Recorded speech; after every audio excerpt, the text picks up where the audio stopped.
Everybody ready? Yeah. All right, let's get this show on the road. Hello, hello, hello. Welcome to another Cambridge Day in São Paulo. Good morning, São Paulo.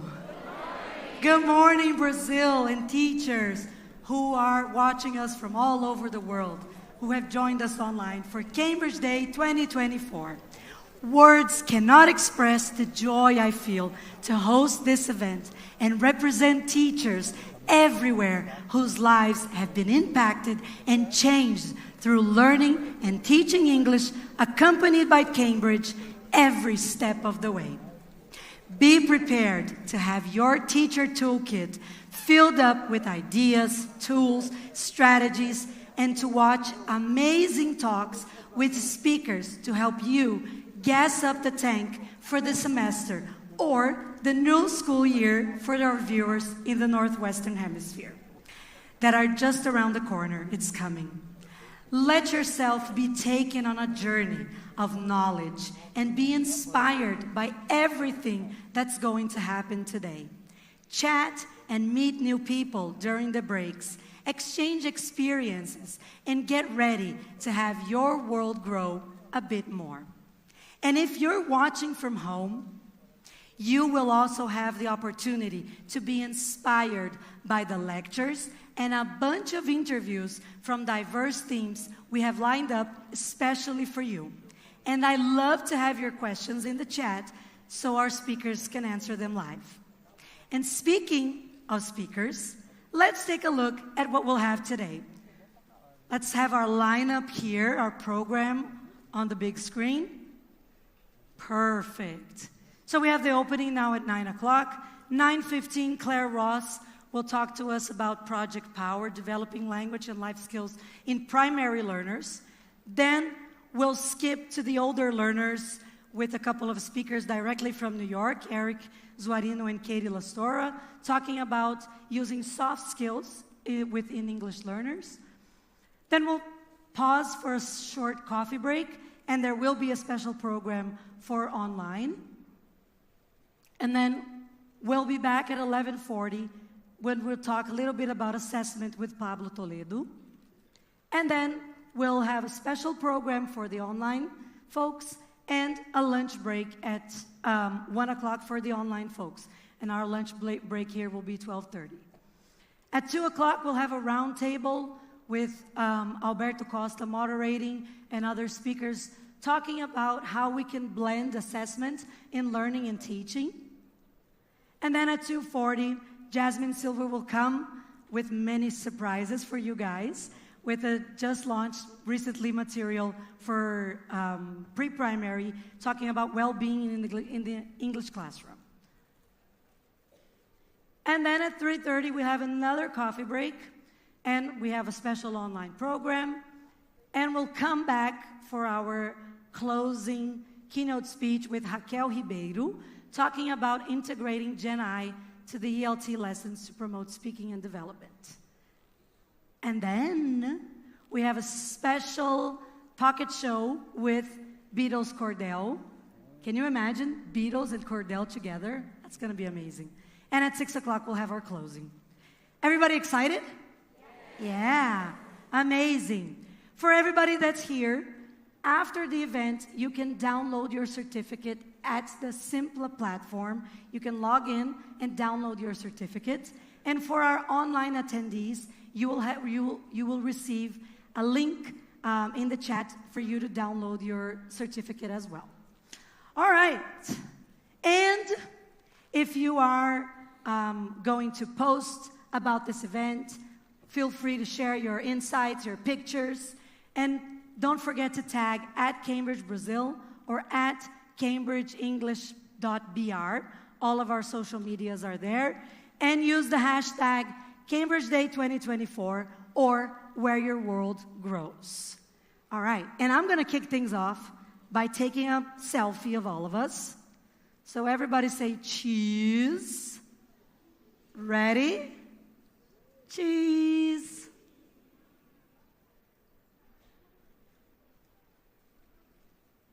Amazing. Try to fit everybody there. All right. Perfect. Let's move along a bit more. A bit more, because now I have to tell you that this is my 10th Cambridge Day. And it's amazing to think how Cambridge has been a part of my journey every step of the way.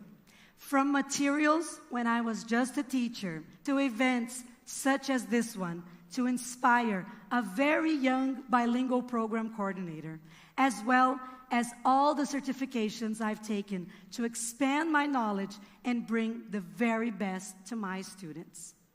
How has Cambridge been a part of your journey? If you're watching us online, we'd love to know your story in the comments. And now, it is my honor to welcome to the stage the man that has been making this event possible for over 20 years, João Madureira, head of Cambridge, Brazil.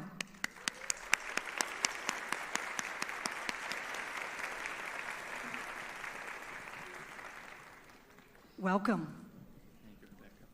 Thank you. Thank you very much, Rebecca. Thank you all. My participation here is minor and will be basically to say what I say every start of Cambridge Day. Thank you. Thank you very much. Thank you for being with us here. Thank you for being with us all through the years. It's been an honor. It's been a great pleasure to work with you all. And we've got a lot of exciting news that you will see throughout the days. Do visit our exhibition area where you will meet our colleagues and you'll be able to also talk to all of our partners who are here with us today. I don't know how to deal with this. Is this to move the slideshow? If you, yes. I know that. I think you don't need it. You have someone doing it for you. Anyway, this it's very important for us to say because one of Cambridge values is to be sustainable, and not only sustainable in terms of our business, but also sustainable in terms of our planet. So I'm very pleased to say that this is a carbon-free event. We have our certificate of carbon-free from last year. We will finish the event, we will calculate our impact, and we will compensate again for next year. So last year, we had about 95 trees planted in order to compensate the making of the Cambridge Days. You know, there's very little that we can do to minimize the impact that we all have in the planet. So this minimum that we can do, we have to do. And that's our purpose here today in showing that this is a carbon-free event. So we are all very proud of making this happen as well. I also want to thank our partners who are downstairs, Dizal, A Página, Del Books, and Bio Intercâmbios. They are there with their exhibition, so I invite you all to come and visit them. And I also want to thank the authorized centers of Cambridge exams, Winner, São Paulo Open Center, CNA, ACE Exams, and Cultura Inglesa, who are also downstairs to share with you what they do, how they do it, and to talk to you about English language teaching, English language assessment. This year particularly, we have another support, which is the UK, Great Britain and Northern Ireland, the United Kingdom, through the Department of Education linked to the government of the UK. And just to say welcome to you, I invite Kelly Tavares, my colleague, who is the Director for Latin America and the Caribbean of the UK Educational Group Government. Thank you, Kelly, for coming to our event and also supporting us. João. Thank you, João. Thank you for the warm welcome.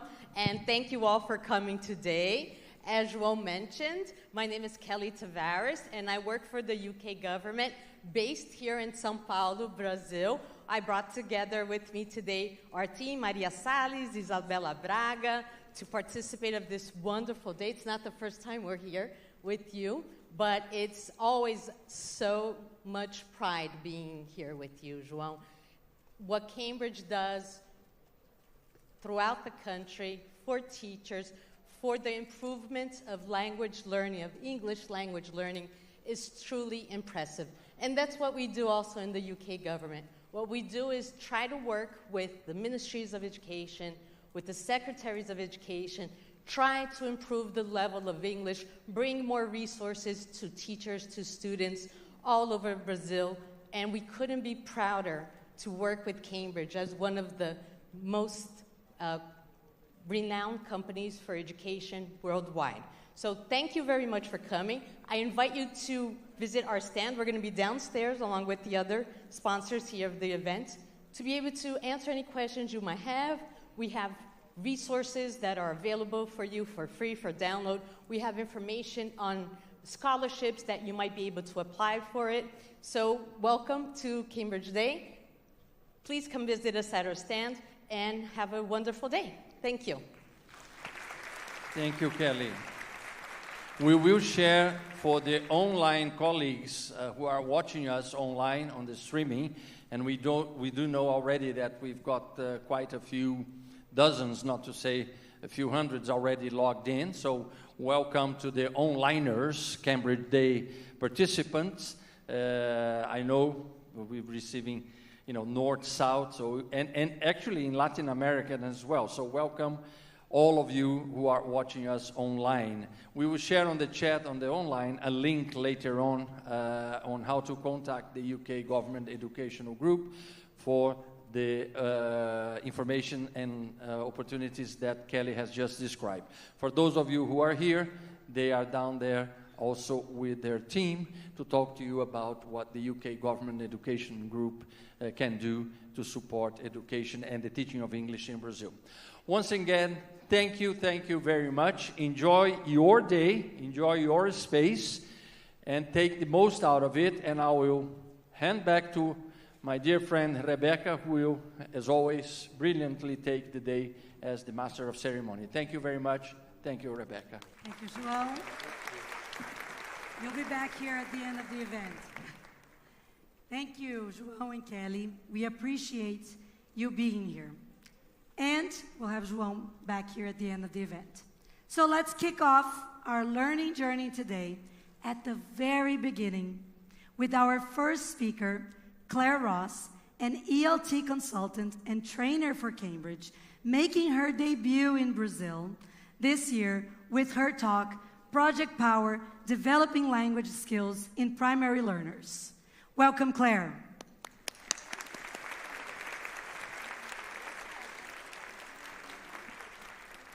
Since it's your first time, I will let you know that we normally ask our speakers a question. Okay, I'm ready. Because we as Brazilians, we love to get to know people, don't we? Yes? Okay, amazing. So Claire, my question for you is, what is a moment that really marked your journey in learning and teaching English? Wow. Do I feel put on the spot? What was my moment? I think I've had many, so it's difficult to choose. But I'm going to choose a moment from my CELTA course that I did in 2003. And my tutors were wonderful people. And I had a moment sitting in that room as a brand new teacher, no experience, didn't know anything about English, grammar. And I was looking at the woman who was teaching me, my trainer, and I thought, I want to be like you. That's amazing. She was such an inspirational teacher and trainer, and I'll never forget her. That's amazing. That's amazing. Thank you so much for sharing. Here's your clicker. You just press this button. Thank you so much. All Enjoy. right.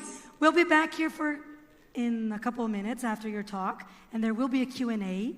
So if you have questions, write them down. And if you are online, you can send those questions in the chat, and we'll have a quick Q&A at the end. Thanks so much. Thank you. All right, good morning, everyone. Great to be with you.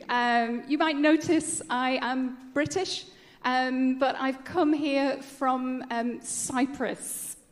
So I have traveled a long way to be with you. I'm so excited to be in Brazil. I've heard a lot of good things about Brazil, about the food, the dancing, the culture. I've heard good things about teachers too.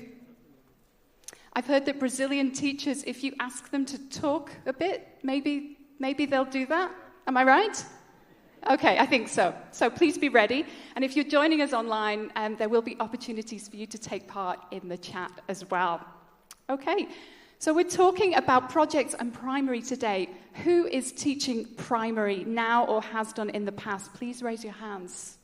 All right, I can see lots of hands. Even if you're not teaching primary, I think there'll be something in this talk for you. I hope so. I'll be giving some examples in the talk today from a book from the Cambridge series, which is newly updated. It's called Guess What? So we'll be looking at some projects from there as we go through. But we're going to start off with a bit of participation, first of all. So your first task, you have 1 minute, and before you start, I need to think about how to stop you. So we're going to stop with a signal that goes 1, 2, 3. Thank you. So if you hear 1, 2, 3, and I think my voice is nice and loud, that's your signal to stop talking. Okay, so 1 minute, please, with the person next to you, have a look at the pictures. What do you think they are doing? What are they learning? What do the pictures have in common? Off you go.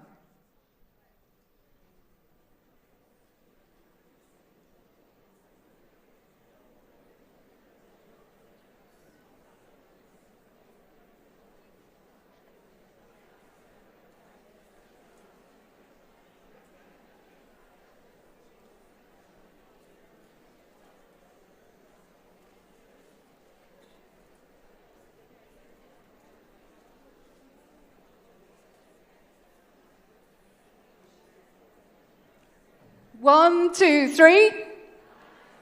All right, thank you. We're talking about primary. It's okay. It's difficult to get feedback, so I'm going to tell you why I chose these pictures right now to start. As you listen, just notice if your ideas were similar or different. So one of the things I think they have in common is that they're all about the learners. We've got some primary learners here, right? So I've got some nods, you noticed. Children are working together. It seems very student-centered, right? Can you see a teacher in all of these pictures? Right? The top left, the teacher's there somewhere, but it's not really about them. It's about the learners. So they're collaborating. They're learning how to work together. Do you think they're learning English? Yeah, I don't know. Maybe. I mean, projects are not only about learning the English language. We'll be talking about that today. But let's say these are all English projects. So they're learning English, but they're learning a lot of other things as well. They're learning how to work together. They're learning about different subjects, right? We've got a globe. We've got some art going on here.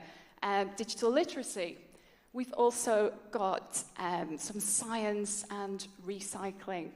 So this is what I wanted to talk about here, is that projects are so much more than learning English. And I think also children learn things from projects that we didn't even realize they're going to learn. And sometimes we don't even know. It's so much more beyond our expectations what they take away. So I'm excited about projects right now. We're going to talk about why they are so great, how to do them, so looking at a structure and a framework for project work, and we'll have time at the end for some questions. So some features of projects, and again, thinking about those photos, they are student-centered and student-led. It's a great opportunity to give your learners some freedom and autonomy so that they can make some choices and follow their interests, and the English goes along with them. There's usually a compelling question in a project, right? Learning more about the world, about some subject, particularly when we have the cross-curricular projects linked to CLIL. To follow the question, there's some kind of investigation. So this could be research, it could be finding things out about the world, about the school, it could be talking to people, and then putting this together to make some kind of a final product. And we often think about a physical thing, don't we, in projects, especially for primary. It could be something really beautiful, and usually it's involving some productive skills here, some speaking or maybe some writing, depending on the age. And when you see projects in books, it's usually linked to the topic of the units. And we'll be looking at some examples of those today. So thinking about those photos of those children, we'll keep coming back to them. We said they're learning more than just English. So I want to think now about some of the really important life skills that children develop through project work. There's a lot of text there, and this text is explaining some of the life competencies that learners are developing through projects. This is from the Cambridge Life Competencies Framework. You can see there are 8 competencies here. Skills, knowledge, attitudes that help your learners to learn better at school. And not just English, but their other subjects too. It's going to help them if they go on to higher education, and also later in the world of work. These skills are even focused on a pre-primary, and I'm sure Jasmine will touch on this later. So I've blacked out some of the words here. Can you guess any of these missing words? The first one. Okay, there's 2. They're quite similar, the first and second one. That's it. So creative thinking. So that's about being creative. It's about creating beautiful works of art and craft, but also solving problems creatively, right? If we think about that compelling question, there's not just one way to find the answer. Oh, sorry, I gave you the next one. Did you guess that one? Critical thinking. I think this is often the life skill that springs to mind a lot, right? We're talking about this more and more, I think, particularly in the digital age. We have so much information. We're talking about fake news. And where do these critical thinking skills start? Well, they start at school with us. And in projects, as we'll see, we're helping learners to deal with and organize and think about the information that they're gathering, that they need to answer their very important question. Okay, what about the next one? Learning to, nobody said love. Learning to learn, that's it. So learning about learning, this is about reflection, thinking about what learners are taking from their project and making time in a project for this. Next one. Be careful. These 2 are similar. Communication, okay? And also to say, these are not only about English, right? These could be across different subjects, but we're all English teachers. We'll think about these skills in terms of English. So we're teaching our learners English, we're teaching them to communicate in English, and often in project work, how is it done?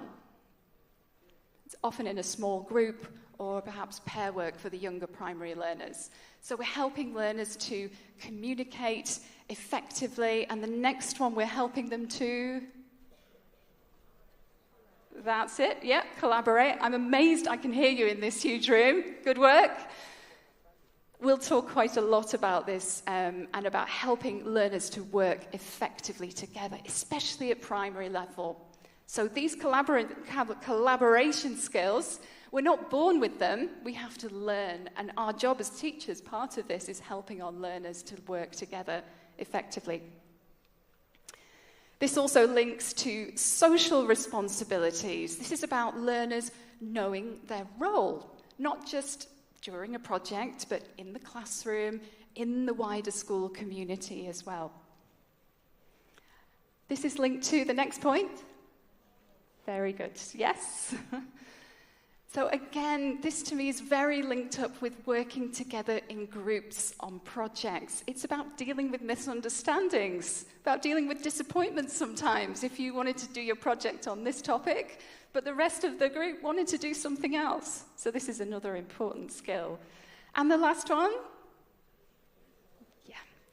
So there is often an opportunity, and I would argue in almost every project for digital literacy, a moment where either learners are practicing skills or you're talking about some aspect of digital literacy.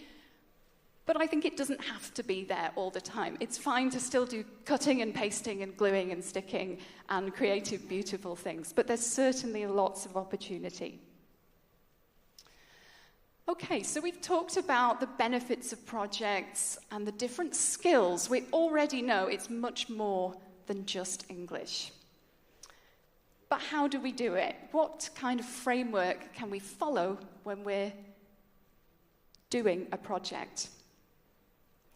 Have a look at these stages with the person next to you very quickly this time. Can you put these stages of a project in order?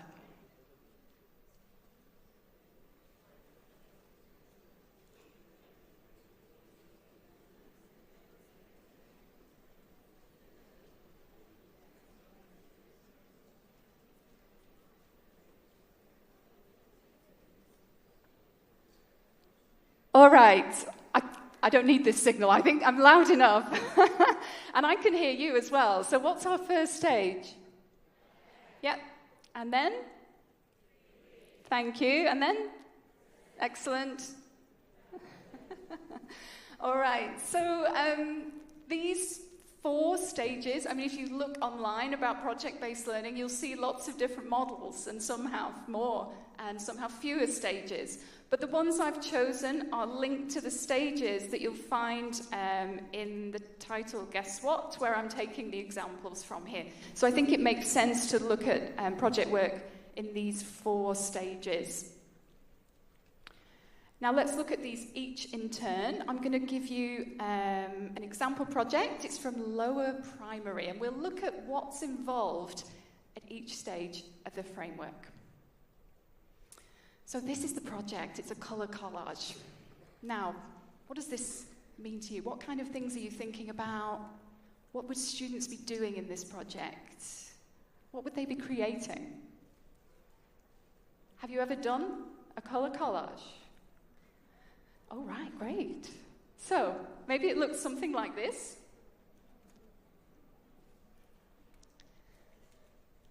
So in this project, learners are practicing some language from their unit of the book. What do you think they were studying in this unit? Colours. Right. As well as that, so in this project, they are creating a beautiful piece of art and thinking of things that are different colours. So as well as practicing the colours, what else are they practicing? Right, the vocabulary, the things that they choose that are a particular colour. So you might be thinking, well, my lower primary students don't know all these words, right? And they don't need to, because through the project they will be learning some of these words. And if they pick some of their favourite things that are the colour that they've chosen, then we have a nice tailored language learning experience which is built around the students, right? Beautiful. So let's look at this step by step. Step 1, the planning. Here our learners are thinking about how are they going to do it? What do they need? And to help them organize this, we've got a worksheet with some tasks. It's broken down step by step. So let's look at this first one. What do learners have to decide here?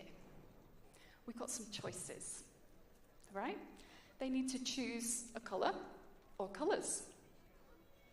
What happens if they want a color that's not on the list? Is that okay? Of course, right? It's all about personalization. So they choose a color. They think about how this collage might look. Is it going to be drawings? Is it going to be printing out photos? Is it going to be finding things and sticking them? Is it going to be using some of the things from the craft box that you have in your classroom?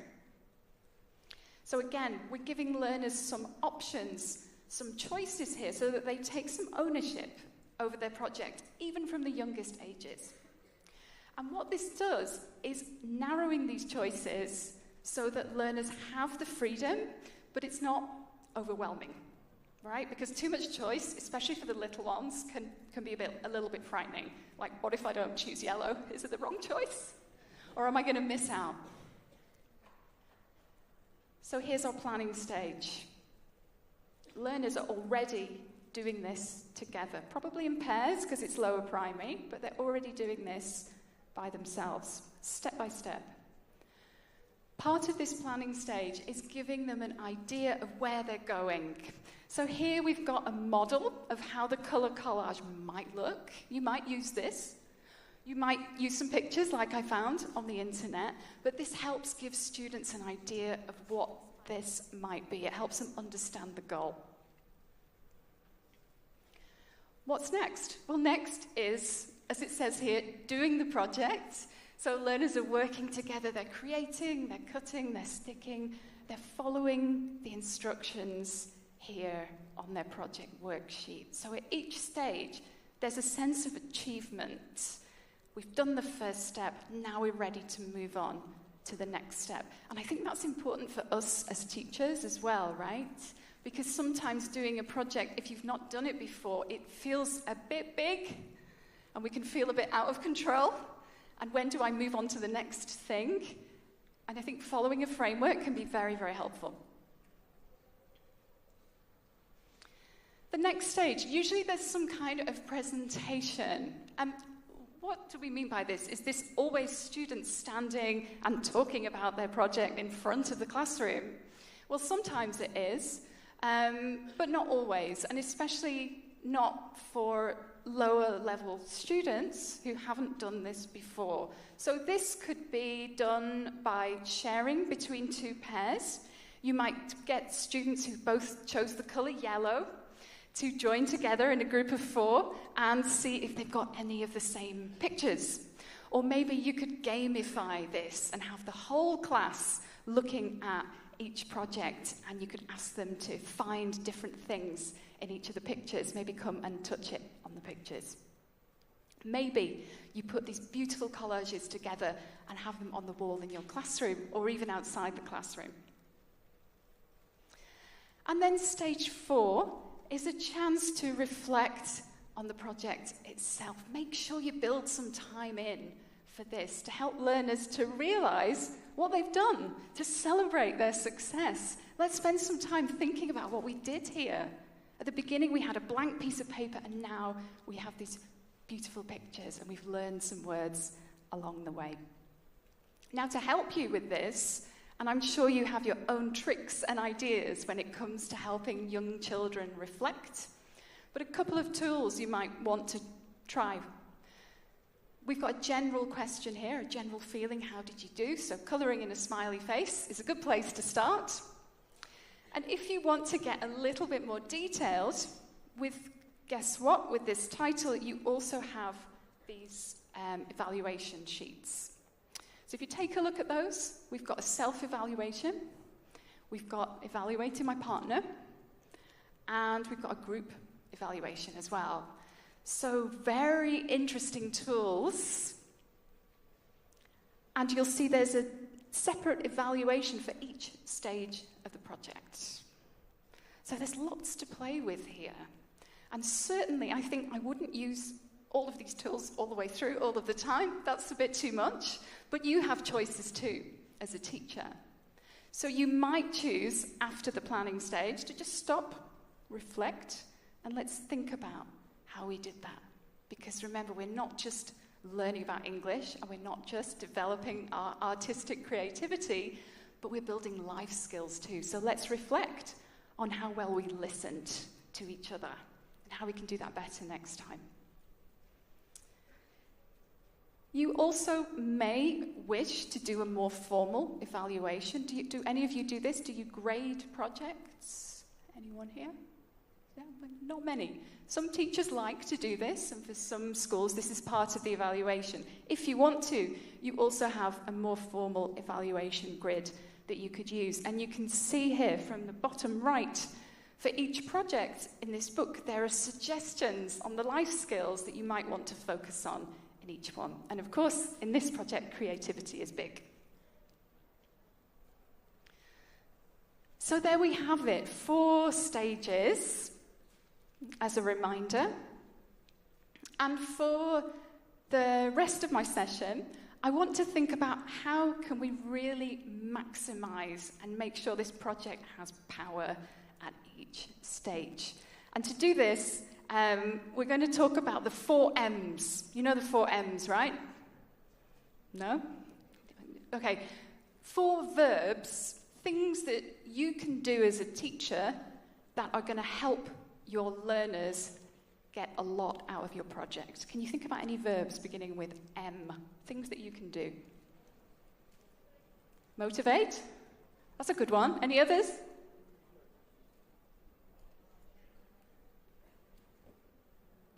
Let's find out.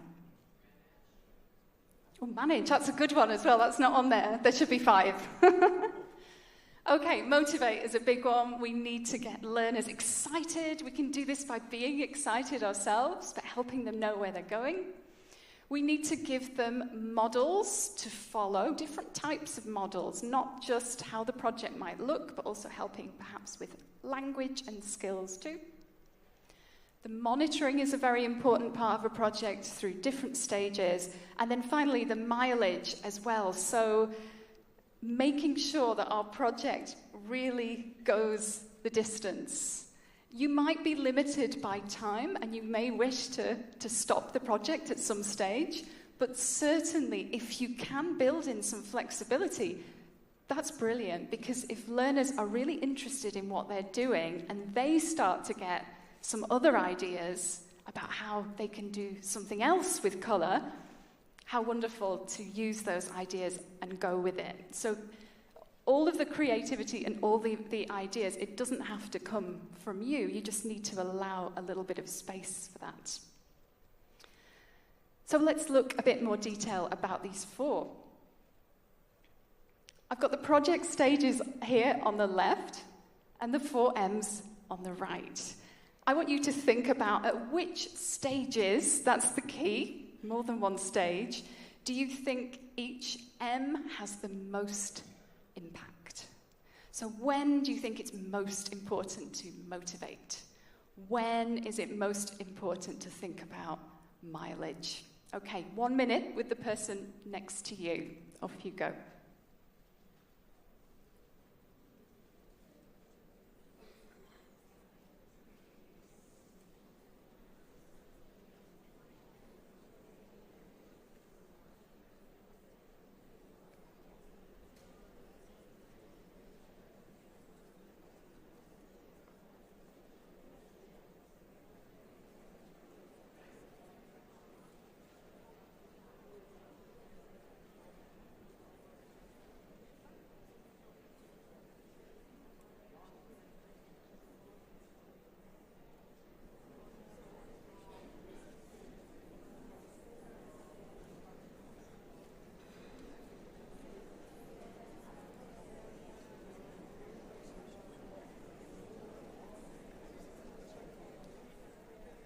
All right, thank you. You have to shout a bit so I can hear you. But what about motivation? Where did you put it? Plan? Anywhere else? And create it, okay. I agree. I mean, I think motivation is important all the way through, right? Did you find yourself having this conversation? Well, of course, I need to monitor all the stages. Absolutely. But it's also good to have a bit of focus and think about what's most important right now in this project. So certainly at the planning stages, motivating and modeling are important.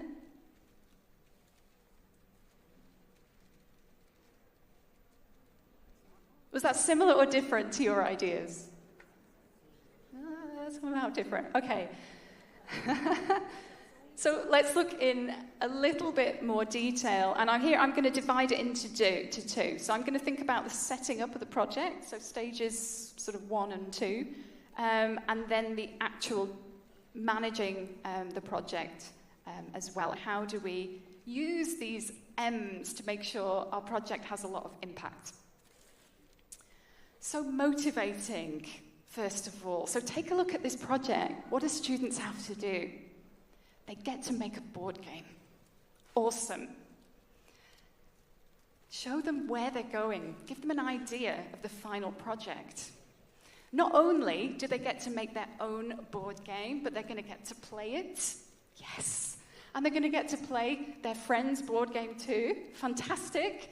And maybe they're even going to take it home so they can play with their family as well. So let's get excited about the project ahead. We talked already about choice, and I have a quote here from Carol Reed about the importance and the impact of choice on young learners. By offering children choice, you empower and motivate them. It helps if the choices offered are clear and specific. So what we talked about before in terms of not being too overwhelmed. So the board game project.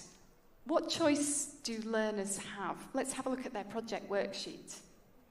So they've got some limitations, right?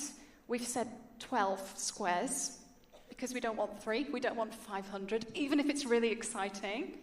So we're keeping more or less on the same track, but that's about it. If they want to draw circles, fine. They can do any shape they like. They don't have to be just squares. It could be a flower with petals or a face with teeth, whatever your learners want to do. And then in each square, they have another choice, because it's not just a fun, creative activity. We are practicing learning English. So in each square, they're going to draw a picture, and when they play the game and they land on a picture, they have to say what it is. So they choose how their board game looks. They choose what the pictures are. So effectively there, they're choosing the language that they'll need to play this board game in English. Modelling is important. We've already looked at having a model of the project, but it's not just that. So if we want there to be some English happening, along with some of the excitement, it helps if we can give the learners some bite-sized phrases that could help them do some of this in English. Now, with the book that I've taken these from Guess What, you have this cue cards guide. And it seems like a lot, but if you look, these are for different levels, and they're for different functions. So actually, if we're talking about any one level, there are, I think, 8 phrases. And for any project, you might choose on one of the. You might choose to focus on one of those functions. So maybe you're focusing today on encouraging each other, and the language we're practicing is good work. Or learners might have another suggestion of some other words they know in English on how to say good work, well done, good job. And that's the way to integrate some real communication into project work and help learners start to use English for real conversations as they're working on these projects together. Let's be realistic. There's going to be quite a lot of L1 during the planning and working stages, but we're working towards learners using and developing and using as much English as they can, particularly as they come to the presentation stage, whether that's saying things about their creation or writing. That's the English, but we said projects are more than English, of course, so I've just listed here some of the thinking skills that learners need to be practicing and developing as they're going through these projects. They're quite detailed, right? And the Life Competencies Framework that I mentioned before, you can find that online and have a look in more detail at some of these skills. Look at critical thinking. What are the core areas of each competency? And I find the framework is really useful in bringing these skills to life. And the last point here is thinking about the success criteria for a project. And you might think, okay, well, that's doing the project, right? Getting through the stages and making the collage. But this is another opportunity where we can involve learners and get them to start thinking about this concept of success. So in this project that we're working on together, what does success look like? So if we're working on the board game, it could be, well, the success is a finished board game with about 12 squares and some pictures. Okay. Could there be anything else that means it has been a successful project? Think about those life skills. So maybe another criteria could be everybody contributed. Everybody listened. We finished each step. We used one of these phrases. We used the phrase of the day in English. So I think it's a great idea to involve learners in thinking about not only what are they doing, but how do they know when this is successful? And yes, we'll need to support lots in L1 for this. But the point is learners are involved and invested and they know where they're going. And it's a lot more than just practicing English. Let's move to monitoring now. So as a teacher, you're monitoring each stage of your project plan. You're thinking about the timing, right? You've already planned out, probably, how many lesson slots you want your project to be, how many extra homework slots there might be. Hopefully you've built in some flexibility too. You're monitoring how the grouping is working out. So perhaps you chose the pairs or groups, perhaps your learners did, but you are noticing how well learners are working together, observing them, picking up information so that you can feed back to your learners not only about their use of English and practicing English, but also these other life skills, collaboration, communication. And the classroom language. So we are checking their use of English as well.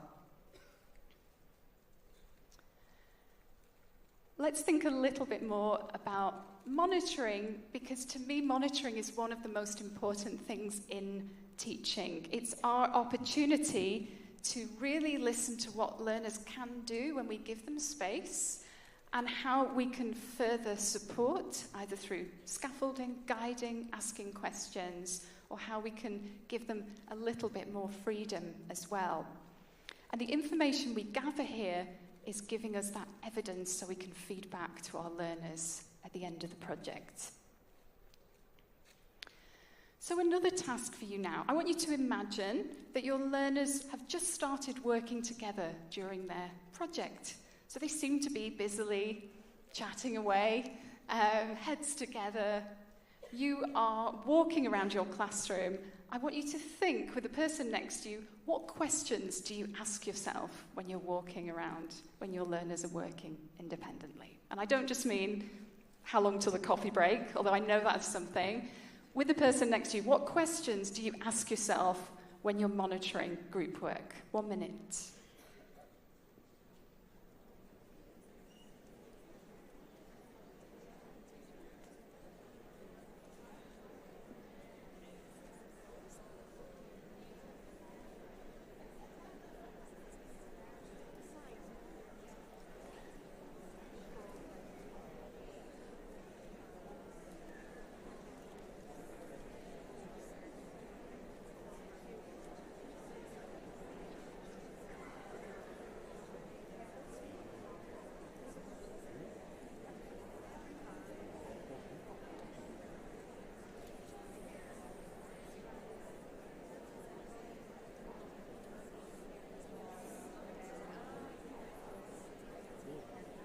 All right, thank you. Okay, let's try this again. So you're going to have to really shout, but I would love to hear any questions. What do you ask yourself? Are students speaking English? Okay. Is everybody collaborating? Great. Okay, are they talking to their friends? Is what they're doing right? Are they focused? Are they having fun? Thank you. Do they need help? Are they late? Engaged. Okay, both of those, yeah. So are they engaged? Are they focused? Are they enjoying it? Nice. I would argue that this monitoring is just so important. It's one of the most important parts of our job as teaching, right? Please, next time your learners are working together, remember how valuable this moment is for you. I've got some ideas of questions. Did you have similar ones?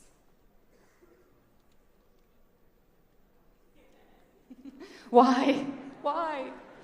I mean that about these questions, not existential. Okay. And what are these things telling us? Well, isn't this part of formative assessment, right? It's not just about project work. It's about any time that we are monitoring and noticing what is happening in our classroom. We're gathering information and we're using this to think about what we're going to do next. And I'm sure Pablo will talk more about this as he's talking about assessment later on today. Don't underestimate the power of monitoring. We're on mileage now. It's our final M. So when we're thinking about getting something extra out of projects, as I said before, leave some flexibility for this. And we have an example here of another project where learners are designing a menu for a salad bar. So they're thinking about what's a healthy salad. They've created a menu. They've drawn some pictures. What else could they do? Because in theory, the project is finished there. They've done their menu. What could they do next? Maybe, got two great ideas. Role play. I love that. So come into my salad bar and I can tell you, and maybe we'll do some numeracy because I've got the prices. And someone else said, make the salad. Yes. I mean, the parents might be delighted or they might be going on a shopping trip they didn't expect. But what a great way to bring learning alive. Part of mileage is thinking about the final stages as well, the evaluation, and a possibility for reflection, developing learning to learn skills, peer feedback, and also giving your own feedback. A few more examples of how we can add mileage to projects. So here, by read alouds, I mean adding in an oral element to the presentation stage if what they presented is actually written or drawn, so some kind of oral activity, or that could even be a role play. All right, so let's look at each one of these in turn. So here's a lovely annual fact file. And how could we add mileage to this? Well, maybe, what about a quiz? So each group has done a fact file. We could have a quiz for the whole class where learners have to look at each fact file and find the answers. Or maybe they could write a riddle or a poem about the animal that they've done a fact file on. I mean, animals can go off and go on and go on, right? So lots of ideas there. How about this one? So in this project, learners are thinking about how we can be healthy and look after our bodies, and they've designed exercises for an exercise video. How could we get more mileage from this? I mean, would you film the video? That could be fun if you have permissions from your school, if filming children and consent of parents or caregivers is there. Maybe you could have the exercise program in your classroom. So every morning, okay, it's your turn. We're going to do 5 minutes at the beginning of class exercises. Or maybe this is something that happens on an open day and parents can get involved. Or maybe you ask children to go home and get their family doing the exercises first thing in the morning. And then how about this? This is from, so level 3, slightly higher level here, and learners are thinking about how to make the school sustainable. So they've got some ideas about recycling, switching the lights off, not having the air conditioning on so high. How could we get mileage from this? Well, how about voting on the best ideas? How about taking these best ideas to the school principal? I bet the principal would love that, right? So grade 3 thinks that we should do this for the school. So make the project come to life. Give it some power. And these are just some ideas of what you can do. Okay, but I'm interested in your ideas too. So I've taken these two projects we've been looking at, Colour Collage and the board game, and your final task is to decide how could you add mileage to these projects. So how could you involve the wider school community? How could you make learning visible in these two projects? So I'll give you 1 minute. You can talk about either or both with the person next to you. Off you go.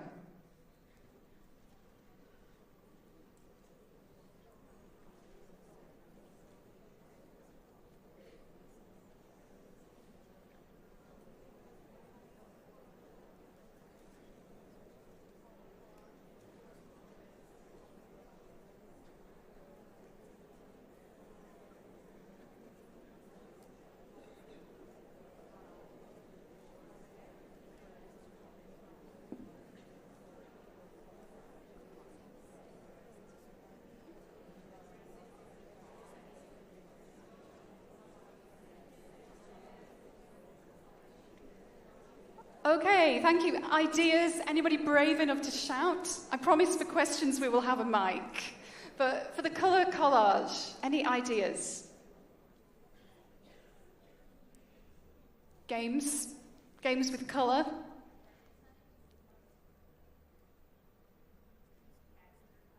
A scavenger hunt, yes. Go around the school finding things in different colours, or around the classroom. Around the school, different rooms. The building, around the building, nice. And the board game? A giant board game? Wait, where we can stand on the square? Yes! Has anyone done this? If not, we need to do this. I love that idea. Everybody can play the giant board game that the class has created. All right. The only limitations is your time, I think, but really there are so many possibilities, and I'm sure your learners will have ideas to make sure there's space for that. Okay, we're at the end. Well done.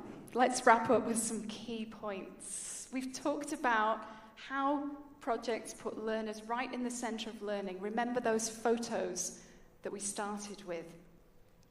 We've talked about, yes, it's an opportunity to practice and develop English, and it's about practicing and developing life skills as well. We've talked about the importance of planning for us, as well as learners taking control and making decisions as they plan their projects. And then we've talked about the 4 M's as well. So maybe you've got an idea that you're going to take away and put into your next project, or maybe next time you're monitoring, you'll just be thinking a little bit more deeply about what's going on. So the examples I've taken today are from this title, Guess What?, which is a primary series, and there's a project in every unit which is linked to the topic of the unit. If you want to know more about this, please find someone from the Cambridge team who'll be around for the whole day. And just an idea of some of the things that you get with this book. The projects in this book, I think, are excellent, and the support for teachers in terms of instructions and the support for learners in terms of staging and worksheets, I think, are really fantastic. So thank you very much, everyone. I hope you give your projects some power next time. Thank you. Thank you. Is it another question? We have many questions for you now, but they're not mine. Great.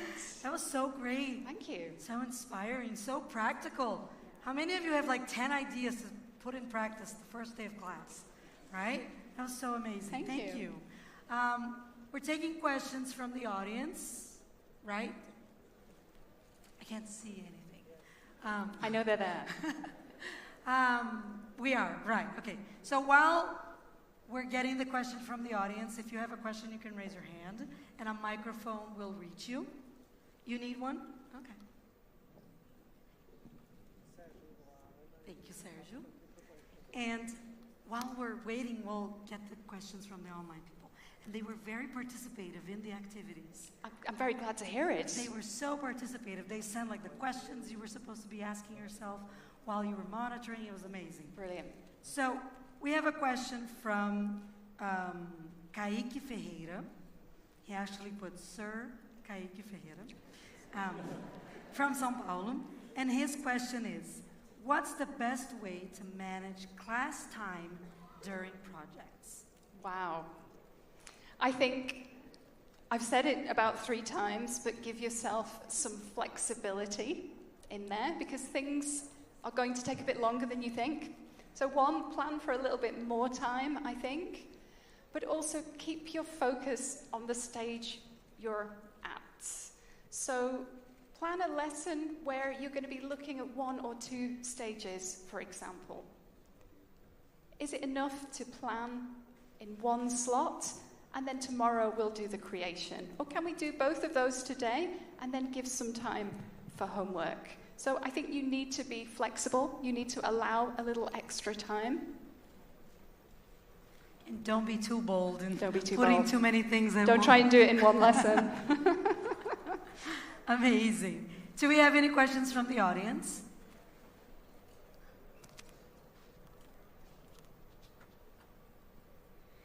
Hi.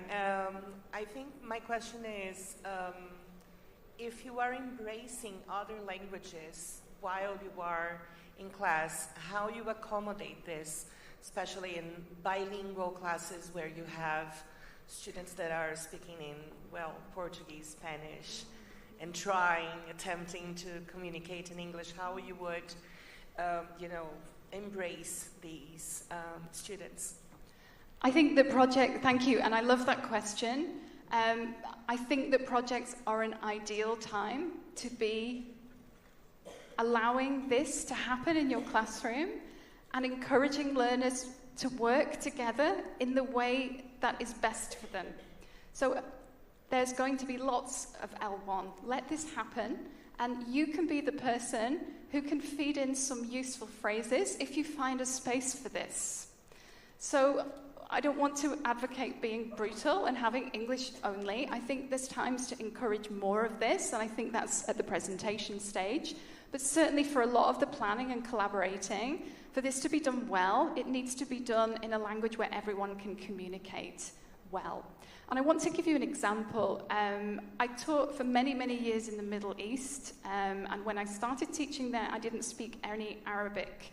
And I remember a situation where I was hearing learners, every time they were talking together, they kept using this word, and they would be trying their best in English and saying, okay, this is a ball, صح? And their partner would go, صح. And I would be like, okay. And then we'd be checking answers, and I was saying, what did you get for number 1? Is it true or false? And they'd be like, true. And they'd be like, صح, صح. And I'd be like, what's صح? What do you think it means? Does anyone speak Arabic here? Any Lebanese? What does it mean? True or right? And I noticed this, and even with my 0 Arabic, I could see there's a time for real communication here. So I was like, okay, where you're saying صح, do you know how to say that in English? No. Okay, well, we say right. So now you can do this in English. Isn't that wonderful? You can communicate together in English.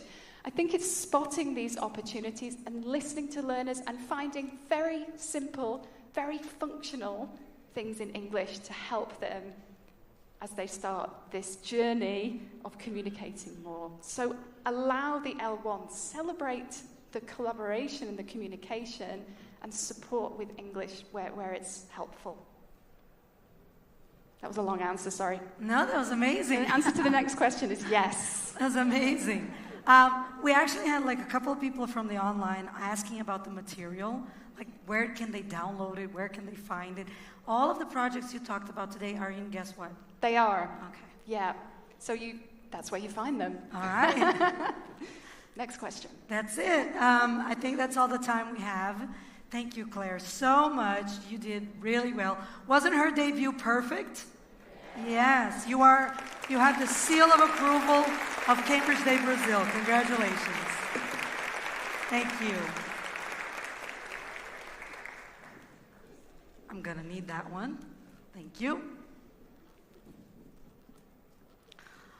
All right. We're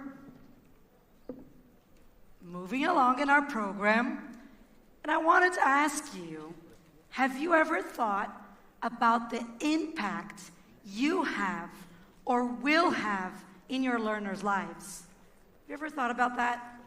Studies show that only 5% of the Brazilian population can communicate in English, and only a tiny 1% is fluent. So if we are committed to teaching, we should know our students' lives will be greatly impacted. And we not only have the chance to teach them English, but other important skills that will help their careers. So with that in mind, we'll have now the privilege to watch a double speaker talk directly from New York with Eric Zuarino and Katie Lastoria, jumping to our older learners with the talk Empowering Careers, Cultivating Soft Skills in English Learners. Welcome. Eric and Katie, please join me on the stage.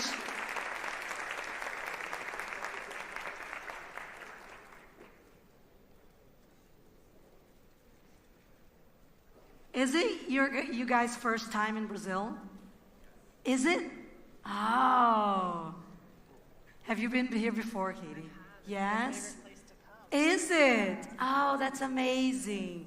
So we love to get to know our speakers before we hand you the floor.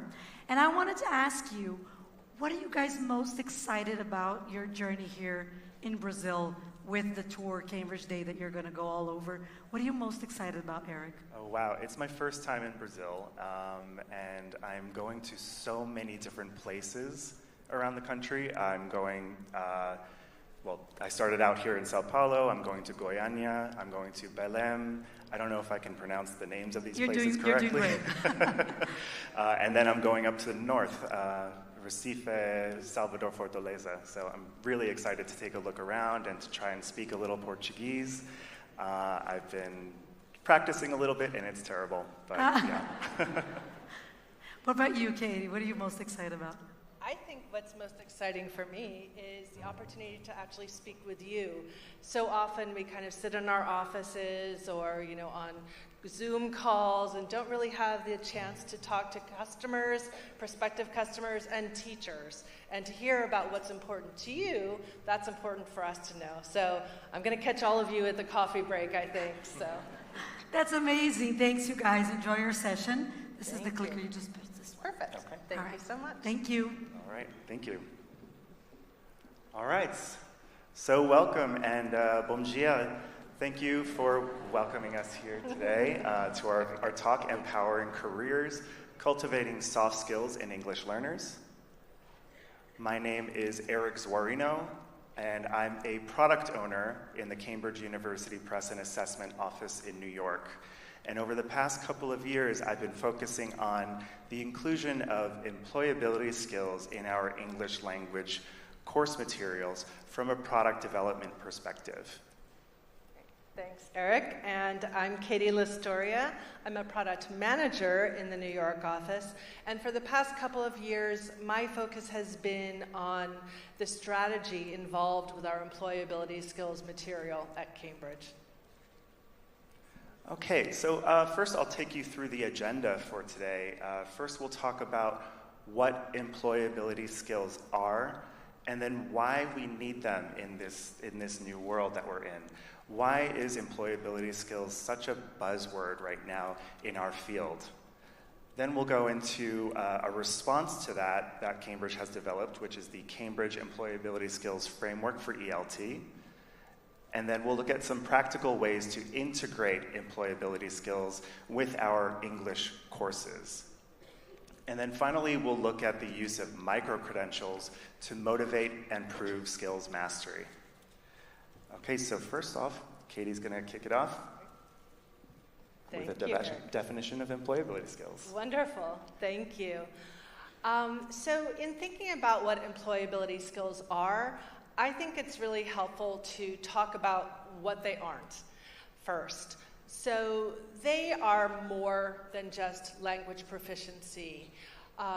We know as educators that to be comfortable in a language, you need to understand cultural references as well. Not just vocabulary, not just syntax, etc. It's also really important to engage in the right sorts of behaviors in different cultures. And what I mean here by cultures, in this point, is cultures that transcend geography. Things such as an office culture, for example. Employability skills are also more than what I like to call traditional get-a-job skills.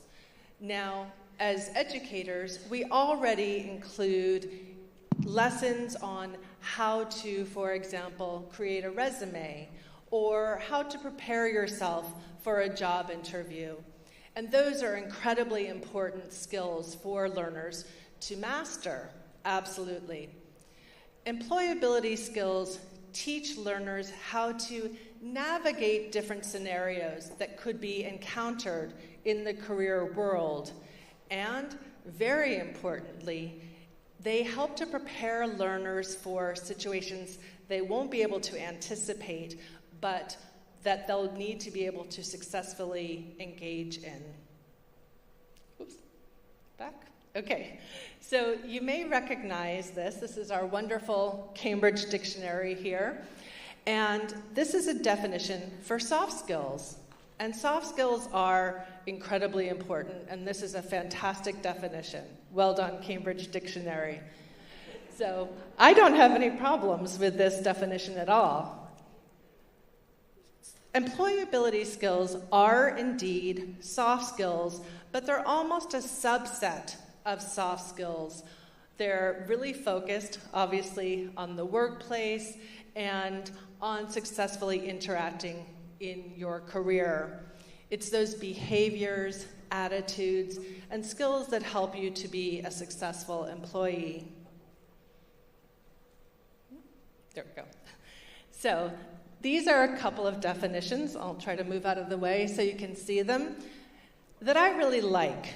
The one on the left is by the National Institutes of Health in the US, and it's a really good, broad umbrella definition for employability skills. Those skills that extend beyond the classroom, beyond academia, and have that direct impact on a student's future career prospects. The second one is a bit different, but I also love that one. It's by the Association of Public and Land-Grant Universities, and its focus is on the day-to-day interactions that make for a successful and smoothly running project or office. So these two definitions really work in tandem, and they explain what employability skills are from different aspects. So employability skills set students up for success in the long term. They go beyond that one event that needs to be overcome, such as a job interview or creating a CV. They really provide a solid foundation for managing your career throughout your working life. And really importantly, these skills are transferable. They are not industry specific. They are equally as important to people who might work in a hotel, as to a teacher, as to an office worker, car mechanic, real estate agent. I won't list all the possible careers out there. These are very important skills for everyone. So, why do we need them? We're going to talk for the next few minutes about 3 key points here, and we're going to start with the nature of work has changed. So graduates are currently leaving education and entering the workforce without the requisite skills to make them really employable. And this means that employers are having a difficult time finding appropriate candidates to fill the vacancies that they have. The second point we'll talk about in more detail soon, the impacts of COVID. I don't need to tell this group what a disruptive change COVID had on the educational system. And the third one is the rise of AI and that rapid shift in work. So there was a study by JP Morgan in the state of Sao Paulo about employability skills and where students are right now, recent graduates. They found that students are entering the workforce unprepared, and so it's incredibly important for educators to invest in training for employability skills. Some of their key findings are here. The first one is super obvious. Work in different sectors obviously requires different skills and different skill sets. However, common to all sectors is the importance of workforce socio-emotional skills. Socio-emotional employability skills. A few examples of this might include resilience or responsibility, perseverance, collaboration. And really interesting, they found that these skills are at least as important as such things as academic achievement, mastery of your degree field in predicting future employee success. There is a consultancy firm in the UK called the Chartered Management Institute, and they conducted several focus groups with various higher education institutions, hiring managers, and students in the UK. And we're going to go through some of their findings now. This first one is pretty worrisome. They found that nearly 80% of employers believe that graduates are not ready to transition into the workplace. They also found that employers are increasingly looking for employees who are comfortable and successful in working in a hybrid work environment. Some prospective employees might be able to work in that hybrid work environment, but they don't know how to signpost this anywhere to make this apparent to prospective employers. A few statistics here. Only 41% of non-business students have a LinkedIn profile, for example. Only around a quarter of students know how to make it easily visible to prospective employers that they do have employability skills. And only not even 30% of students are interested in digital badging. Eric will talk about that a little later. So, one of the findings from the CMI report was that employability should really be embedded into core curricula in order to support learners in developing these skills. And, extremely importantly, performance against employability skills should be tracked, just as we track learners' performance in any course. This helps learners in a couple of ways. Firstly, it lets them know how far they have to go and where they are in actually achieving those goals. Secondly, it really underscores to them the importance of employability skills for their future careers.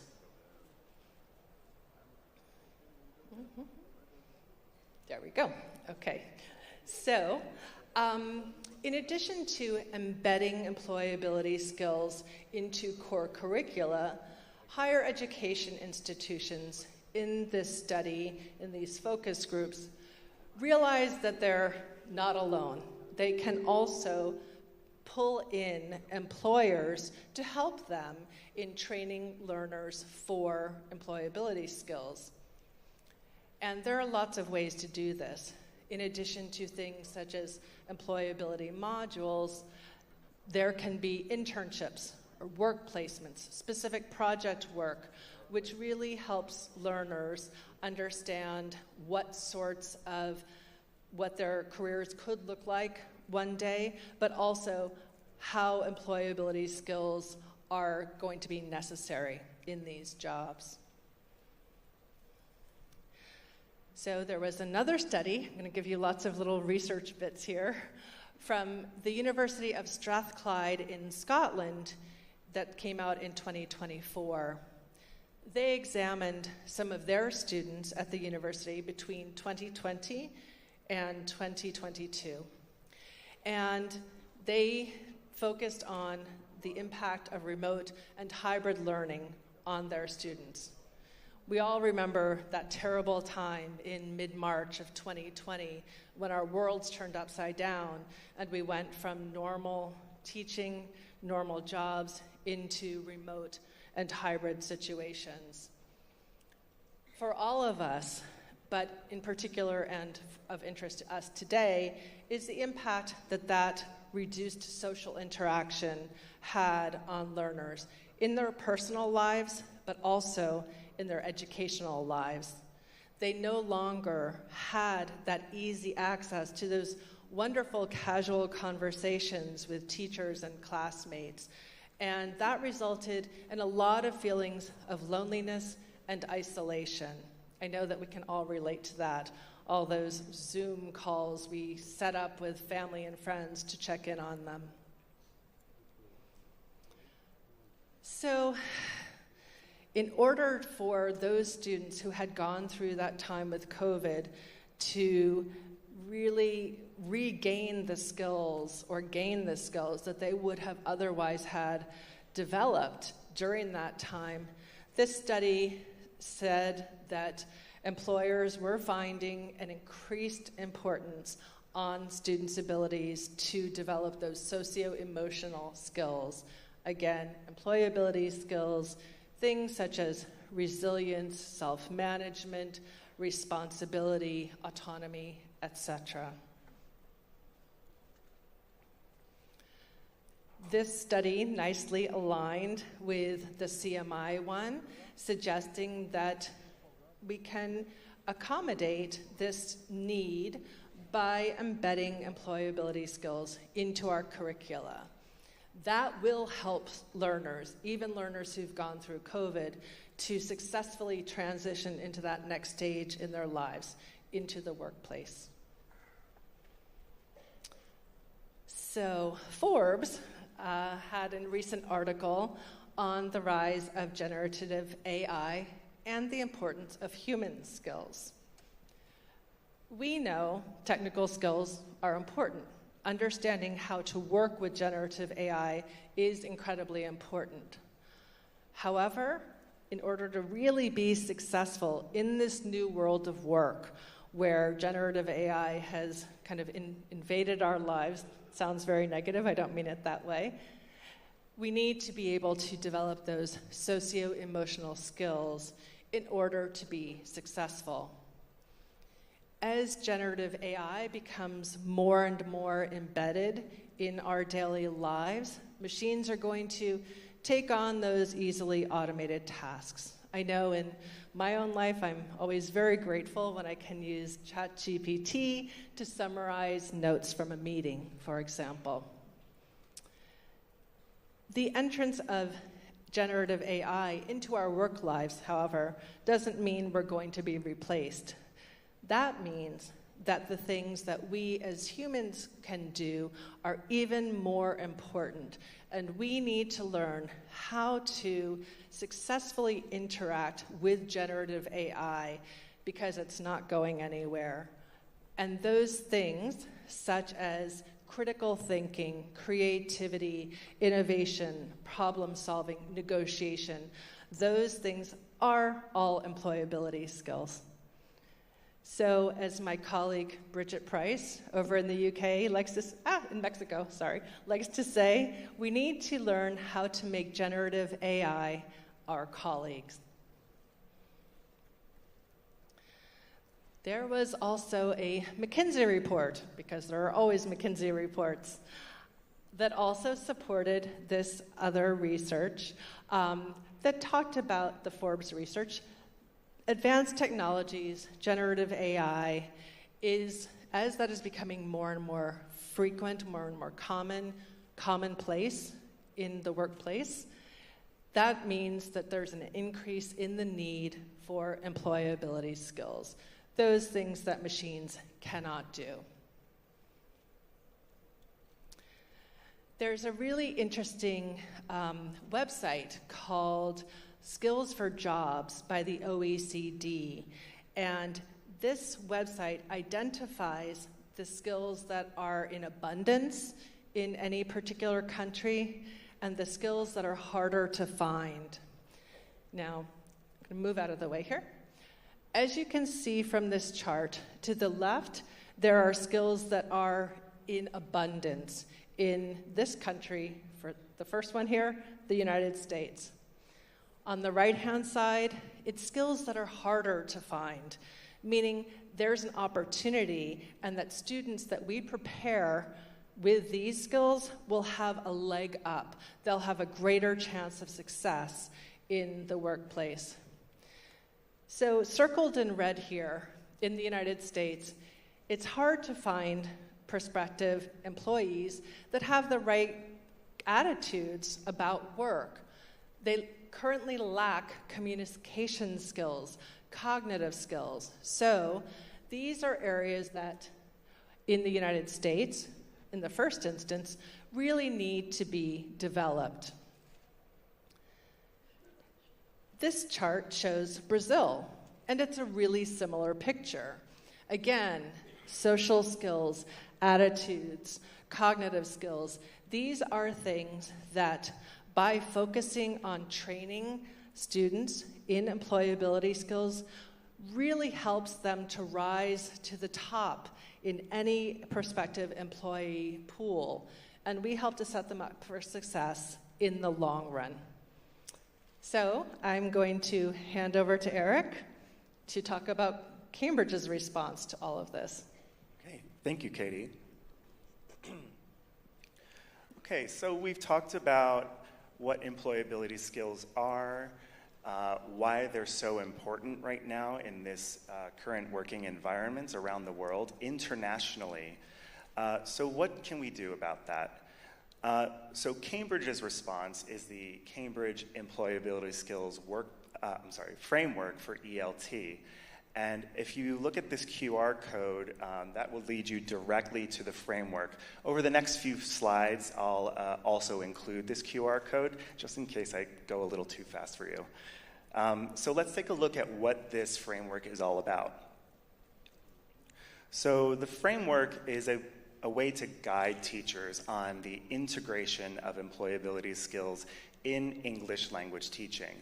And it makes sense of the skills that employees need to develop in order to be successful in their current and future careers. It's based on extensive research into employer needs and is aligned with the Cambridge Life Competencies framework, which you might be familiar with at this point as well. So in essence, it provides a map of the most important employability skills in a way that teachers can understand what the skills involve and to integrate them more systematically into their English language teaching. As you can guess, it's soft skills focused, and it guides students toward an understanding of the behaviors within each of the skills or competencies. And we're not just focusing on those get-a-job skills, as Katie mentioned before. So writing CVs, successfully going through a job interview. These are all very important moments in your career life, but we're not focusing on that right now. We're focusing on the socio-emotional skills that will set you up for success in any given workplace. We have 8 competencies that are key to success in any working environment. And when I say that, I mean these skills are transferable among any working environment. So teachers, car mechanics, office workers, it applies to everyone here. And when we look at the competencies, we're talking about the skills, the employability skills. And you'll see this example here in the left column, innovation and problem solving. To make this a bit more accessible, we break these skills or competencies down into core areas in the middle column. These are really the broad skills and behaviors that make up each competency. So this one highlighted here is developing a creative mindset, for example. And then we break those down even further into what we call components. And I like to think of the components as the can-do statements of the framework. These are the clear aims and outcomes to be achieved at the end of that lesson in which you apply the framework. And they are really the skills that apply to the skills and behaviors that are expected in the workplace. So I'm going to go through each of the core competencies here. We have 8 of them. And the first one we have is collaboration and teamwork. And it's important to note that successfully collaborating and working well in a team is a highly sought-after employee attribute. And by integrating collaboration and teamwork into our lessons, we create a more inclusive classroom. And when we create a more inclusive classroom, that increases learner engagement. And surprise, surprise, that supports successful language acquisition. Students are speaking with each other. They're working in teams. This will also enable them to participate effectively in the workplace. So we break collaboration and teamwork down into the core areas of working well together in a group, completing collaborative tasks and projects, and dealing with conflict. Next up is communication, and I'm sure you all are very well aware that communication is essential to language learning. Students need to speak to each other. It's also essential in the workplace. Workers really need to be able to express themselves clearly in the workplace and appropriately in different modes of communication, written and spoken, whether it's with their colleagues, their clients, their managers. They also need to be able to listen actively. And it also involves using nonverbal communication appropriately. And so communication has been broken down into the core areas of understanding others better, presenting views clearly and effectively, and adapting the way you communicate for different audiences and purposes. Next up is innovation and problem solving, which as a skill really demonstrates an employee's ability to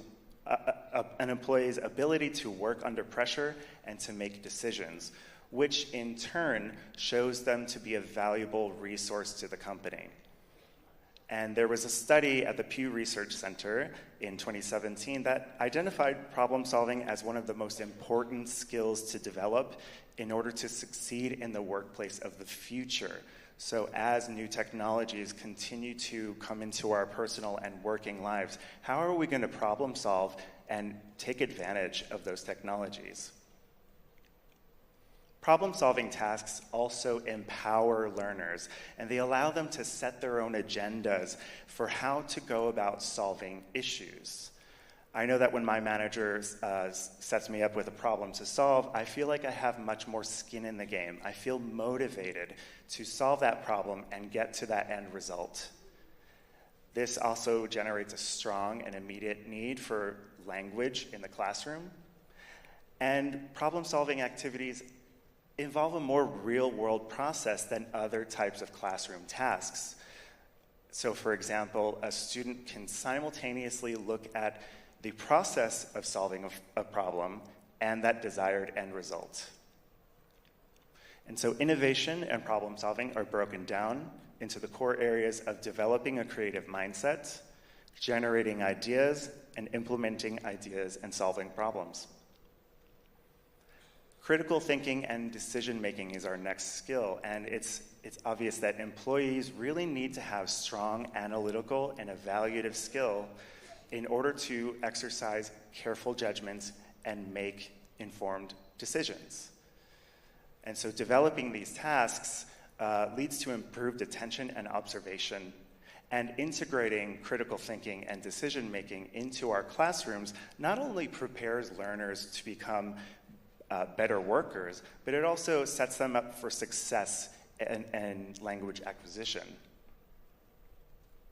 And so we've broken this down into the core areas of understanding and analyzing information and arguments, evaluating ideas and arguments, and making decisions. Okay, leadership and global citizenship. This is our next skill, and this is crucial for employees to successfully interact with their colleagues and clients. Leadership is really about taking responsibility for your work, for your teams, for your outputs, for your team's well-being. And it creates an opportunity for individuals to create change in the workplace. A key aspect of leadership is global citizenship. So more and more companies and businesses are looking beyond themselves and beyond their local communities. They're developing an awareness of the world around them and their roles and responsibilities in that wider, bigger world. This leads to more and more initiatives such as sustainability and EDIB. And it's important for learners to understand the importance of these and their role in the global community as well. So leadership and global citizenship is broken down into contributing to the success of an organization, demonstrating leadership, and contributing to an organization's positive role in global issues. Professional development. So the world is rapidly evolving, and in order for us to keep up, there is a lot that we need to be able to do and know in order to not be left behind. And so learners must continue to grow their employability skills through professional development and management, through skills such as strategic planning, organizational ability. These are highly sought after by employers, and they enable learners to meet deadlines and to maintain realistic goals. Professional development is an ongoing process. It promotes lifelong learning. And so the ability to adapt to the changes around us by developing these skills and knowledge in the business world will set us up for success in our current jobs and future careers. Professional development and management is broken down to the core areas of being organized and managing your professional developments. Emotional intelligence, this is one of the most important core skills in the working world. And we have a rapidly changing world. We're constantly being confronted with changes to an organization, to an industry, and we need to be able to deal constructively with those changes, to demonstrate a positive disposition, and to maintain motivation despite those setbacks in order to get through it. It's clear that resilience, patience, adaptability, and self-awareness are key qualities that learners need to survive and thrive in their current and future careers. And so we've broken emotional intelligence down into the core areas of demonstrating self-awareness, acting with resilience, and demonstrating empathy and positive relationship skills. Our last competency is digital literacy, and it's clear, especially since 2020, that all fields of work are increasingly exposed to digital technologies and working environments. I'm mostly working on Teams now. I go to the office 3 days a week. I work from home twice a week, but also most of my team is international, so I'm constantly using these digital technologies in my flexible working environment. Technology is integral to our personal and professional lives. And so learners need to be digitally literate in order to take full advantage of those new technologies and those flexible ways of working, and to make the most of opportunities that come with new technologies like AI. How are students going to use AI in a practical and responsible way, an ethical way? How are they going to keep safe using these new technologies? And so digital literacy is broken down into using tools and creating digital content, sharing and interacting online, and safety and well-being online. So I know that was a lot of information. You can, again, see the framework online for yourselves. But how do we integrate employability skills with our core English courses? You may already see examples of this in your current courses and in the way that you conduct activities in the classroom, through team projects, through problem-solving activities, setting learning goals, and critical thinking. We have that just by the nature of holding a debate, by evaluating texts and reviewing products. One thing I suggest is that when you look to supplement your courses, you look for something that specifically covers employability skills. And for our purposes today, I'm going to look at the examples of the employability skills and workplace essentials modules that Cambridge developed over the past few years. These are short digital courses, 8 units, 8 hours long, fully digital, and they're meant to be used flexibly to supplement any other course. They're also aligned to the Cambridge Employability Skills Framework for ELT. And the core courses I'm going to use in my examples, I'm sure you may be familiar with: Interchange and Evolve Digital. So let's look at the example of Interchange 2 and Employability Skills Workplace Essentials. One thing I suggest when you try to combine tools and materials is to look at the syllabi and try to cross-check them and look for some skills or themes that match up across different units or lessons. So here in Interchange 2 and Workplace Essentials, we found the common skill of addressing local issues. In Unit 2 of Interchange, Life in the City, we're looking at city services, and we're writing a post about a local issue. In Workplace Essentials, we have a unit, Unit 5, which focuses on the framework competency of leadership and global citizenship. And then we have, from a business perspective, we're talking about how an organization can address a local issue. So the key speaking and writing objectives from Interchange, we're talking about transportation and the issues around it, evaluating city services, and then writing about that local issue. And then to supplement, we have key objectives from the module from a business perspective, where we're recognizing and describing issues, we're deciding how to help, creating new initiatives around that issue, we're managing money around that initiative, and then writing about it from a business perspective. The next example we have is for Evolve Digital and Employability Skills at a slightly higher level. And so once again, we looked at common skills and themes across units. This time we found one nicely for responding to criticism. And in the Evolve Digital unit, we're looking at negative product reviews and developing and presenting a plan to address it. And then in Unit 8 of Employability Skills, we're looking at the framework competency of digital literacy. So how can we respond to that negative product review as a business in order to make sure that the client is happy and use polite and clear, concise language.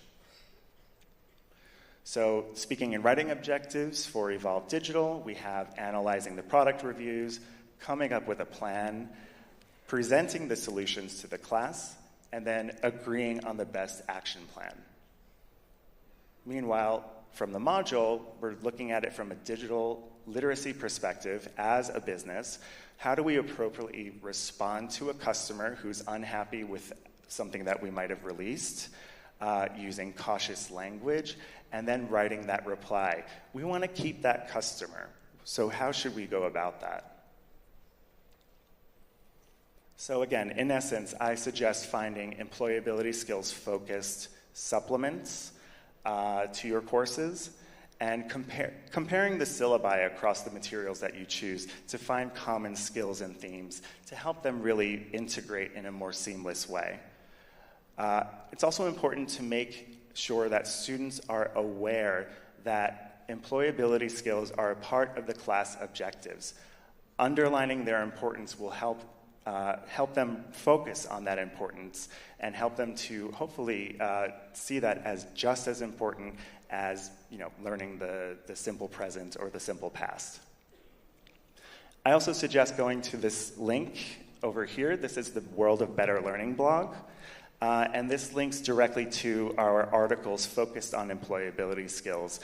There are plenty of really nice articles there focusing on each of the competencies and specific activity types that you can include in your classrooms. I'll give you a second to scan that if you want. Okay. And really, in practice, we have so many options out there. You could assign the supplemental materials when you've completed the core course in class, or you can assign it as independent work as you focus on the core course in the live classroom. And this really all depends on your class structure, the format, your technology, and learner motivations. Okay, so when it comes to motivations, learners, just like us, really want to have something that they can take away with them to prove that they've mastered a set of skills. And one way to celebrate student achievements is the use of micro-credentials for verification and motivation.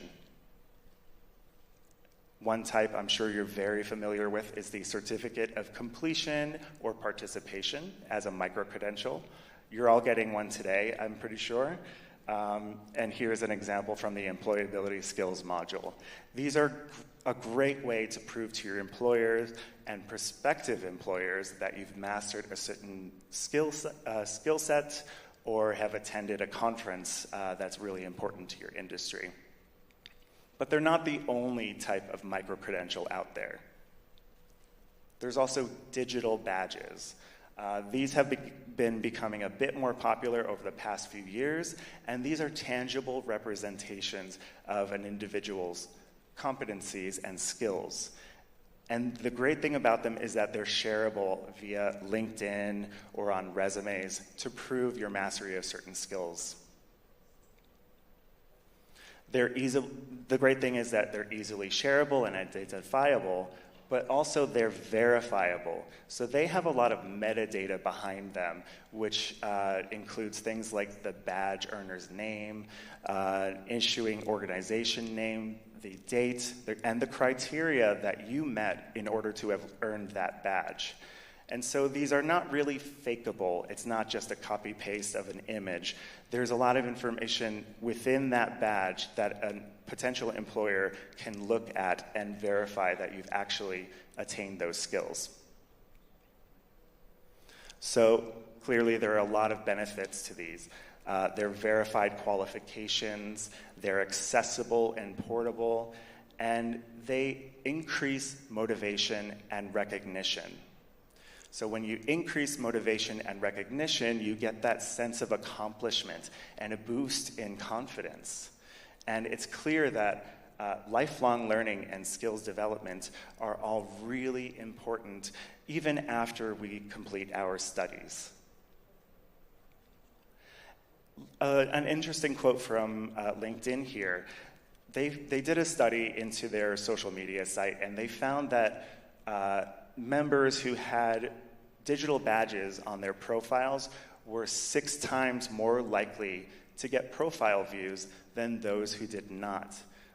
So to me, that's very clear that micro-credentials can help increase your visibility to prospective employers. And this is something that we can include when we add employability skills to our English language courses. So that was a lot, I know. We're just going to wrap up here. So we talked about what employability skills are and why they're so important. Why is this such a big buzzword in our industry right now? And practical ways to implement and embed employability skills from the framework into our core English courses, and ways to prove skills mastery through micro-credentials. So I'd like to leave you with this quote from William Butler Yeats, an Irish poet.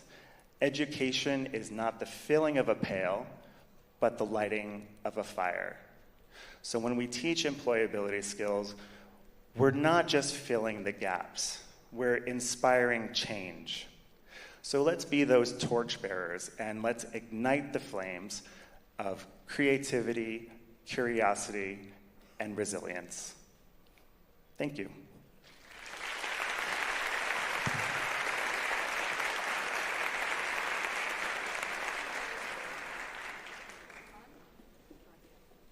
Almost. There it is. Okay. Thank you very much. That was so great. Yeah. Thank you. It's so wonderful to see that we can go so far beyond the language as it's itself. Because so much happens in the classroom, and it's so great that we can see that we can teach so many other things that will impact our students' lives in the future. So that's amazing. Thank you very much. Thank you. Thank you. We'll be taking questions now. Where is my friend Sergio? There. Do you have a mic? You got 2 mics. Okay. So we'll be taking questions from the audience. And if you are watching us online, you can send your questions in the chat. Do we have anybody? Over there? Over there? Yeah? Is it on? There we go. Yeah. Hi, good morning. It was a pleasure listening to you guys. Thank you so much for the contribution. I've got a lot of food for thought today. My name is Elizabeth. I work at Centro Paula Souza, and we have already brought the soft skills to our work through Instituto Ayrton Senna, which works with the big 5 concepts, which are very, very close to the skills you presented. They are a little bit fewer, so we can bring them to different subjects, not only English itself. And I have a question about the supplementary material that you presented. The idea of the material is teaching English through soft skills or soft skills through English? I'm sorry, I didn't get that so clear. So specifically about the modules that I showed, those are focused on soft skills. So they are developed for English language learners, but the focus of the lessons is really on the soft skills and not the language. There may be some language support in each unit, but really what we're focusing on for each of those units is one of those competencies in the framework. Anybody else? I know we had up here. No? It was the same question. Oh, good. We're all in sync.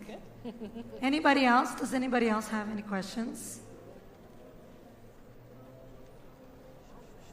No? I know it's almost coffee time. Over there, yeah. Anna's reaching you. There we go. Hey, good morning. Thank you very much. Well, you've been talking about employability skills, how important they are, and I agree. My focus now is business English. But I'd like to know, how can I help more experienced students to understand how important it is for them to keep developing those skills? Yeah, that's a really good question. I think one of the things that I've been taking away as we were doing research for this presentation is the importance of highlighting the employability skill in the class objectives and making sure that students know that this is an important aspect of what we're learning today in this lesson. We're talking about digital literacy, and we might be talking about, for example, one of those smaller components of the skill that almost can-do statements that you're taking away at the end of the lesson. So I think highlighting those in the class objectives is really important, but also reminding students that when they're learning employability skills, they're preparing for the workplace. And as you go into the workplace, you're continuing to learn. You're developing new skill sets in order to move up in an organization or business. And so professional development is it's an aspect of lifelong learning. And I think trying to highlight that and really underscore that professional development never really ends, that could be a really helpful thing to do with more advanced students. Yeah, that's perfect. Thank you. Thank you. We have time for one more question. Does anybody have another question? No? All right, so our online folks were a bit shy at this session, but one of them said, it's such a relief to find employability skills embedded in some courses in ESL books. So congratulations on your work and everything that you've been doing, and thank you so much for your presentation. Thank you. Thank you so much.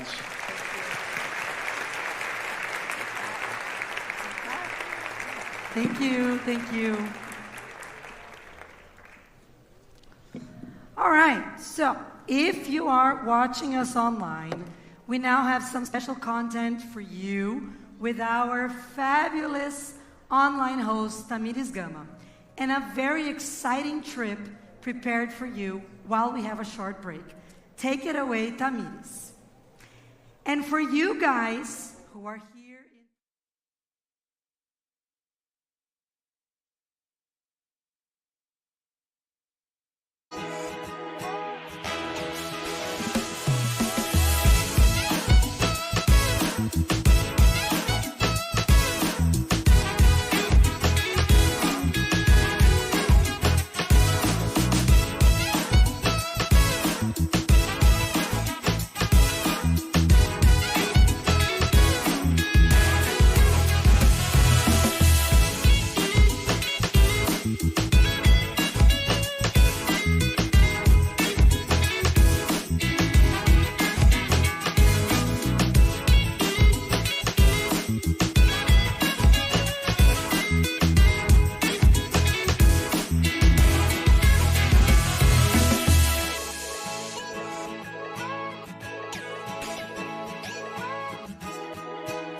Hello, good morning everyone. I hope you are enjoying Cambridge Day 2024.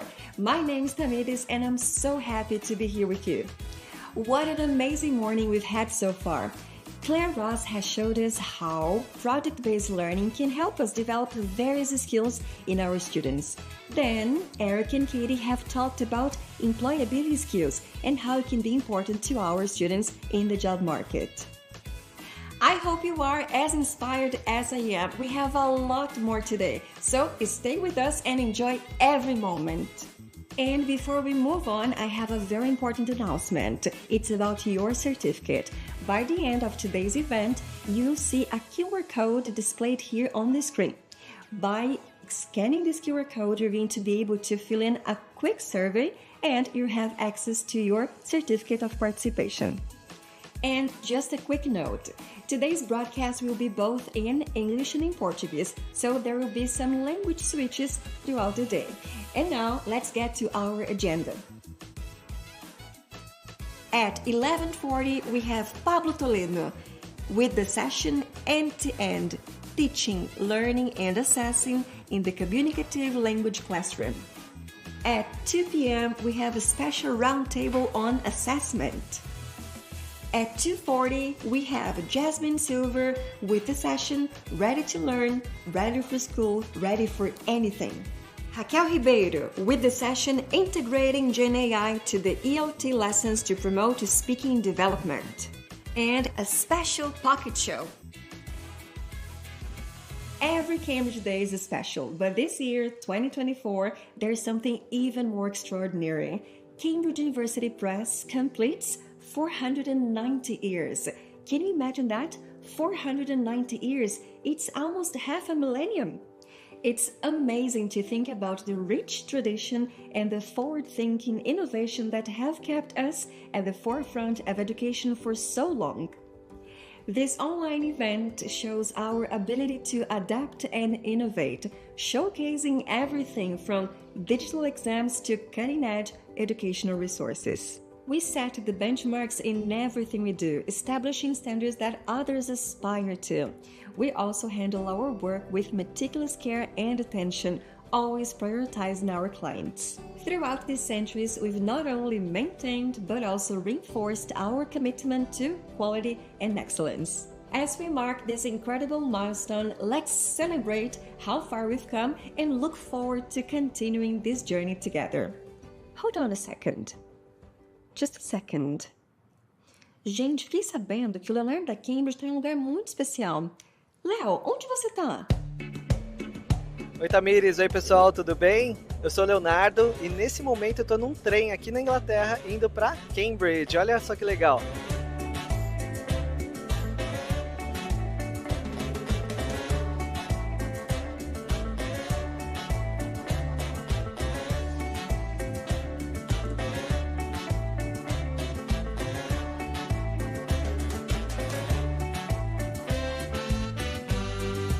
Nossa, Léo, que incrível! Mas, o que você está fazendo em Cambridge?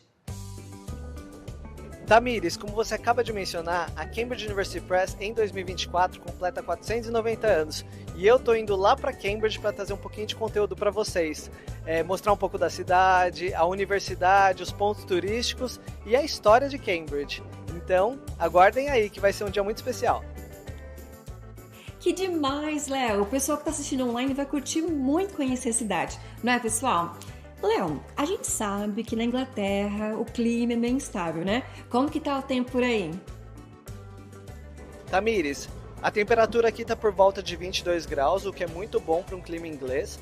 Eu só tô com essa blusinha aqui, não passei frio até agora.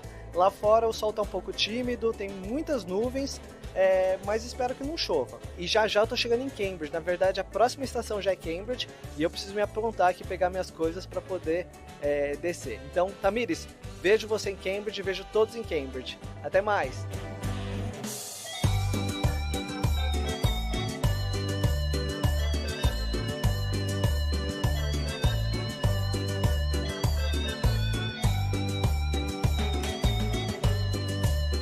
Que incrível, Léo! Bom, agora voltando ao nosso estúdio, vamos dar continuidade à nossa programação especial. Now, let's move on to our next segment. It's my pleasure to introduce João Madureira. João is the director of Cambridge in Brazil. Thank you so much. Welcome, João. It's an honor to have you here with us. Thank you, Tamires. It's a great pleasure to be talking to our dear teachers and participants of Cambridge Days in Brazil 2024. Yes, that's such a huge event, right? So everybody waits for this day. We all wait for the Cambridge Days, but nobody waits for the Cambridge Days more than I do. And for me, it's a great pleasure really to be part of this organization that provides such an opportunity to meet our customers, teachers, school coordinators, and so on. And being the director obviously gives me the position to welcome you all and wish you a very good and enjoyable day. Awesome. João, 2024 is a special year for Cambridge, right? Celebrating 490 years. Yes, you're right. 1534, 2024. That's exactly 490 years of history. 490 years of a very rich history in terms of publishing, in terms of research, in terms of dissemination of culture and knowledge around the world. And that's basically the mission that Cambridge University Press had stated back in 1534, which we carry with a great deal of honor until today. Obviously, we are delivering more than the traditional press book, printed. We now have digital content, we have platforms, but the history goes on. The first publisher in the world. We started publishing Bibles, and then immediately moved into publishing the studies and the researches that were produced within the different colleges that form the University of Cambridge. Nowadays, obviously, we publish worldwide. We have more than a dozen Brazilian authors publishing originally in English with Cambridge University Press, which gives us even more honor to be part of this organization. Awesome. But how long has Cambridge been active in Brazil? We started in Brazil with a representation office back in 1989, and that was basically a one-man, I would say a one-woman show, because our first Brazil manager was Rita da Costa. Some of you will probably remember her, and she came to Brazil in 89 and started carrying formally the Cambridge banner around Brazil, visiting schools, universities, and spreading the word about Cambridge publications. Since then, we have grown, and we now have 55 colleagues working throughout the country on behalf of Cambridge University Press. And assessment, must I say now, because since 2 years ago, Cambridge University has merged press and assessment into one operation. So our colleagues from assessment, which were working in parallel with us, but under a separate management structure, we are now part of Cambridge University Press and Assessment. And João, what is Cambridge's importance to our Brazilian society? What would you like to share with us? Because we carry this university mission of disseminating culture, knowledge, and research, we do spend a little bit more time and effort and energies to bring to the market subject areas other than English language teaching, which are very, very important to the Brazilian society, the Brazilian academic world, because through our publications over the years, not that we carry the truth, but we carry perspectives and angles from the different authors that we publish about the society, about the global society. So different areas like social studies, hard sciences, medical sciences. We've been publishing all subject areas over the 990 years that we've been active. And you can almost tell the story of the world through the publications that we have delivered to the market. Talking specifically about English language teaching, you can also kind of timeline the evolution of English language teaching around the world, because our authors were always reflecting the most up-to-date methodology or language approach that was necessary around the years when the series and books were published. You mentioned something interesting, which is this rich tradition and this forward thinking. How do you see merging something traditional with something more futuristic, let's say? Well, being a traditional publisher or being the oldest publisher can send people to the wrong mindset. Oh, very traditional, old style, no technology, no innovation. It's quite the contrary. We've always been in the cutting edge of every subject area that we published. You know, you can look ahead, you can plan ahead, but if you don't, especially if you don't learn the lessons from the past, you know, very often you run into very easy traps and mistakes. And that's what makes us even stronger, because we carry the history, but we look ahead. We look into the future. João, I'd like you to tell us a little bit more about the social projects in which Cambridge is involved. We have several initiatives to support projects that teach English to underprivileged citizens or underprivileged students. We have partnerships with IBEO Global in Rio de Janeiro, with Cidadão Pro Mundo in São Paulo. We also work very closely with the Prefeitura Municipal de Ribeirão Preto. More recently, we have established a partnership with the Brazilian Paralympic Committee, Comitê Paralímpico Brasileiro, whereby we offer an adapted version and an accessible version of one of our series, Evolve, to help the athletes to gain up to intermediate knowledge of English, and that allows them to participate into international competitions, allows them the possibility to give interviews, to participate into clinics and training sessions that are available worldwide. And we have also a partnership with Instituto Ayrton Senna. And you all know the Instituto Ayrton Senna is not specifically to support English language teaching projects, but Instituto Ayrton Senna promotes education as a whole in Brazil. So that's another partnership that we are very honored to have.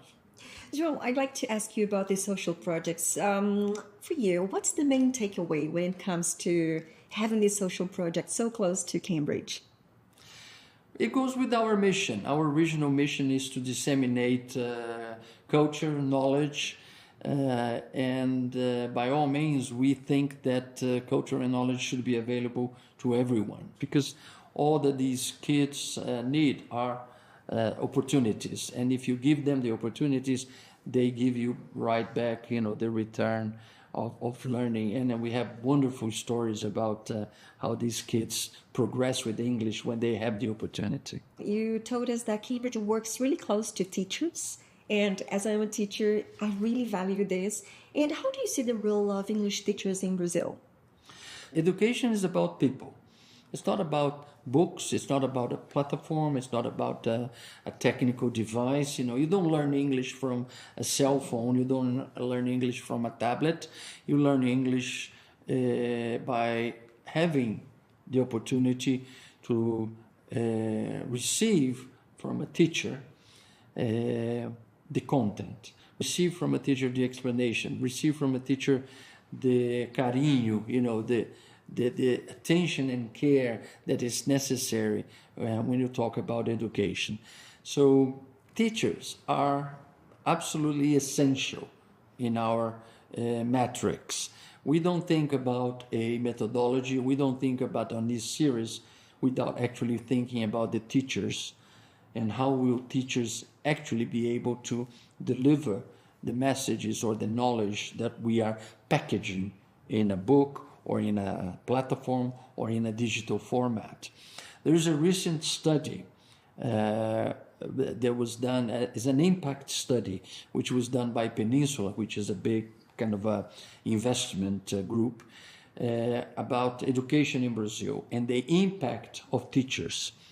The impact of teachers in the ensino fundamental 1, so the basic, early age, 1st to 5th grade, and then the second from 6th to the 9th grade, so fundamental 1 and 2, the impact of the teacher is 57% in the overall learning process, in the overall learning ability of kids. So we're not talking about teachers with a book, teachers with a blackboard, teachers with a whiteboard, with a tablet. We're talking about the teacher. The teacher himself has a 57% impact.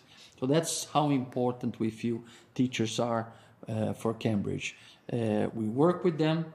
We work before we actually get anything published. We are already talking to teachers. We are researching. We are asking for their reviews. We are asking for their opinion, so we can actually bring something that is much closer to the reality of teaching in Brazil. João, and how can teachers rely on Cambridge? In many different ways, but in the case of Brazil, we have, as I said, a group of 55 colleagues which are based in different regions in Brazil. A great deal of these colleagues are consultants, are teachers who chose to be a consultant working for Cambridge. So they're able to support the teacher training programs in different schools. They are able to support and replicate teacher training sessions to offer not only teachers but schools and coordinators a better way to deliver the English language teaching process or approach that we are proposing. So through our teaching consultants, through our reps, who are also capable of delivering the message, through our assessment colleagues, which are able to deliver, talks and support on assessment strategies, as well as delivering the sessions through our authorized centers. So teachers and schools can count on Cambridge in many different ways. And of course, the very basic, getting the books at the right time and making sure that we have the best quality publications or content, because publication, people will always think about press and printed, but the best content for the English classes. João, before we wrap up, I'd like you to leave a message for those watching us. Well, it's always very daring to send a message because, people think that, there is such an important message. Let's pay attention and listen to the message. But my message is very simple. First of all, thank you very much, not for watching me, but thank you very much for sharing your time, giving your time to us during our different events, but not only today, this opportunity, but throughout our entire year when we promote webinars, different encounters, different sessions. You're always very kind to our colleagues that call on you, that ask for your time. So thank you very much for being a Cambridge friend. And the message really that I want to give is that we are out finally from the pandemic after 2 years, and then the following 2 years when people were still suffering. I know that there is an enormous gap, a learning gap that resulted from the 2 years of non-face-to-face classes, especially to the younger ones. So there's a lot of work to be done. So count on Cambridge to keep helping you, and let's just move ahead. The world is always a challenging place, but if we work with education, we can never give up, because our jobs are never ending. There's always something else that we can deliver. So let's keep working with a lot of enthusiasm and energy that you always given, and count on us. We'll be with you all the way. Thank you, João. Thank you so much for being with Cambridge, and thank you for being part of our journey. Thank you, Tamires, and thank you all. Léo, stay on alert. There is a surprise coming your way. E falando nele, e aí, Léo, onde você tá? Mostra um pouco pra gente. Tamires, acabei de chegar no campus de humanas da Downing College, que é uma faculdade com 30 áreas de conhecimento, dentre elas filosofia, história, arte e inglês. Para vocês terem uma ideia, a Universidade de Cambridge foi fundada em 1209 e é uma das instituições de ensino mais prestigiadas de todo o mundo. A Universidade de Cambridge possui mais de 31 faculdades autônomas, assim como essa, cada uma com a sua história e tradição. Hoje eu vou mostrar um pouquinho da Downing College.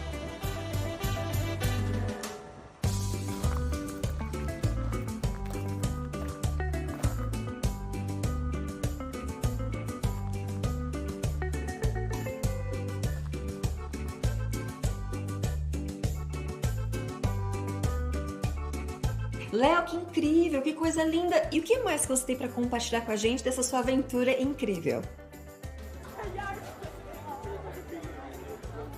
Eu vou mostrar para vocês o Jardim Botânico da Universidade. Botanic Gardens é um espaço da Universidade de Cambridge e tem mais de 8.000 espécies de plantas e flores catalogadas. E é um espaço também onde eles abrem para visitas e é muito popular, é realmente um ponto turístico da cidade de Cambridge. A ideia da criação de um espaço de estudo de botânica veio do jovem professor John Stevens Henslow. Ele tinha apenas 29 anos quando foi professor de botânica da Universidade de Cambridge, e foi ele quem convenceu a universidade a montar esse espaço lindo. John foi professor também de um dos maiores cientistas do mundo. John foi professor de Charles Darwin.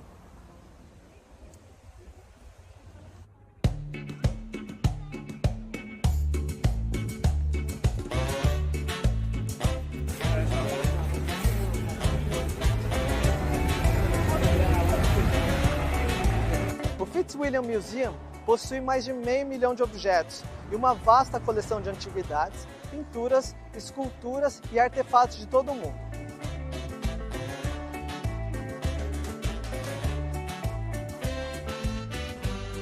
Se você é um entusiasta de arte e história como eu, não deixe de vir ao Fitzwilliam Museum.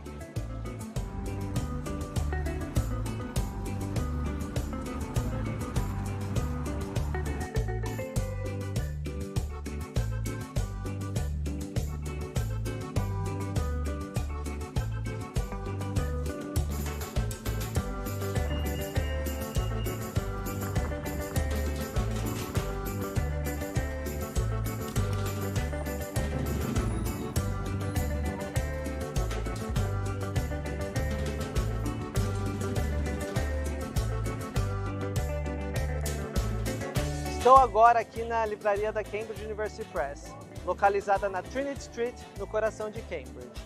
Essa livraria foi considerada uma das livrarias mais antigas do Reino Unido. Há registros de que se vende livros aqui desde 1571.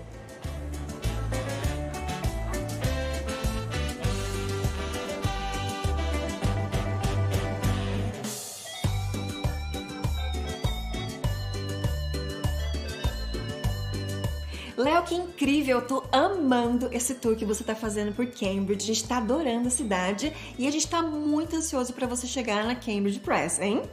And speaking of Cambridge University Press, are you ready for a quick quiz? Let's see how much you know. So the question is, how many new titles does Cambridge University Press add each year? Letter A, 500. Letter B, 1,500, or letter C, 3,000. Let's see who gets it right.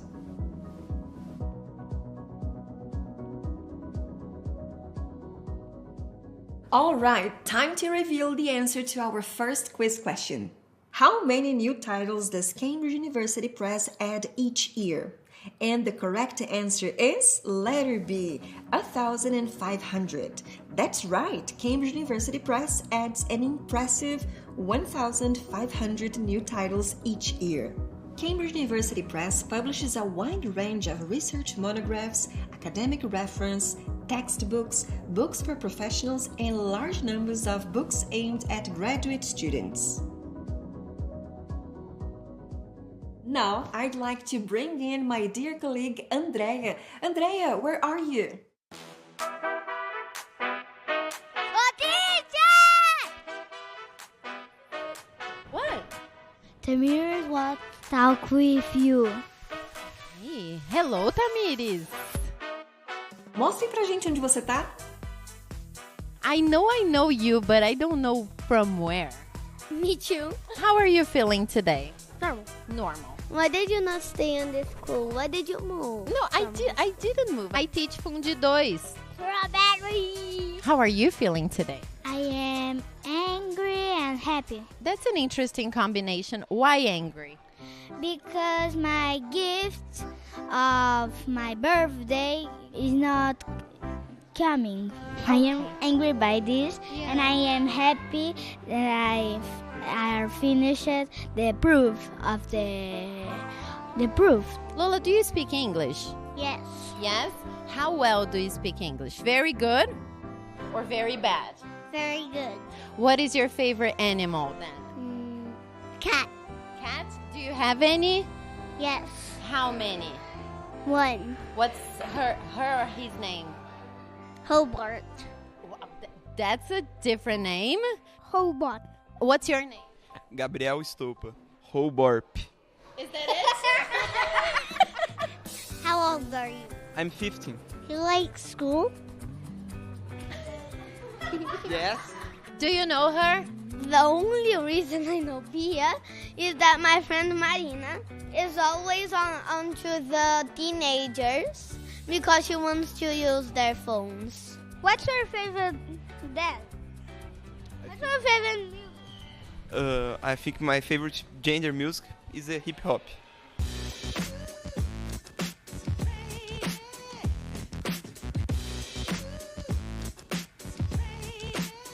She's all always at us like, oh, do you have any games at your phone? Can I play it? Why can't the younger ones take their tablet as well? It's like not fair. Can you give me an example of something boring about being a kid? One day it was in my house, and it was la la la la la, and then I didn't see my toy, and then Ooh, did it hurt? oh yeah. Do you have a question to a teenager? If the task gets every time a bit harder or a lot harder. Way harder, way more harder. Her test was very harder. It was not. After Monday, you were on vacation because you have your last exam and then vacation? Yes. Okay. I think I don't have some percent of. Sure. I'm going to be 15 days in Cuiabá and 15 days in Brasilia. But what are your plans for vacation? We go to Argentina and we como se fala Rural area, and we go to a city and was graved the films more spooky of Argentina. Stop it. Which one? Do you remember the name? Yes. Cuando acecha la maldad. You speak Spanish too? Hola, ¿cómo estás? What do you like studying? History and science. History and science. Do you like history and science? Science I like because maybe in the future I'm gonna be a scientist. A scientist? Maybe. Okay, maybe. No pressure. No pressure. You're free to choose. So much years to think about this. Doctor. A doctor of what? Ooh, a surgeon. Yes. Vet, insurance. Insurance? Work with insurance? Yep. Okay. That's specific. This camera here is for a lot of teachers. A lot of teachers watching us. Is there a message that you can tell these teachers, that you can send to these teachers? What would you say? That camera is so much interesting. More homework. Louder. More homework. Yes, more homework. I love you. Say it again. I love you. Louder. I love you. Awesome. A message to teachers. Tipo assim, ó, teacher, eu quero more homework, please. Não, mas então o que a gente vai pedir? Menos homework. Menos de homework já. Fazer muito bagunça. Fazer bagunça? Fazer infinito de bagunça.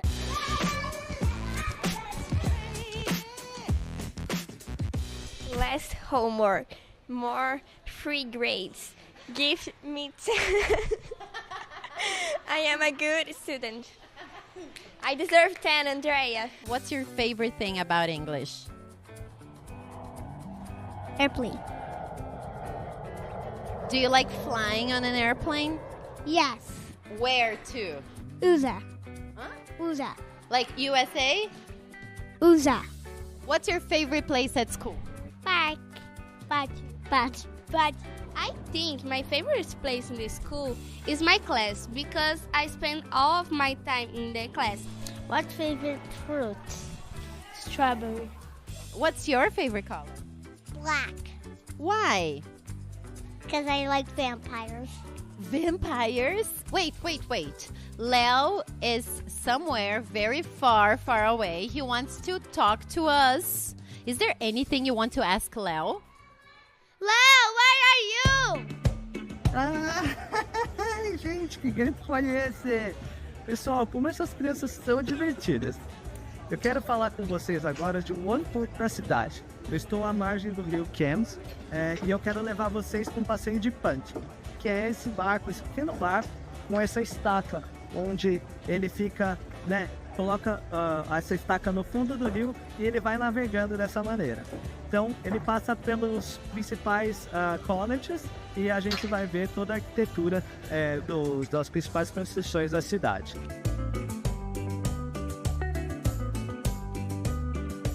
The tour will be about 45 minutes today, going down a section of the River Cam known as the Backs. around 70 years after the university was founded, the first college was founded in Cambridge. So across the years, there have been 31 colleges, or there are 31 in total today, as part of the university. So a kind of more simple way to think of a college is they act somewhat similar to a Harry Potter house. So like Slytherin and Gryffindor, how they're connected to Hogwarts, all the colleges in Cambridge are connected to the university. And the very grand building we have over on my right hand side there, the name of it is the Wren Library. It houses 300,000 books, so a very vast book collection. My personal favourite, however, is the first edition of Winnie the Pooh, the bear who loves honey. The reason being, the author A. Milne attended Trinity College here in Cambridge.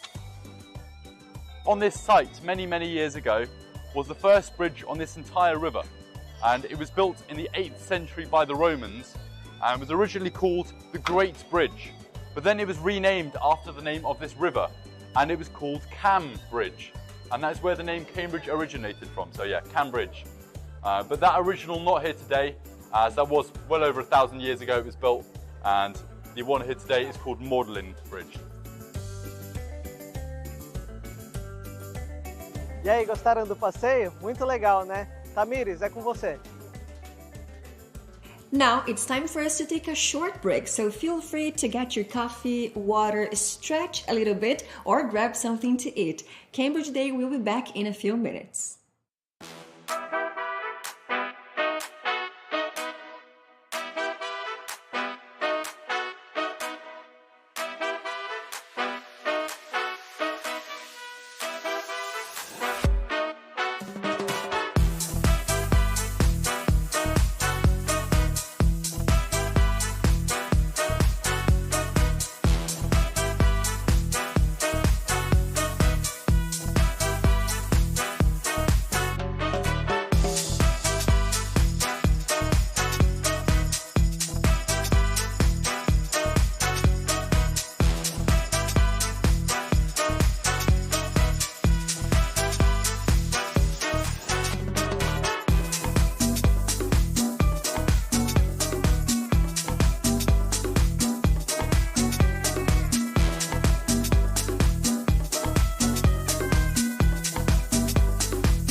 I hope everybody had a great time during the break. Now that we're energized with our teacher fuel, also known as coffee. Our third speaker is here to share his knowledge with us. So it's a pleasure to welcome Senior Assessment Services Manager Pablo Toledo to take the stage with his talk, End-to-End, Teaching, Learning, and Assessing in the Communicative Language Classroom. Welcome, Pablo. Lovely to have you here. Great to be here. Yeah, so you probably realize we like to chat a little bit before I hand you the floor. Let's do it. So my question for you is, what part of the journey do you think assessment holds?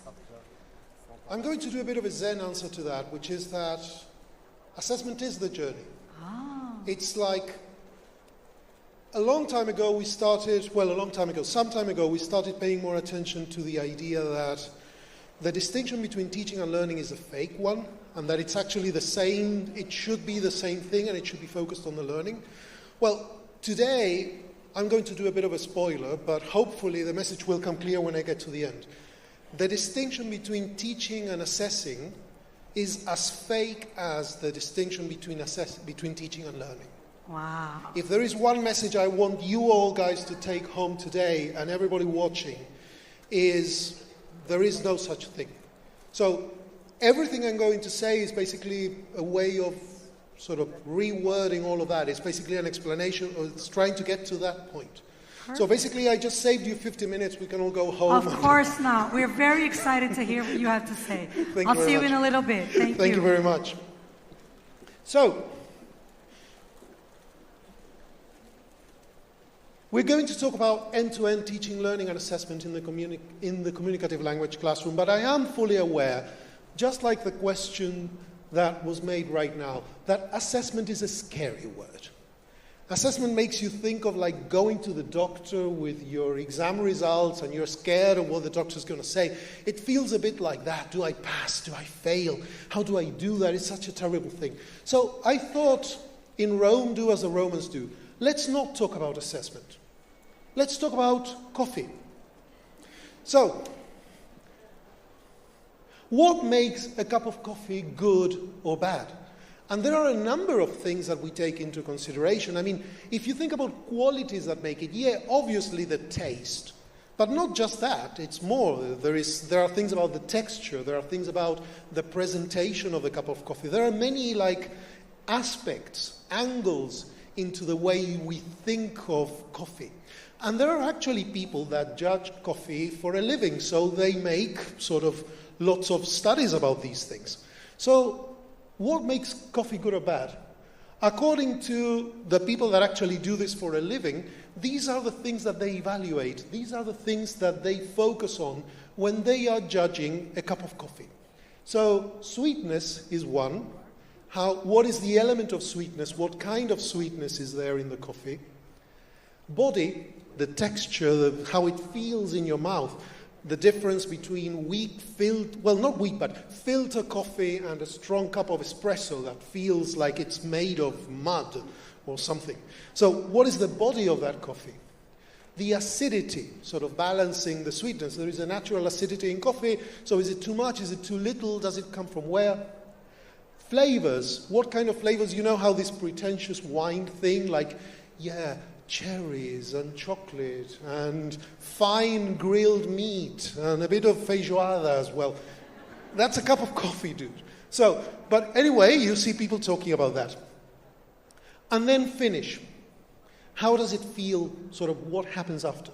So these are the different things that they are focusing on, that they're looking at. The different things that can make a cup of coffee good or bad. It's not that one is good, the other isn't. It's just that these are the aspects that they balance. Now, we need to be more specific. I mean, if we want to be more specific, can we describe this?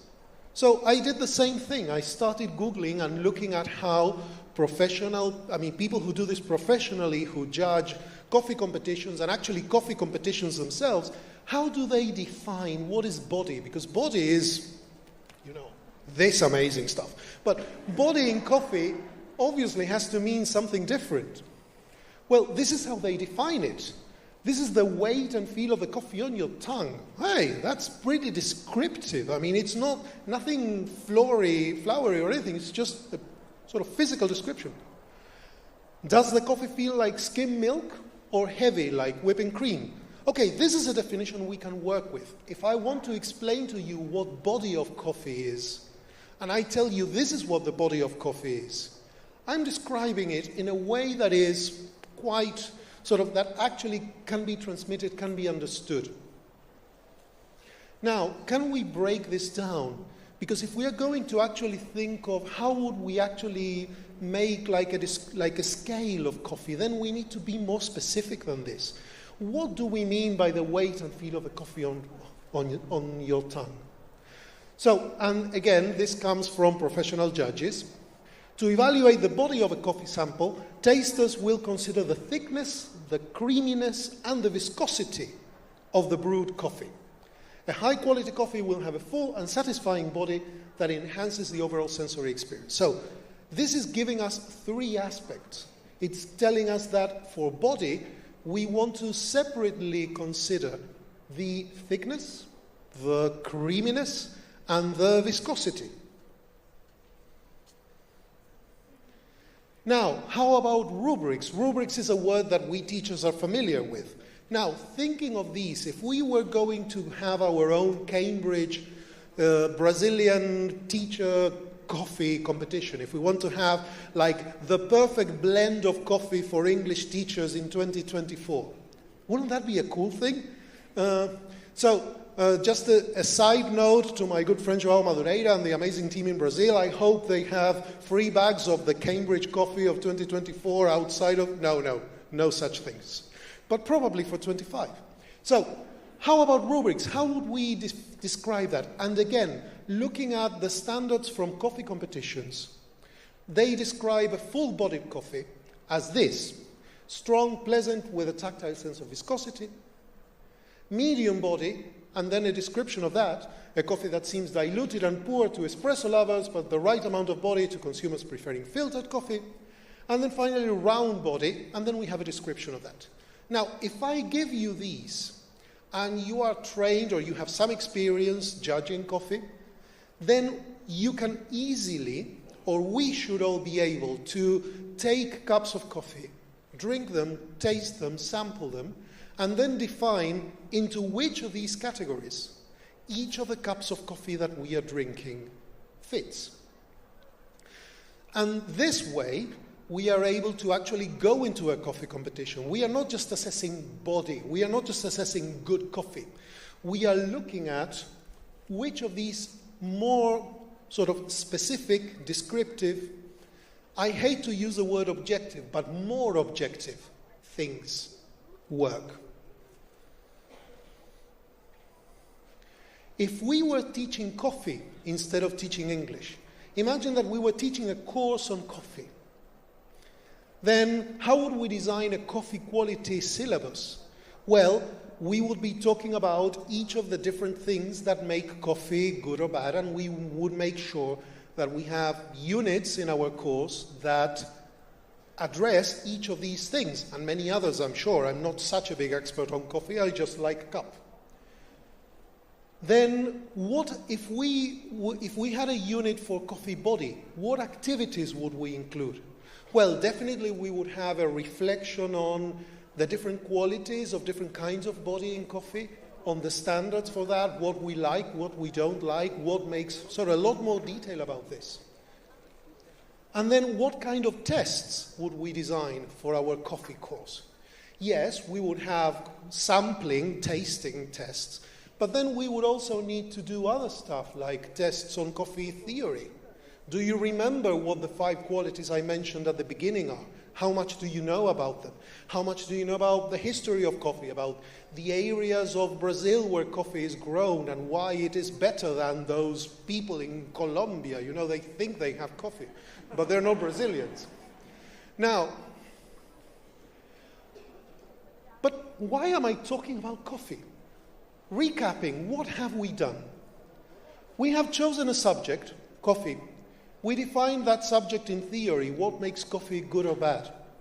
We turn that definition into observable features, things we can look at. We defined a criteria for that feature. We described the body and how we define it. We designed a syllabus for our coffee course, and then an evaluation tool. This is the end-to-end process for a coffee course. But we are not here to talk about coffee. Well, okay, we have done each of these things in order. And now it's time to talk about English. Because unfortunately, I mean, it would be nice to teach coffee for a living, but English is what we do. Now, what are we teaching and assessing? Let's begin from our definition of what it is that we do as language teachers. Let's go from the very beginning, because my promise to you is that this session is going to be about the end-to-end process. And I'm going to start talking about the very start. What is it that we teach? And then let's go step by step, just like we did with coffee, to see if we can get from that to the test at the end of the process. So the first thing is that we all agree, or most of us agree, and if anybody doesn't, I'm happy to have that conversation some other time, we need a couple hours, that we are teaching language as communication. That we are not teaching English because people want to understand the grammar of English, the syntax of English, what is the difference between a prepositional verb and a phrasal verb, or a phrasal prepositional verb, or whatever. Well, that basically means two things. The first one is that language is a tool. Language is a tool that we use to do things, which is why the frameworks that we use when we talk about English and when we describe English, we don't talk about, I know 50 different verbs and I know 20 different tenses. We say, I can do this in English.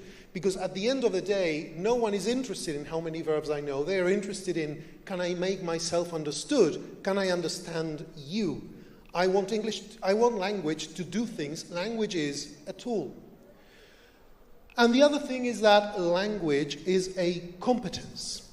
So, and actually, if you think of a Cambridge exam is deep down a very simple thing. It is a test of communicative competence. If only life were that simple. So let's break down the idea of competence, the concept of competence. So unpacking communicative competence, at Cambridge we work within the Common European Framework of Reference for Languages. And that framework defines competence as the sum of knowledge, skills, and characteristics that allow a person to perform actions. That means that there are things I know, there are things I can do using those things I know, and there are characteristics, there are things that I am. When we talk about things like employability skills, life competencies, many of those things fall into, a lot of that overlaps with things like my characteristics as a person, my general communication skills, my general attitude to other people. And those things allow a person to perform actions, so I use all of those things, the things I know, the things I do, the things I am, to do things.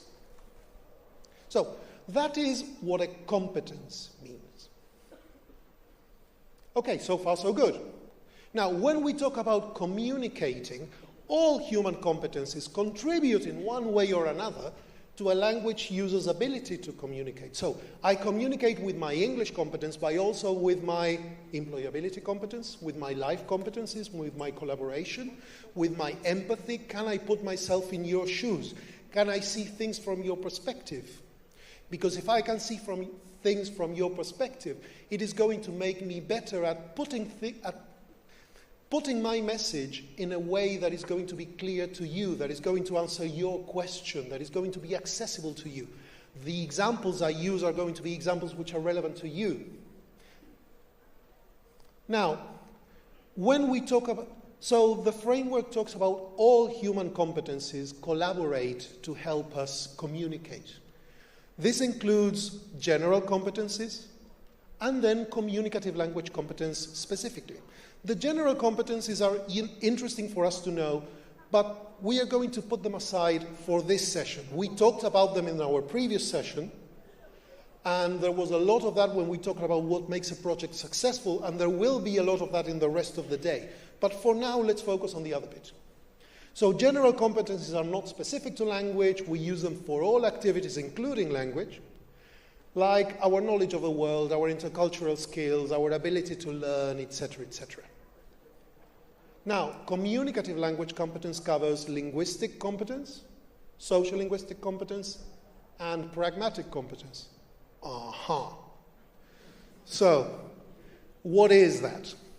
Linguistic competence is lexis, grammar, semantics, what we think of as the grammar and vocabulary bit, the more classic, hardcore learning English stuff. Social linguistics are things to do with how we manage social relationships, politeness, our register, how we manage different codes of politeness, how we use language to present ourselves as one thing or another, things like the implications of accent and dialect. And our pragmatic competence is basically discourse and functional, because at the end of the day, syntax is going to help you make correct sentences, but we don't speak in sentences. We speak, and we don't write one sentence after another. We need to put a whole text together. Those are our discourse competence. So when we talk about things like cohesive devices, coherence, how we put a text together, all of those things are part of our pragmatic discourse functional competence. So this is the way in which we can break down communicative competence specifically. Now, from communicative language competence come communicative activities, things that we do with language. And those are familiar to us, because it's basically reception and production, the classic ones, and then mediation. My good friend Alberto Costas, this is a word that is very close to his heart, and interaction. And these skills, or these communicative activities, come in oral and written form. So what do we call reception of oral? We call that listening. What do we call production written? We call that writing. Okay? So far, so good? So this is how we come to the classic model of the 4 skills, which we are now making more complex, but that's a subject for another day. Okay, so we have chosen a subject, and we have defined that subject in theory. Now, when I say communicative competence, we know what we are talking about. What about assessment? What about assessment? Here, thank you. What is assessment anyway? So the first thing, just like we define competence, let's very quickly define what we mean by assessment. And I'm going to use a definition from, not by me. I wish I were as clever as the person that wrote this, a legend in the world of assessment, who passed away sadly a year ago, called Tim McNamara. And he said that assessment is a process of observing evidence from performance. Basically, we need assessment because I don't know if anybody here is into the idea of brain-based teaching, but anyone will agree that we are not at the stage where I can open a window into your head and see the present perfect swimming in there and see if it is shaping up, if it is firmly connected to the island of the simple past, or not. We are not there. So what can I do to see how your learning of the present perfect is going? Well, I need to assess you. And to assess you, I need to ask you to do something using the present perfect. So I observe what you do, and then I interpret that. This is correct, this is incorrect, this is what I expected, this is not what I expected. And then I do something. I reach a conclusion about what you know and what you can do. And then, for many people, this is where the definition of assessment ends.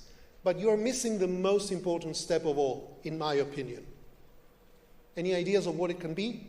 Then we drink a nice cup of coffee with rounded body? No, not that. In order to make decisions based on those conclusions. Because actually the point of assessment is not we have a test and the results are going to go into your report card. The point of assessment is I want to have an insight into how your learning process is going. What things you can do, what things have been acquired, what things are still struggling, so that I can make a decision. Are you ready to move on to the next unit, or do you need more practice on this? Are you ready to move on to the next course, or do you still have some competencies that you need to work on at this level before you move to the next level? Do you have what it takes to do, well, let's not talk about English, let's talk about a driver's exam. Do you know enough about driving to go out in the streets of Sao Paulo with a car? Do I give you a driver's license? And their life competencies are very important because it's important that you know how to move a car, but there is an attitudinal thing. Are you suicidal enough to go into the streets of Sao Paulo? Do you have a death wish? Now, that should be part of a test, shouldn't it? Now, anyway, important things about this definition is that we cannot really talk about assessment. We cannot define it without talking about learning, without talking about teaching. It is the same thing. And we cannot talk about assessment without talking about what we do next. Assessment is not an end in itself. Assessment is not a way of getting numbers and letters. It's a way of making decisions about learning that need to improve learning. Are we okay so far? Yep. Now, functions of assessment, and this is a classic one. I wish I had the person that came up with this analogy is a guy called Scriven, the first person to define the concept of formative assessment back in 1967, I think. And he said that these two people are doing assessment, but they are doing it differently. So when the chefs do it, it's formative assessment. When the people on the table are doing it, it is summative. The chefs, and we tend to think of those as either one or the other. So when the chefs taste the food, when the chefs are cooking, they are deciding, is this ready? Does this need more salt? How do we do this? How is this going? And then that's formative. When it goes on the table, they're making a judgment of the finished plate. And they are deciding whether it's good enough or not, whether it meets expectations or not. Well, it's not that different really, because in terms of assessment, my proposal to you today, my idea to you today, I'm going to go into details now, is that summative and formative is not an either one or the other. It is more formative, more summative, and they have one thing in common, which is that they are both focused on the learning. So it's two orientations of assessment with one common goal. If you are interested in formative assessment at all, the names Paul Black and Dylan William, are names you need to Google and become very familiar with. And they wrote that assessment becomes formative when the evidence is actually used to adapt the teaching work to meet the needs. So what makes a kind of assessment or an instance of assessment formative is not that we do it at the end of the unit or the end of the course, that it is a quiz or an exit ticket or that it is a big test at the end. What makes it formative is that we use the information that we collect with the assessment to adapt the work that we do when we teach to meet the needs of our learners, to get to better learning. It is a way of using that information that is formative. It is not, this is a quiz, this is a Cambridge English qualification. So, and they went on to explain this in a bit more detail. So, they wrote in 2009, the assessment is formative to the extent that evidence about student achievement, remember that assessment is a way of collecting evidence, is elicited, so extracted, interpreted and used, so what makes assessment formative is what it does, not what it is. Okay.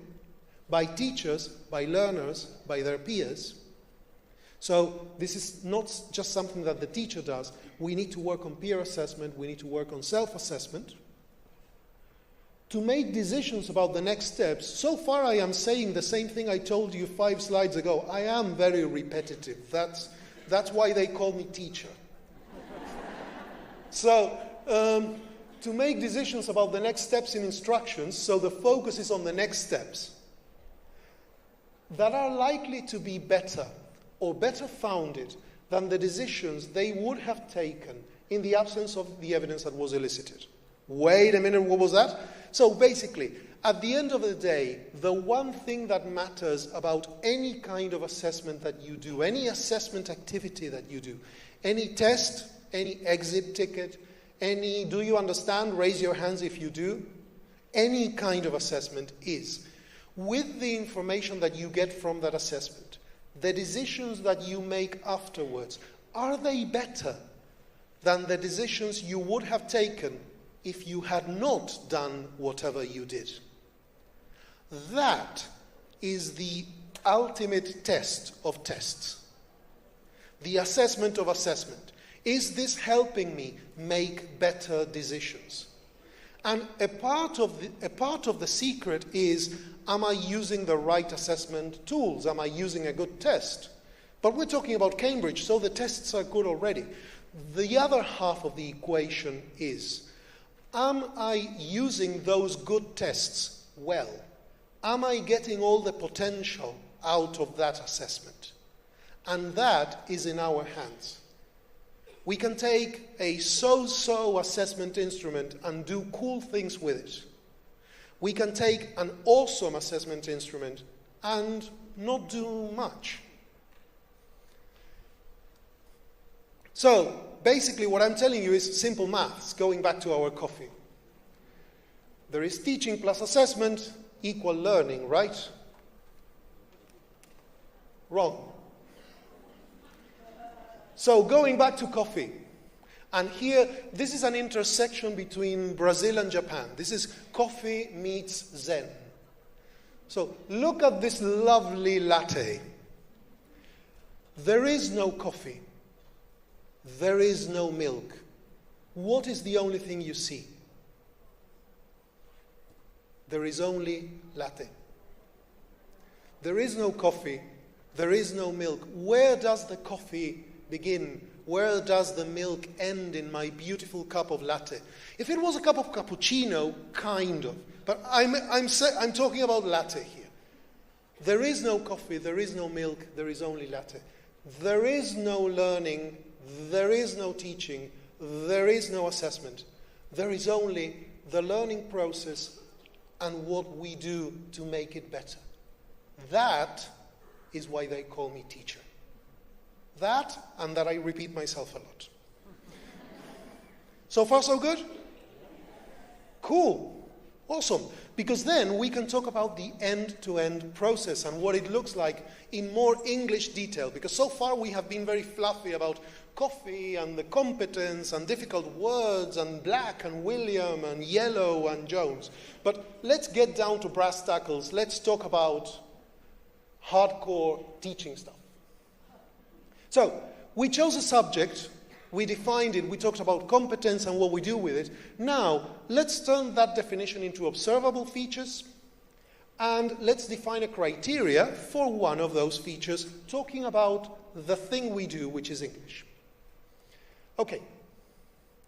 So, where it starts, the whole process begins for us when we look at, if you work within the Common European Framework, like all Cambridge materials, all Cambridge assessment, most of the work that we do, we can look at definitions like this. This is the self-assessment statement, so like the broadest global scale descriptor for the level B1.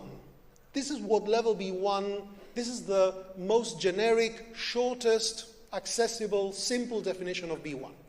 A B1 person can understand the main points of clear standard inputs. Well, you can do the reading. We are going to focus on this. A person, a B1 user of English, or a B1 user of language, because this is not an English-specific scale, can describe experiences and events, can give reasons and explanations for opinions and plans. Okay, let's narrow it down to those two specific activities. Can describe experiences and events, can give reasons and explanations for opinions and plans. Are you with me? So, if we break this down a little bit more, the self-assessment grid from the Common European Framework says that for spoken production, this translates as I can briefly give reasons and explanations for opinions and plans, I can narrate a story or relate the plot of a book or film and describe my reactions. And for writing, this translates as I can write personal letters describing experiences and impressions. This is the framework. If it looks very similar to the activities in B1 preliminary from the Cambridge English qualifications, if you know the exam, that is not a coincidence. Now, how do we make those things visible? Well, we need to think about the features of, in this case, written production that are going to reflect those things. Just like we looked at the body, the sweetness, the acidity of the coffee, just like we looked at those aspects, these are the aspects that we're going to look at in Cambridge to talk about writing, our 4 assessment subscales for writing. When we look at a piece of writing, we look at the content, we look at something we call communicative achievement, we look at something we call organization, and we look at something we call language. And then, at level B1, we define the expectation for each of those things. So here you have, and this comes from the teacher's handbook, this is not the secret formula of anything, this is all material you can Google. Actually, it's in the teacher handbook for all of our exams. You can see that we define what we expect from a B1 user of English for each of these competencies, or for each of these sub-areas of this aspect of writing competence. So far, so good? Okay. Then we dive into levels of performance, because this is what the people that are going to actually grade our exams see. What they see is a list of 5 bands and descriptors for different levels of performance. What is considered good enough, what is considered excellent, what is considered not too great. Okay? For each of the aspects. This is what allows us to make sort of accountable grades, accountable judgments. You can see what they look like for each of the different areas we described. Organization, language, communicative achievement. The next step is where we start thinking about what do I do with my course that begins next week? What do I teach? Which is, how do we go from all of these fluffy concepts of ideas and la into my lesson on Monday, or Unit 5 of my course book? Okay, the next step is to turn all of this into a teaching curriculum. Well, this is Unit 5, actually, from Think 2nd edition, a book published by, Cambridge. Look at this bit. So this is one unit in this course, which is a B1, which is a course that is developing B1 competence, okay? Now, telling a story. Remember that narrating events in the past is one of the things that is expected of B1 users for written production. So we are going to include materials in our curriculum that have to do with telling a story. We're going to focus on grammar elements that allow us to tell a story. In this case, relative pronouns, relative clauses. Then, in terms of vocabulary, we're going to look at elements of a story, types of story. We're going to look at things that allow us to talk about stories and to organize the way we do stories, storytelling. We're going to think about different writing styles. And then we're going to read an article series about how to give opinions, because there are always 2 sides to an argument. And if you remember the descriptors that we read from B1, there was something there about expressing your opinions, your likes, your dislikes. So this unit is going to focus on all of that. So far, we defined what we expect from this level of competence, and of course, the curriculum, the content of my course, has to be very coherent with that. It has to follow a thread. There has to be a line, a sequence, a story. And then, so you want to write a novel, do you? It's an interesting story. Do you? Yeah, we're teachers. We all have a story inside us. We just choose to tell it in lessons, not novels. And many teachers become novelists. Why not? With all of these things, plus how to write a short paragraph expressing an opinion, it is very clear that whoever wrote this unit was thinking about those B1 definitions. So we go from the framework to the curriculum. Now, the first thing we need to do then is to teach it, to present it globally. So how do we do that? Again, think second edition from that unit 5. First, we're going to do a listening activity on telling a story. Then we're going to read, so you want to write a novel, do you? And then we're going to have our general life competencies, our meta-learning, our reflection, our critical thinking aspects of thinking about writing styles, what makes a good story, and then learning about storytelling in the Caribbean. So these are the ways in which the unit presents global issues or global things related to storytelling. Now, we have to teach the mechanics, because to do all those things, we need to do language, basically. So this is where we begin with some aspects of grammar and lexis and syntax that we are going to need to tell our stories, beginning with grammar, relative pronouns. And this is where we practice that. This is where we learn about words that we can use to describe the different things in the stories that we tell. This is where we look at speaking activities that connect to our reflection. What do we think makes a story good? And then, what kind of stories do you enjoy? All of these things that can put you in the frame of mind of the mechanics of writing a good, gripping story with correct English.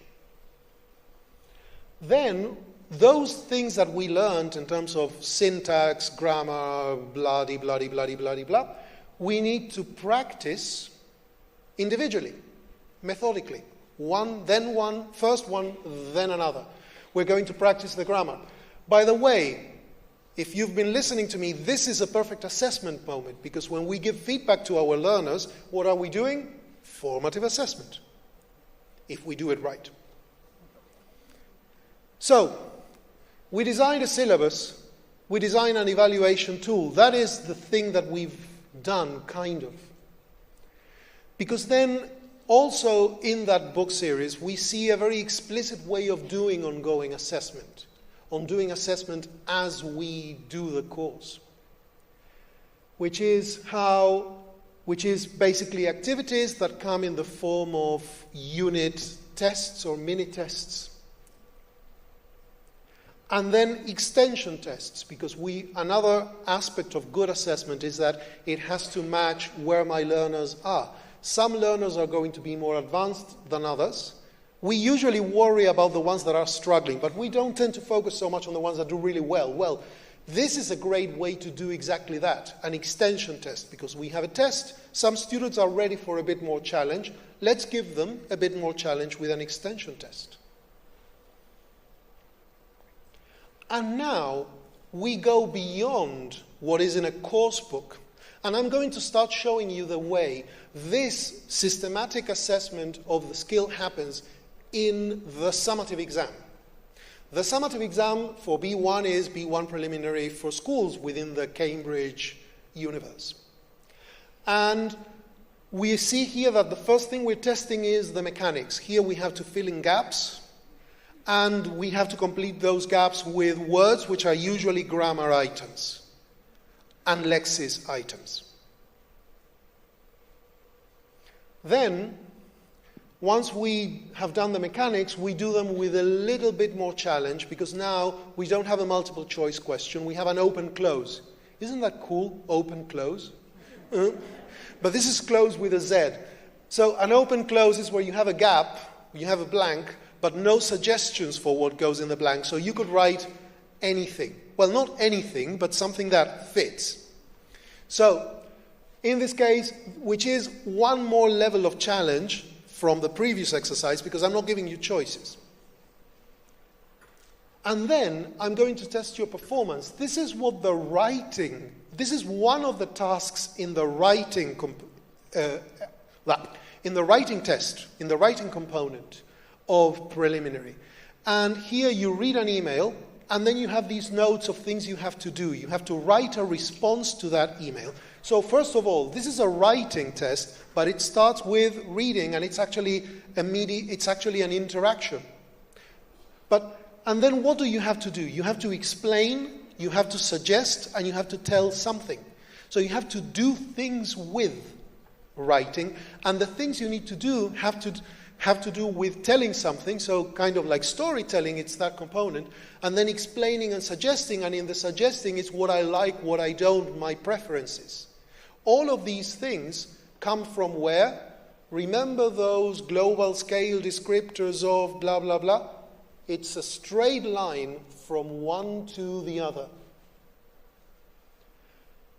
And then the second part is actually asking you to write basically an opinion piece about things that you prefer. So in this case, what do you find funny? Do you think it's good to laugh a lot? So talking about your views, talking about your opinions, talking about your preferences. Where does that come from? Again, if you remember all the way back to those B1 things. So basically that's the job done. Because we have chosen a subject, we're going to do English, we're going to do communicative competence. We have defined that subject. We talked about what we understand by competence and communicative competence and the aspects of communicative competence. We turn that into observable features. How do we know? Well, we know because in the writing I am going to see it in your discourse, I'm going to see it in your content, I'm going to see it in your communicative achievement, I'm going to see it in your language, and then we define a criteria, because in Cambridge we assess with these bands, and we defined for B1 what does each of the bands bring. But we also did the same thing from the curriculum end, to teach what B1 expects learners to be able to do. I need you to be able to do this, this, this, this, and that. How do we break this down into a syllabus? How do we break this down into things I can teach? How do we incorporate different stages of assessment that are super coherent, super aligned with that curriculum, with that expectation, with those definitions? Then we designed our syllabus, and then we designed our evaluation tools, the ones that we do during and the ones that we do at the end. So that's the job done, right? We can all go home now? Not yet. There is something really important that is missing. Ideas? The last step is that we need to make decisions about that. Because you can have, like I said before, you can have the best assessment instruments, but if you don't do anything with that information, it's like your doctor asks you to do a lot of tests and your blood and your x-rays and blah, blah, and then you go to the doctor with all of your tests and you give your results to the doctor. Your doctor doesn't look at the results, puts them on the desk and say, okay, this is what we're going to do now. Will you go to that doctor again? No. Now, imagine that you do a test, like B1 preliminary, but then the only thing you do with the results is a beautiful ceremony where you hand out the certificates, everybody claps, everyone's happy, the parents cry, they always do. You remember that course and you cry for different reasons, but then with those results, you don't do anything else. Have you really done assessment? Not really. You haven't made decisions based on that. What could you do? Well, that is a story for Cambridge Day 2025. So, to be continued. Thank you very much.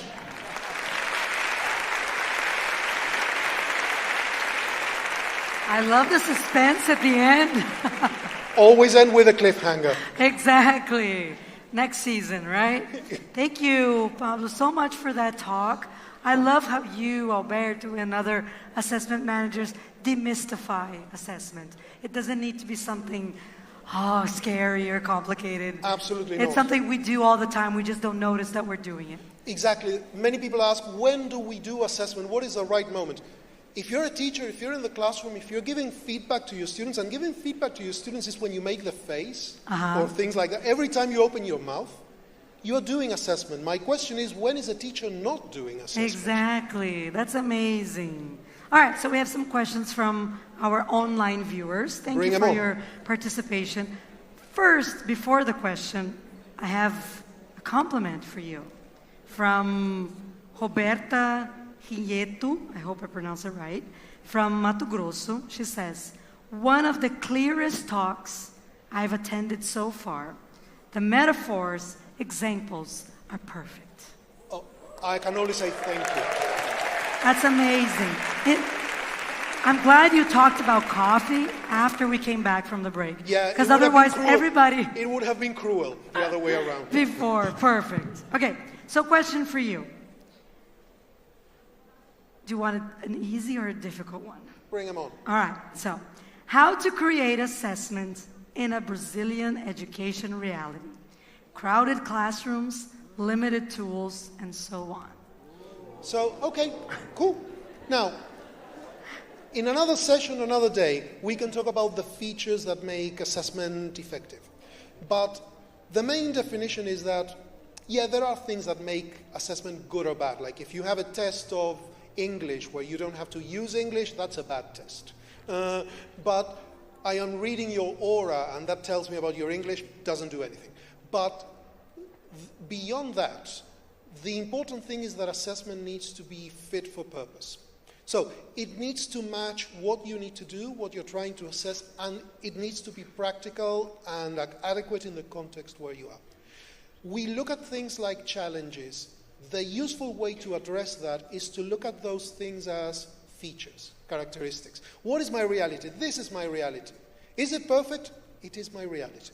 So how do we choose within what is possible for me to do something that will address it? So are we going to have a test that is going to include 40-minute conversations with each individual student to assess speaking?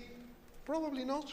Are we going to, so what are we going to do? We are going to look at things that are doable. So we're going to do them in groups, conversations, which also makes sense because most of the times when you're speaking, you're having an interaction. You're not just talking to the wall. So you do things like that. When you think of a test, very often we teachers run away with our dreams.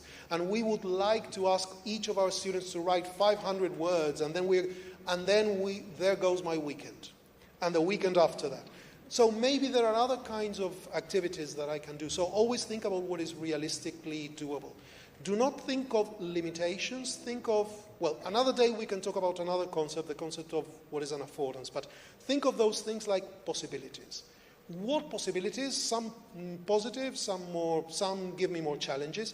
What can I do with what I have? There isn't a perfect way to do anything in a classroom. There is only the best one for my classroom. Exactly. So how do you do it?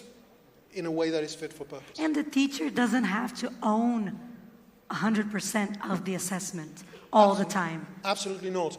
We think it's our job to do the assessment. Oh, I'm the only one that's capable of assessing my students. Exactly. Like, how do I feed 500 people if I am not a great professional cook? Well, one way to do it would be to buy food.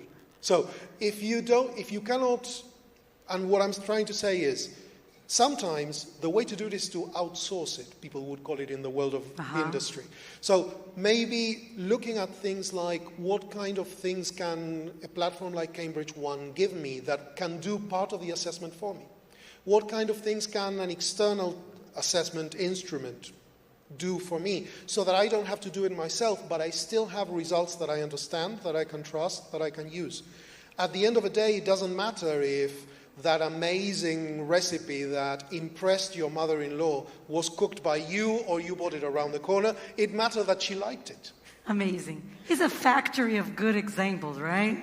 Yeah. Okay, so we still have time for one more question. Question to the master. Look at that. Where is the master? Look at that. That's you, I think. From Claudia Cunico. Linguistic. In your opinion, which part of the linguistic study do you consider more engaging for an ESL teacher? Okay, so engaging, whatever tickles your fancy, really. It depends. I mean, we all like what we like. If you're thinking of engaging in terms of useful, in terms of what is going to make it more practical, it really depends. I do believe that our capacity to do anything as teachers uses everything we know, uses all of our competence. Right. So everything I know goes into my teaching. And we see that a lot with people that have non-teaching, non-English passions. I've seen people who are great at drama, who love drawing, who love making music, who love cooking, who love... All of that feeds into the way they teach, finds its way into that. It's the same thing with the things that we study as teachers. We need to understand what we are teaching, so there are levels of, can I describe the language I'm teaching, is definitely sort of, it's not even important, it is essential. Right. It's a starting point. Beyond that, if you are more interested into the linguistics and how to sort of explain that in more detail and blah, blah, blah, and how to put that to our students in ways that I understand, go for it.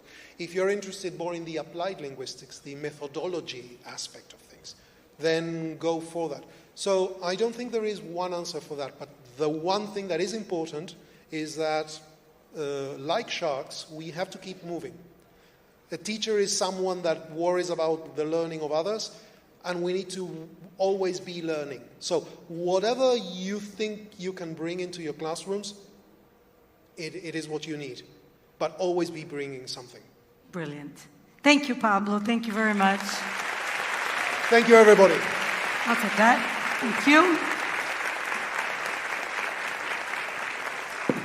All right. So we'll now have our lunch break. And if you are online, we still have special content to continue talking about assessment and see more of Cambridge. Then at 1 p.m., you can break for lunch, grab something to eat, stretch your legs, and we'll be back here at 2 p.m. Enjoy. And for those of you here...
Hello, welcome back. Wow, Pablo's session was outstanding. I really liked it. And I've got some news. You all know that Cambridge is always innovating, and for this year, Cambridge brings outstanding news about Cambridge English qualifications, the famous Cambridge exams. Since April, Cambridge exams have a digital option, In other words, the same exam you know, but now with many advantages, such as short time for registration, more availability to take the tests, and access to exam results. And to tell us everything about the Cambridge exams and the digital format, I invite Alberto Costa, Cambridge Services Assessment Manager in Brazil. Hello, Tamires. It's a pleasure to have you here, Alberto. Alberto, as far as I understand, the Cambridge exams haven't changed, but the way they are delivered, right? Can you tell us more about it? Exactly. Well, the exams are as they have always been. But this year, we have news. We have the Cambridge English Qualifications Digital, which is the exam in digital format. So now the candidates can have two options: to do the exams in the paper-based format or to do the digital version. But there are differences. These differences between the paper-based and the digital version? The differences are in the way the candidate can do the exam. It's about the exam experience. Digital, you would do it in a computer, of course. Then you go to a center and then you can do your exams in the computer. But the main differences are the timing. For example, for you to register to do the digital exam, you have a much shorter time. And also, the results will be available in 10-15 days. So this means that you can, the whole experience can be from registering, sitting the exam, and getting the results in about 3 weeks altogether. That's really nice. And the other key difference as well is that the digital exams will be available 365 days a year, as long as the center is ready to offer it. So candidates will now have the flexibility to do the exams whenever they want, when they agree with the center. What about this change? Why has it changed? It's because the Cambridge exams always had set dates. And those dates were set by Cambridge, and Cambridge sent the dates to the centers. But candidates now, they need more urgent results, and they want flexibility as well. So this also motivated those changes. So if they want to do the exams more immediately and to get the results more quickly, they have the option to do the digital exam. Oh, that's super interesting. And what can teachers do in order to encourage learners to take the exams? Well, one of the things that teachers can talk to students about is recognition. At one point in your life, you will need to prove your level of proficiency. So it's best if you do that as soon as possible. There are cases when candidates come to us to sit the exam, but they don't have enough preparation for a certain level. So if teachers are preparing learners, they could already agree when the learners could sit the exams at certain levels. It's best to do now than to do it when you need it and you may not have time or you may not have the right level. That's true. I've just asked you about what teachers can do, but what about the candidate? What do I have to do if I want to sit the exam? Well, we always recommend preparing for an exam, but we have centers all over the country.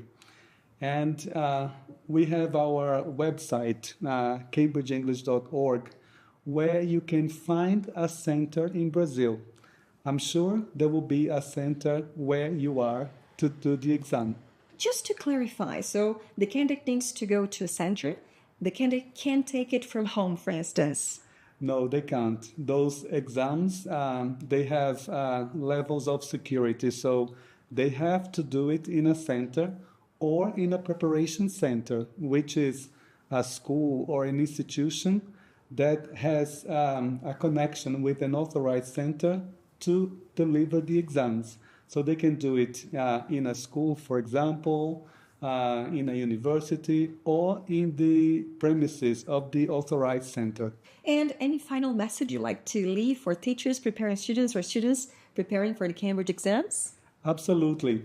Well, we always recommend going to the exam preparation section in our website, where we have many resources available for free, absolutely free of charge. So you have, for example, platforms to help you practice writing, speaking as well. They use artificial intelligence to grade your performance, and this is good support for you as a student and for you teachers as well, preparing students for the exams. Thank you, Alberto. That was awesome. Thank you so much for sharing your knowledge. Thank you. It's always a pleasure to be with you, Tamires. Nossa, gente, a gente fala tanto de Cambridge University Press e agora a gente vai ter a possibilidade de saber como que é lá. Léo, mostre pra gente onde você tá.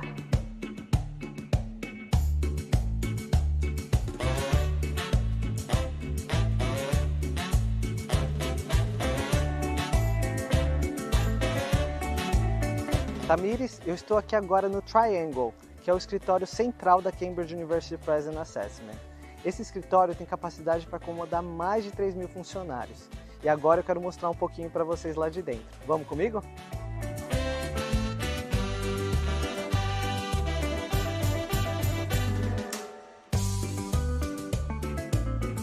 Estou aqui agora no ground floor do escritório. Eu vou mostrar um pouquinho para vocês aqui essa parte de baixo. Tá? Então tem uma cafeteria aqui embaixo, um jardim aqui fora também, como tá na primavera, o pessoal gosta de tomar um café aqui fora. E aqui é onde a gente almoça. Hi Brazil! The food's good!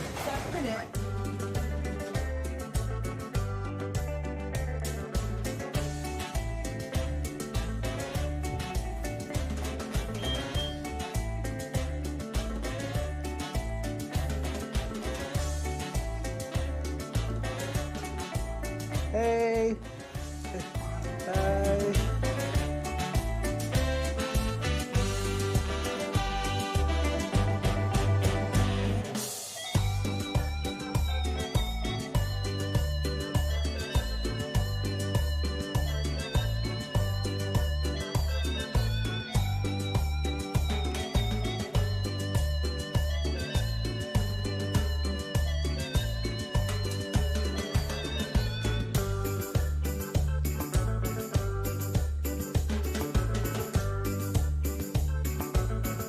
Léo, que demais! Eu tenho certeza que eu e o pessoal que está assistindo a gente gostou muito de saber um pouco mais sobre Cambridge University Press. E já que estamos falando de exames de Cambridge, a gente não pode deixar de falar da importância dos centros autorizados nesse caminho. E para bater um papo super descontraído e informativo com a gente vai chamar a Fátima Trindade. Ela é diretora executiva e sócia fundadora do São Paulo Open Center. Olá, Fátima, seja muito bem-vinda. É um prazer ter você aqui na transmissão do Cambridge Day. Muito obrigada, viu? É um prazer, Tamires, estar aqui com vocês hoje. Ai, ótimo. Fátima, a gente tem várias perguntas. Primeiro, o que um centro autorizado faz? O centro autorizado, Cambridge, tem como papel principal fazer a administração da aplicação das qualificações de Cambridge, em escolas, institutos de idiomas, no nosso escritório, e também dar apoio, aos nossos parceiros ao longo de todo o percurso, que antes da aplicação dos exames tem todo um processo, que a gente participa junto dos nossos parceiros, dos nossos preparation centers, acompanhando professores, apoiando-os em termos de instrumentalização sobre os exames, os recursos que Cambridge oferece para que eles possam incluir no seu dia a dia de sala de aula.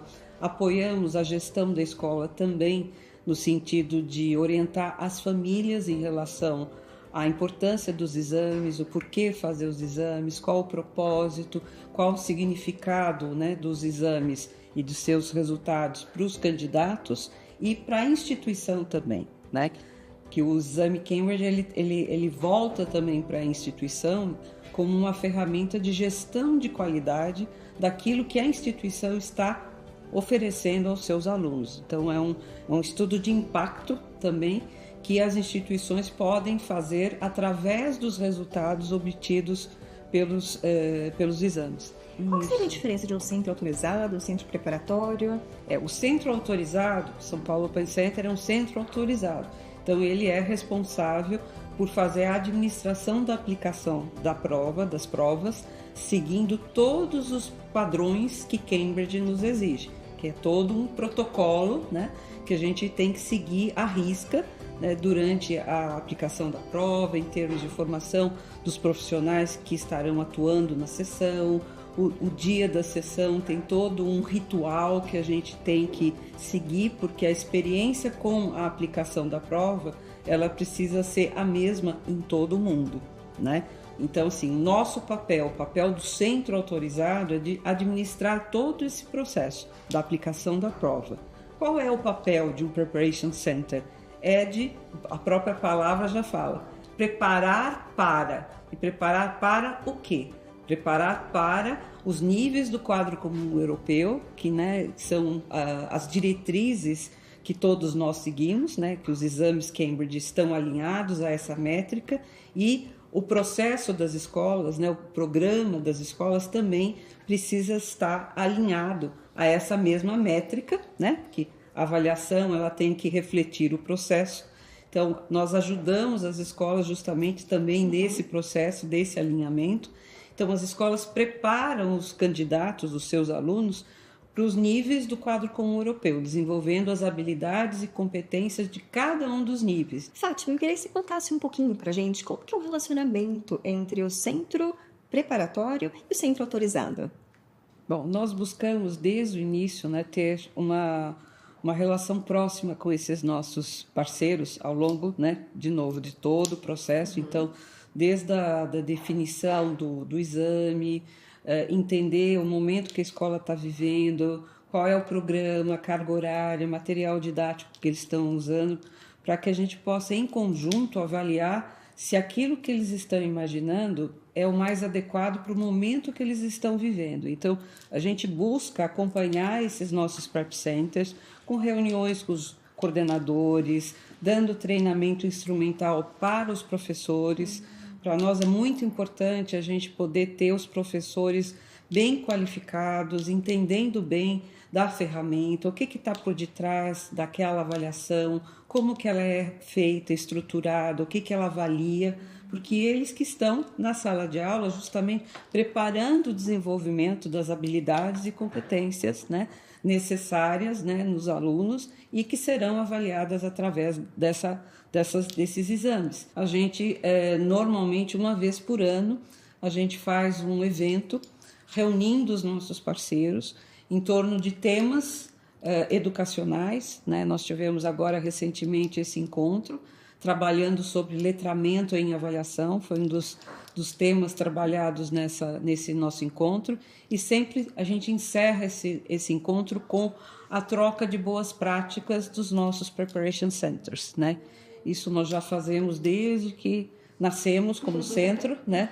Adoramos esse momento, que é um momento de muita reflexão e de muita partilha e de uma construção de uma comunidade de prática também, né? Hoje, segundo dados de Cambridge, são mais de 50 mil Preparation Centers esparramados em 130 países, e esse grupo faz parte desse ecossistema Cambridge. Todos os dados coletados através dos exames voltam para a Universidade de Cambridge para pesquisa e inovação, né? Então, para a formação de professores, a revisão dos exames, adequação de material didático, né? Então, um círculo virtuoso muito diferenciado, né? A gente tenta trabalhar muito, tanto com os professores, gestores e com as famílias, né? O olhar formativo que Cambridge busca ter também com o resultado dos exames. Ele pode ser aplicado no final de um ciclo, encerrando uma etapa da aprendizagem, mas ele está abrindo uma outra. Então, como que a gente pode olhar para um resultado, entre aspas, somativo, de uma maneira formativa, né? Tanto para o candidato quanto para a instituição. Então, reunião de pais, encontro com os alunos. A gente tem percebido e tem tido essa demanda de vários preparation centers nossos, no sentido de conversarmos com os alunos. Por que fazer um exame? Para quê?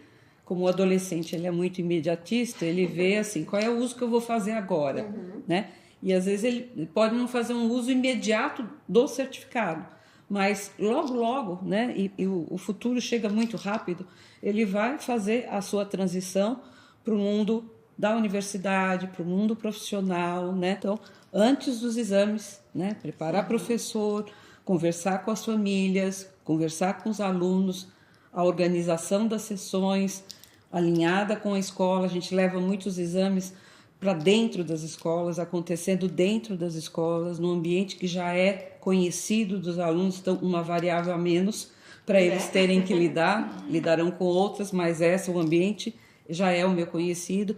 Teremos ali a nossa equipe, né, que não são os professores deles, que vão aplicar a prova, poderão até estar na recepção, na chegada, mas dentro da sala de exame não.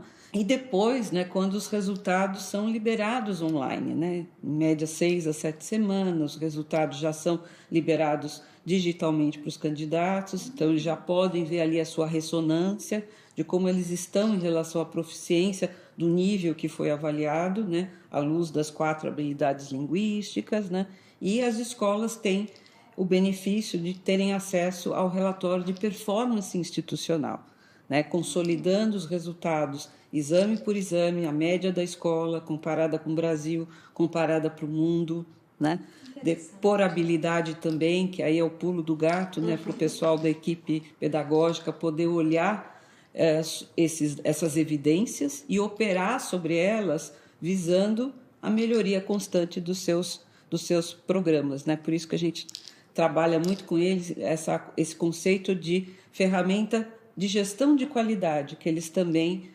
passam a ter dentro dos seus processos. Fátima, agora a gente precisa falar de uma novidade.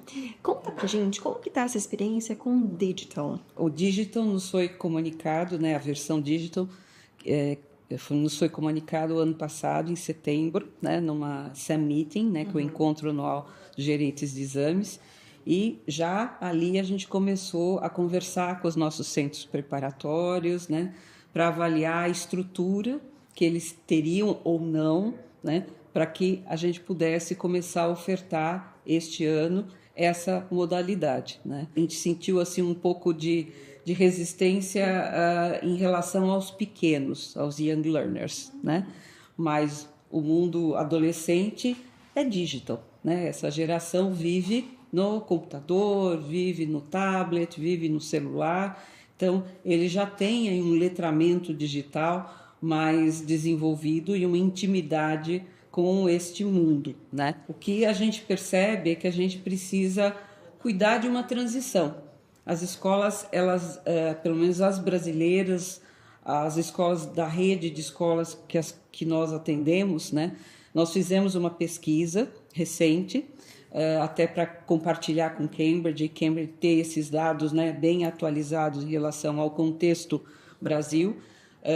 Tivemos um percentual de retorno razoável dos nossos preparation centers, e o que a gente observa que muitos ainda não têm o ferramental necessário, mas eles estão abertos a se qualificar para poder acolher o digital.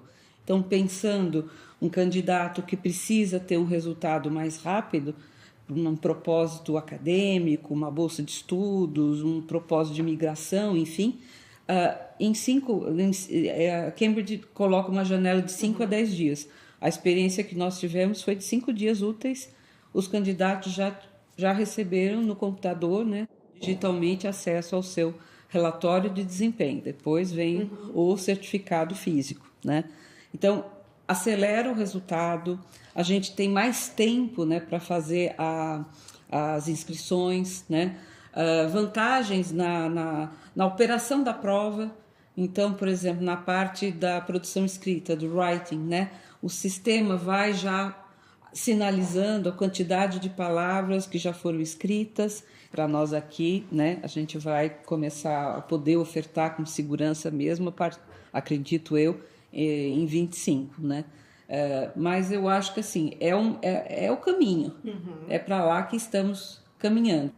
A gente fez uma pilotagem recente agora, um pre-test de young learners, né?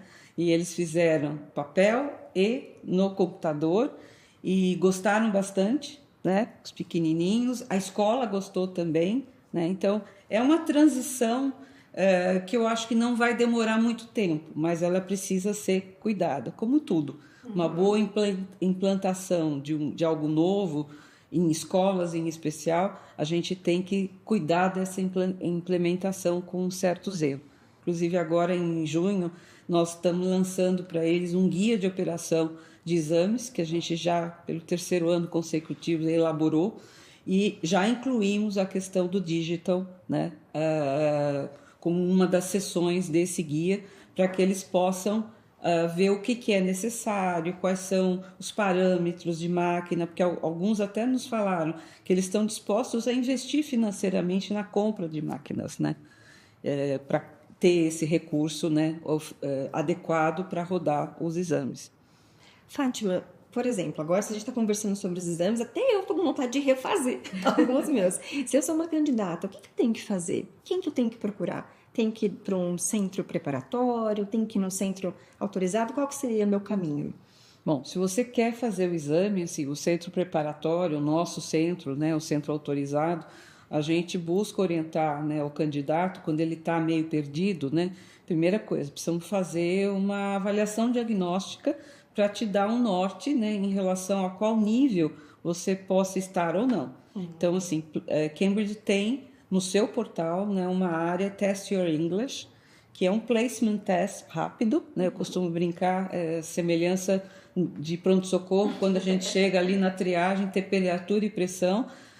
Então, são avaliadas compreensão auditiva, compreensão leitora, já são 2 indicadores que vão dar uma sinalização de estou B1, estou B2, estou C1, né? Para onde a bússola possa estar apontando. E complementar, né? Navegando ainda no portal de Cambridge, para o nível que foi apontado nesse Test Your English, nesse Placement Test, e baixar uma prova, fazer um download de uma prova e complementar com o Writing e o Speaking. E, além disso, Cambridge oferece também, né, o Write and Improve, o Speak and Improve, né, que o candidato pode, né, dialogar com esse recurso, né, e também ir percebendo o seu resultado, avaliando o feedback que o sistema gera e aí ter mais segurança de qual o nível que ele está. Ou existe também a possibilidade de fazer um placement test mais robusto, né? Cambridge tem, Cambridge English Placement Test, que é uma outra ferramenta diagnóstica que pode ser usada para posicionar você em qual nível, né? Para que você possa melhor se preparar e fazer depois a avaliação. E ainda tem o Língua Skill, né? Que para candidatos de 16 anos em diante pode também ter esse uso. É um multinível de Cambridge, que também é modular, também avalia compreensão auditiva, compreensão leitora e em separado o writing e o speaking. Importante ter esse diagnóstico, né? Porque senão gera um pouco de frustração, desmotiva, né?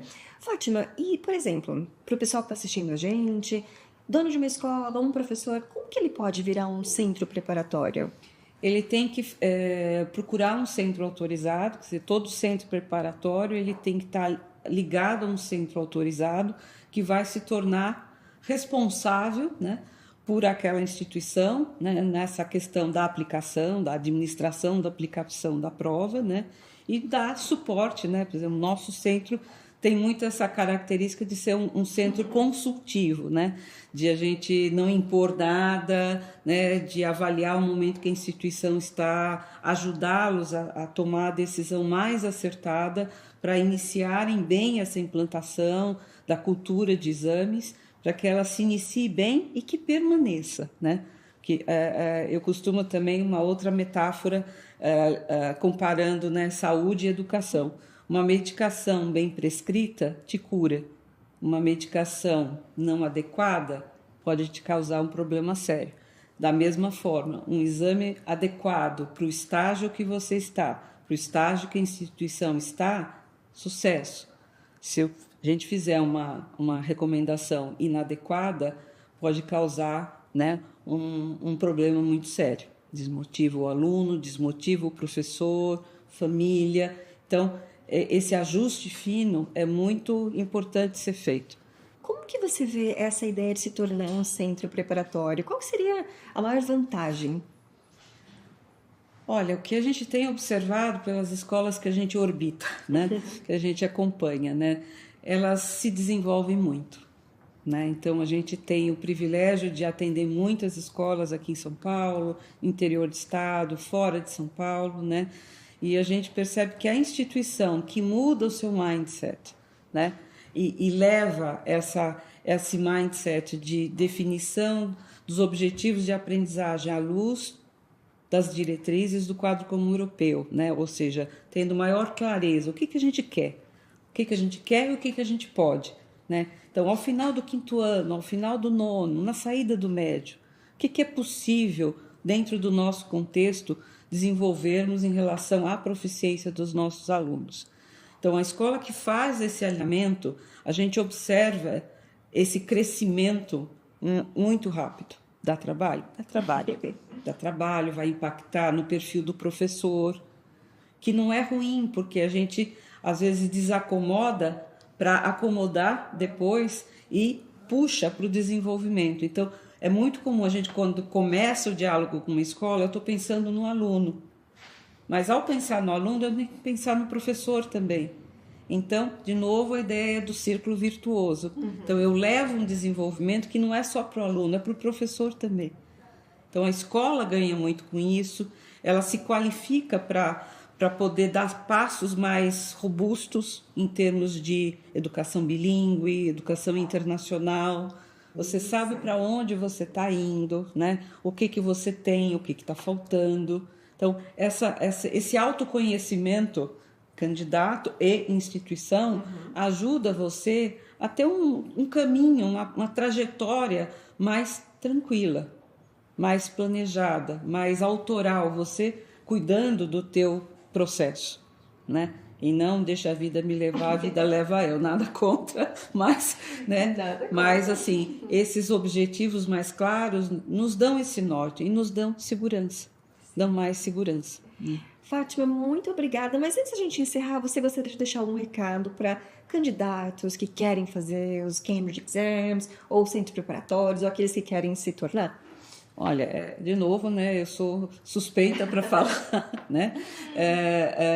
Eu só vejo ganhos, né, com essa abordagem, né? Cuidar desta língua adicional, né, que abre tantas portas, né, para nós pessoalmente, profissionalmente, né?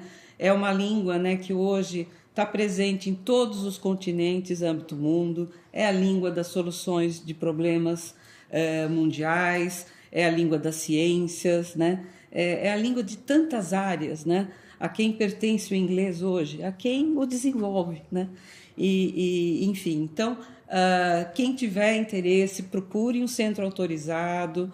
São Paulo Open Center está aqui para acolher vocês, para colocar vocês no colo, ajudar vocês como instituição, candidatos também, individualmente, podem nos procurar, que vai ser um grande prazer poder participar dessa jornada. Fátima, muito obrigada. Foi muito esclarecedor e muito inspirador. Thank you so much. We are welcome.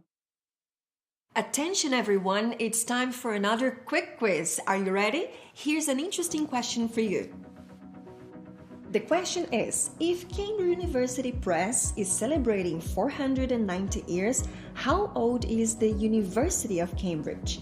Letter A, 500 years. Letter B, 800 years. Or letter C, 815 years. Let's see who knows the answer. The time has come for us to reveal the answer to our second quiz question. Drum roll, please.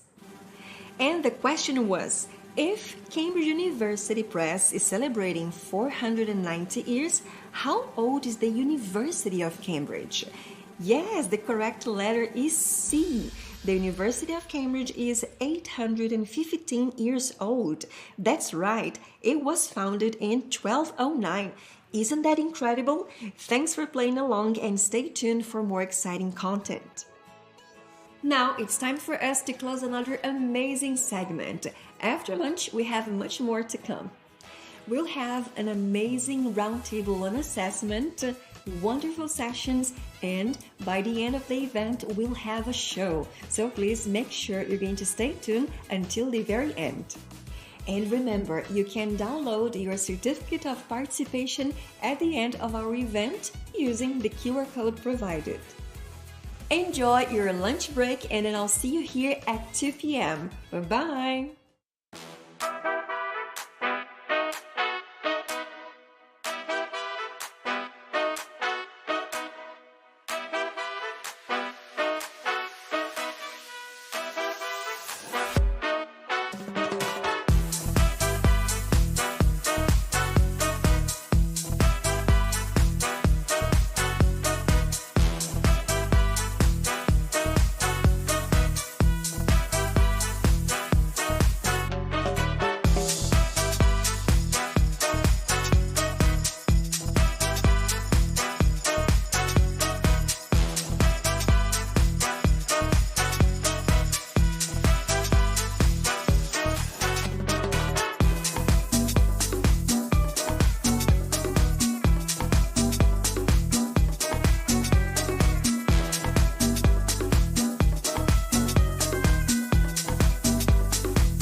enjoy your lunch break, and then I'll see you here at 2 p.m. Bye-bye.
back, everyone.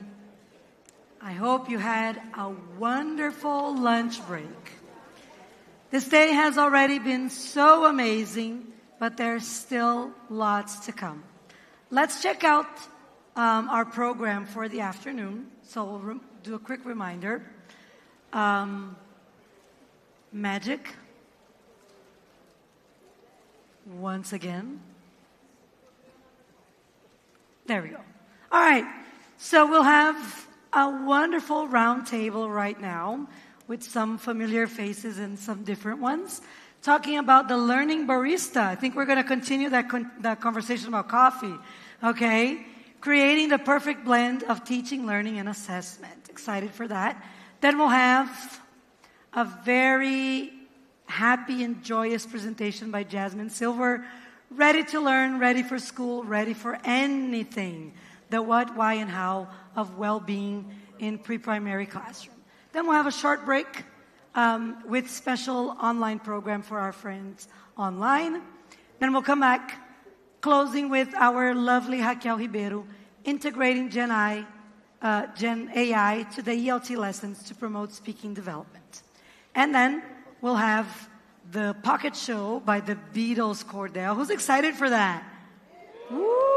Love the Beatles, love Cordell. Excited to hear it together. And at 6 o'clock, our very special closing. Just a quick reminder, your certificate will be available at the end of the day via the Simpla platform. And for our online attendees, a link will be sent to you via chat at the end of the event as well. Okay.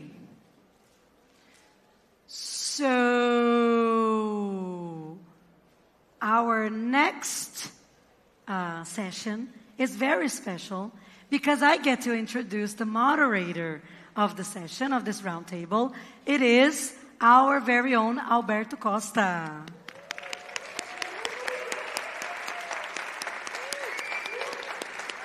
And Alberto has one of my favorite English accents because he is true to his Nordestino accent, and he brings that into English. So it's such a unique and beautiful English accent. So, Alberto, enjoy your roundtable.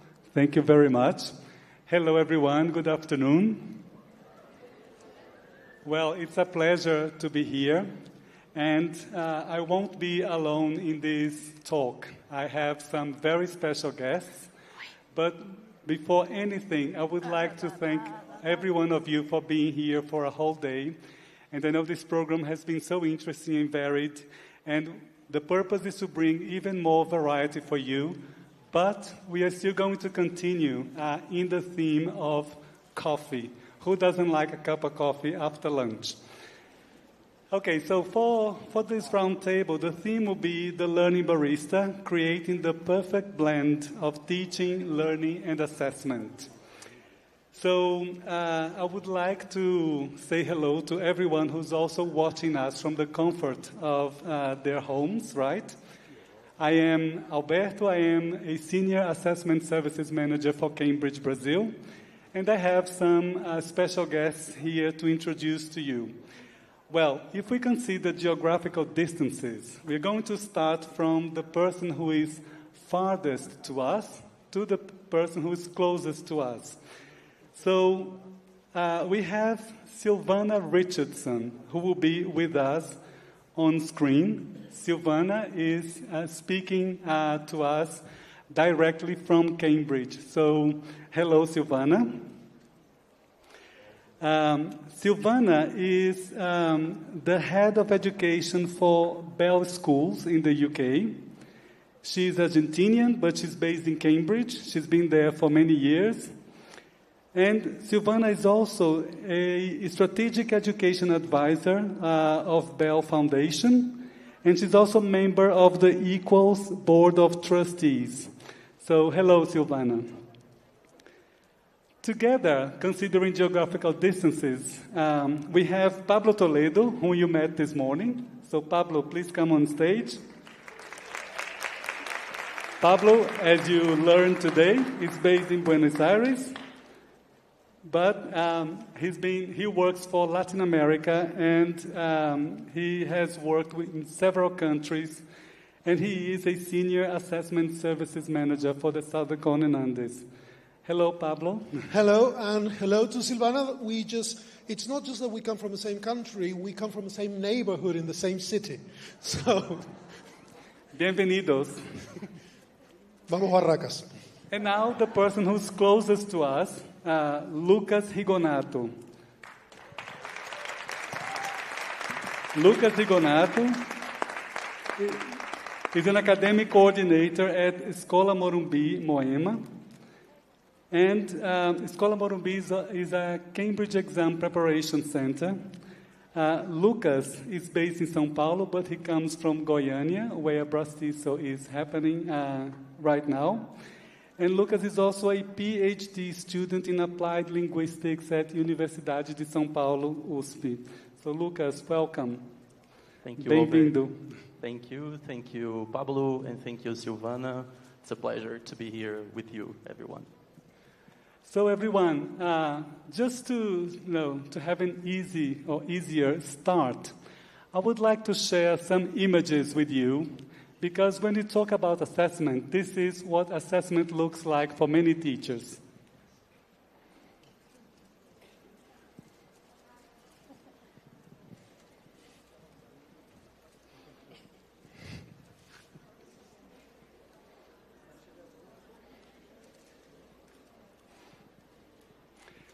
I'm sure many teachers a few weeks ago were in this situation, marking a lot of exams, right? But what I love about those images is the fact that O Teacher is one of my favorite cartoons ever. Who follows O Teacher? Who checks it every Saturday? Who comments on the O Teacher cartoons? Yeah, they are my favorite. And you actually have the characters now in stickers. They are in your bag, right? So for many of us, this is one view that we have of assessment. But assessment is a huge universe, and there is much more to it. So I have here another image to show you, just to kick off. Do you remember this image from this morning? So I would like to kick off by asking Pablo to recap on a point that you brought up this morning, using the analogy of coffee. So Pablo, no coffee, no milk, only latte. Where does learning end and where does assessment begin? Well, the whole point of that image is where does the coffee end and the milk begin in our lattes. So if we think of learning from a more constructivist perspective, then we think of learning essentially as a conversation and as a process of getting feedback, getting a more knowledgeable other, Vygotsky would tell us, to basically guide us on the process. And basically that is what distinguishes learning something from simply repeating. The way a child learns to walk. A child basically starts moving, they look at ways of standing up, they fall over.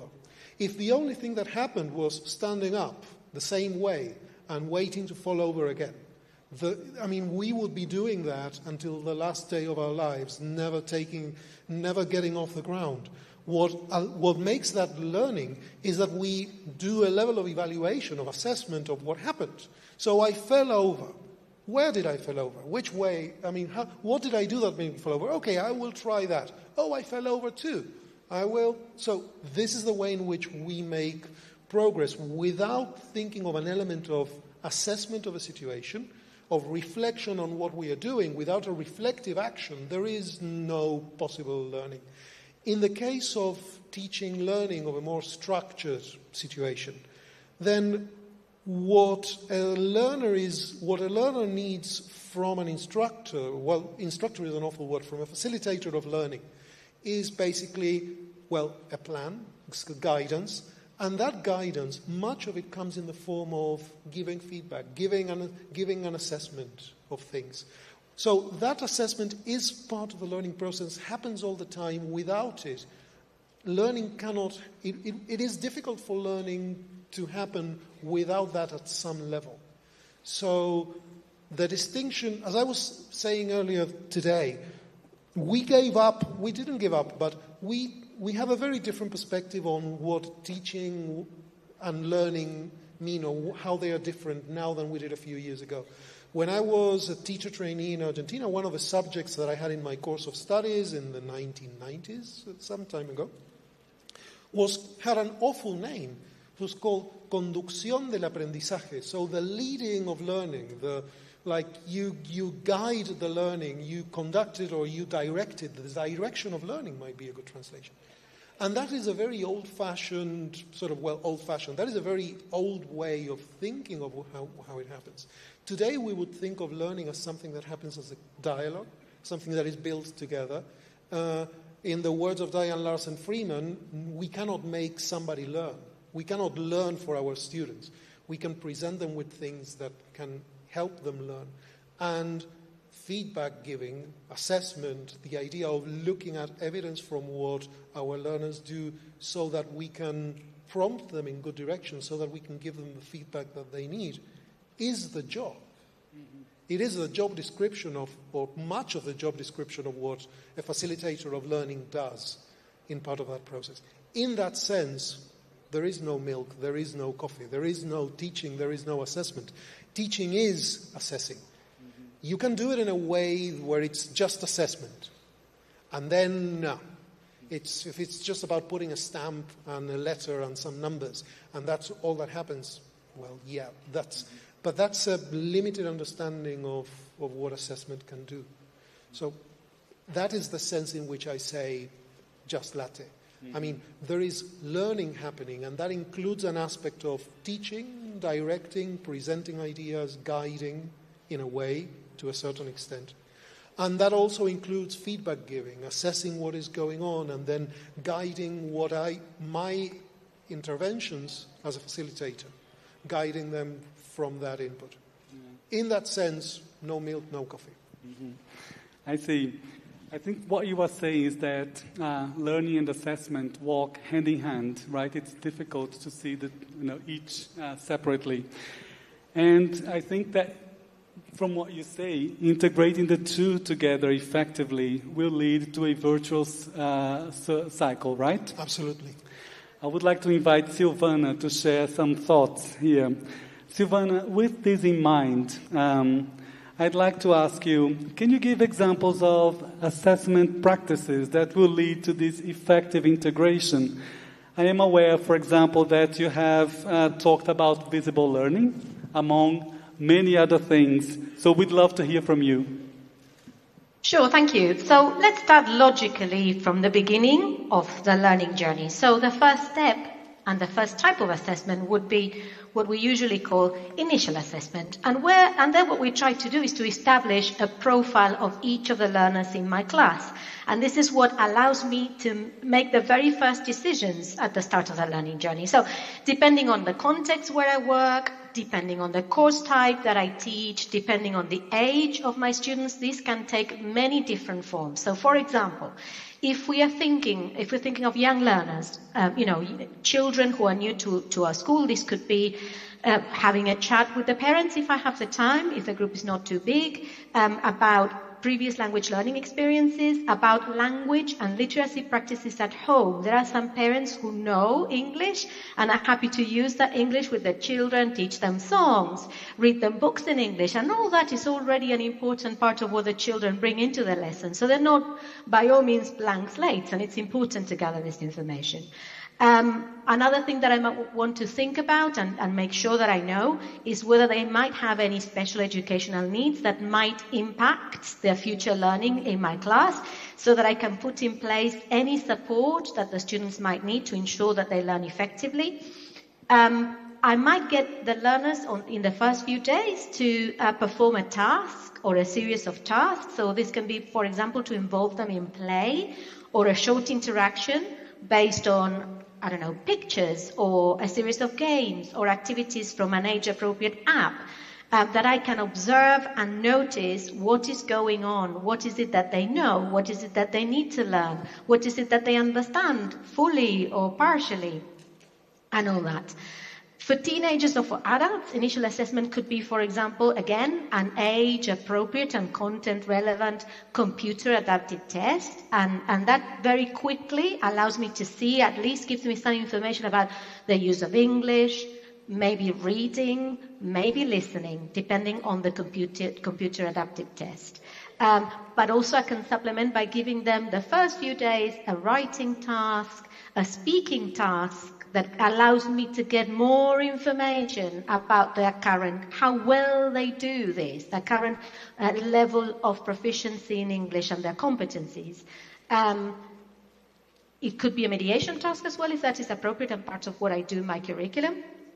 Whatever the age, whatever the level, whatever the context, it's really important to establish an initial profile of the learner. And this, especially if this is done not by me, the teacher, but by somebody else in the school, it's really important that I get that information.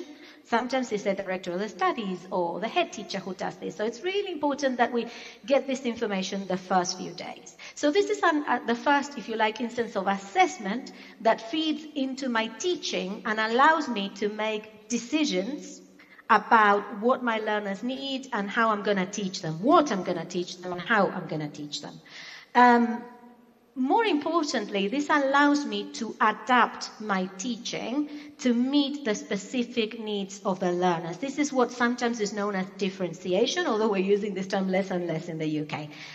For example, does this learner need more stretch and more challenge? What extension tasks or more complex activities can I introduce for this group of learners? Do these other learners need more scaffolding and more support? So do I need to give them extra help here and there to make sure that they can do what it is that I'm trying to help them learn? So then comes the usual business of teaching and learning in the class, right? Now, what matters here is that as I teach and as my students learn, I'm constantly assessing. And in order for me to constantly assess, I really do need to give myself the time and the space to really, really watch my students at work. When they're writing, even copying down from the board, I can get information about whether they're spelling okay, whether there might be some problems with dyslexia. Lots of information I can gather from them copying from from the board, for example. Any tasks, any speaking tasks, any exercises, anything is a source of feedback for me. So rather than start writing things on the board or look at my plan, what is it that I need to do next, or hand out stuff, watch, be close to the learners, be very near to where the learning is actually happening. Now, to make my observations more focused, one thing that I really like is to use grids. Grids to make sure that I focus on different language aspects and different students. So to go back to the example that Pablo gave you today of telling a story, learning about telling a story. So one day, I can have a column on my grid where I have relative pronouns, and I focus on 5 students in my class and how they're using relative pronouns while they're working in pairs or in small groups or while they're doing some written work. In the next activity that I give them and that I set, I will observe another 5. And tomorrow or the following day, I can focus on how they're using vocabulary around telling stories. So things like setting, plot, etc. As they're, talking about their favorite stories in pairs and in small groups. So if I have a little grid of all the things that I have taught, that it's important that my learners learn, that I set out to teach them so that they learn, and then I use that to observe, notice, and take notes. So, relative pronouns here, Joao, Paulo, and then I write a few notes on each. And I don't have to go crazy and look at the 30 at the same time, 5 at a time. You've got plenty of activities. I will have a much finer and granular understanding of where they are at this moment. And as I said, I can use all this information to make further teaching decisions. So, for example, after noticing that my students, quite a few of them, are not using defining and non-defining relative clauses correctly or very accurately, I decide that instead of moving on to the next teaching point that I had in mind and I had planned, I need to stay with those relative clauses a bit longer, and I need to understand better what the issues actually are so that I can help my students improve. So is it that they don't understand the difference conceptually, or is it that they do understand it in principle, but they're having a bit of difficulty applying what they know about relative clauses? So depending on that, so if I think it's about understanding, I might want to give them a quiz with the rules for them to complete or to answer questions about, maybe on Mentimeter, maybe online, and that will give me a better understanding whether they are understanding, partially understanding, or not understanding. If I decide that it's a matter of practice, then I can give them a different context, I can give them more practice. So it's so important to get feedback on how the students are performing to inform my next step. So this is just an example of how assessment and learning are married up. These practices during the first few weeks of my class are called diagnostic assessment, but we can do this throughout, ongoing. And this is formative assessment. Every lesson is an opportunity for formative assessment.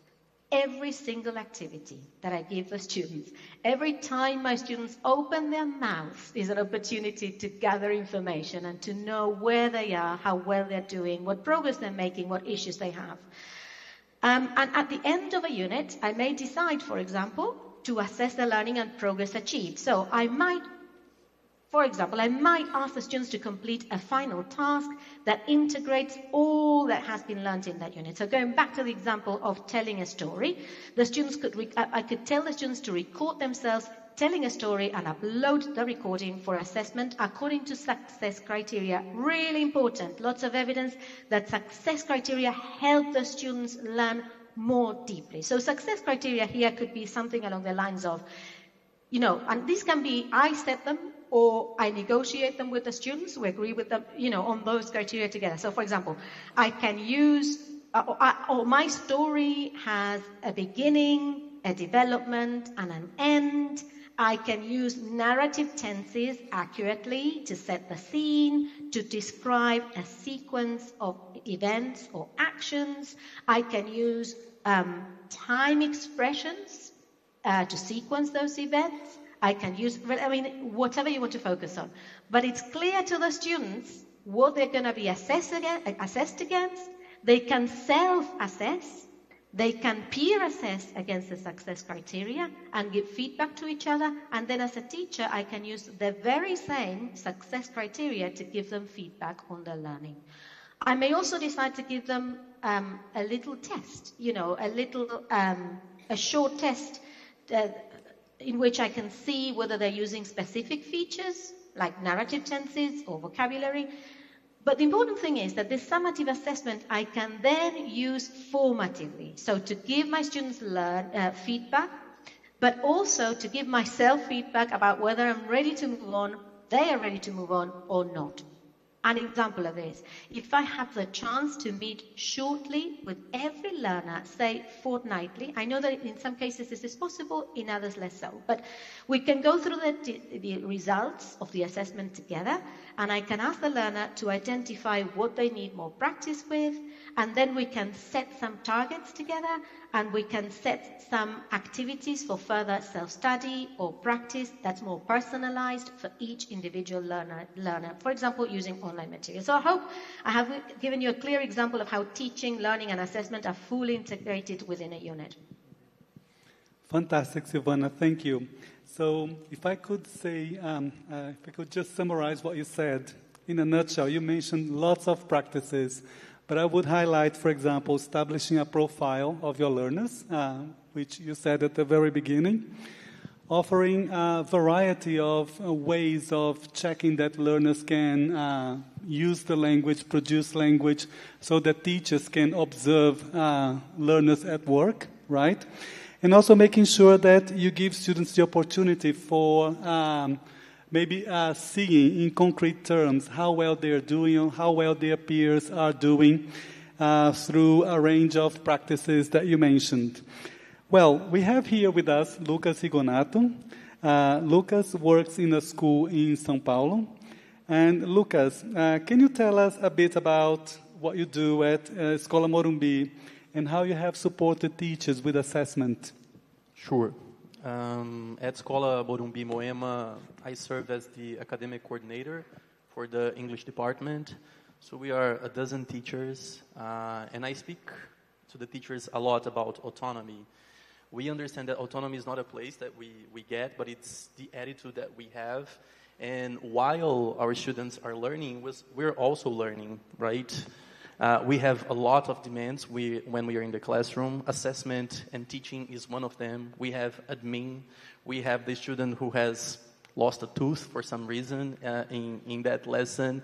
And I agree with Silvana when she says that having your toolbox set in front of you before you start anything makes the whole difference, right? So understanding that you have as a teacher, we have as a teacher, several tools, and for this specific moment, maybe a quick test will do what I need. Maybe a conversation about tests with students will do the job. At Escola Morumbi, I talk to the teachers about understanding that autonomy, that feeling that we want to have as teachers, that I can do this. You know, I'm not an imposter. I'm a teacher.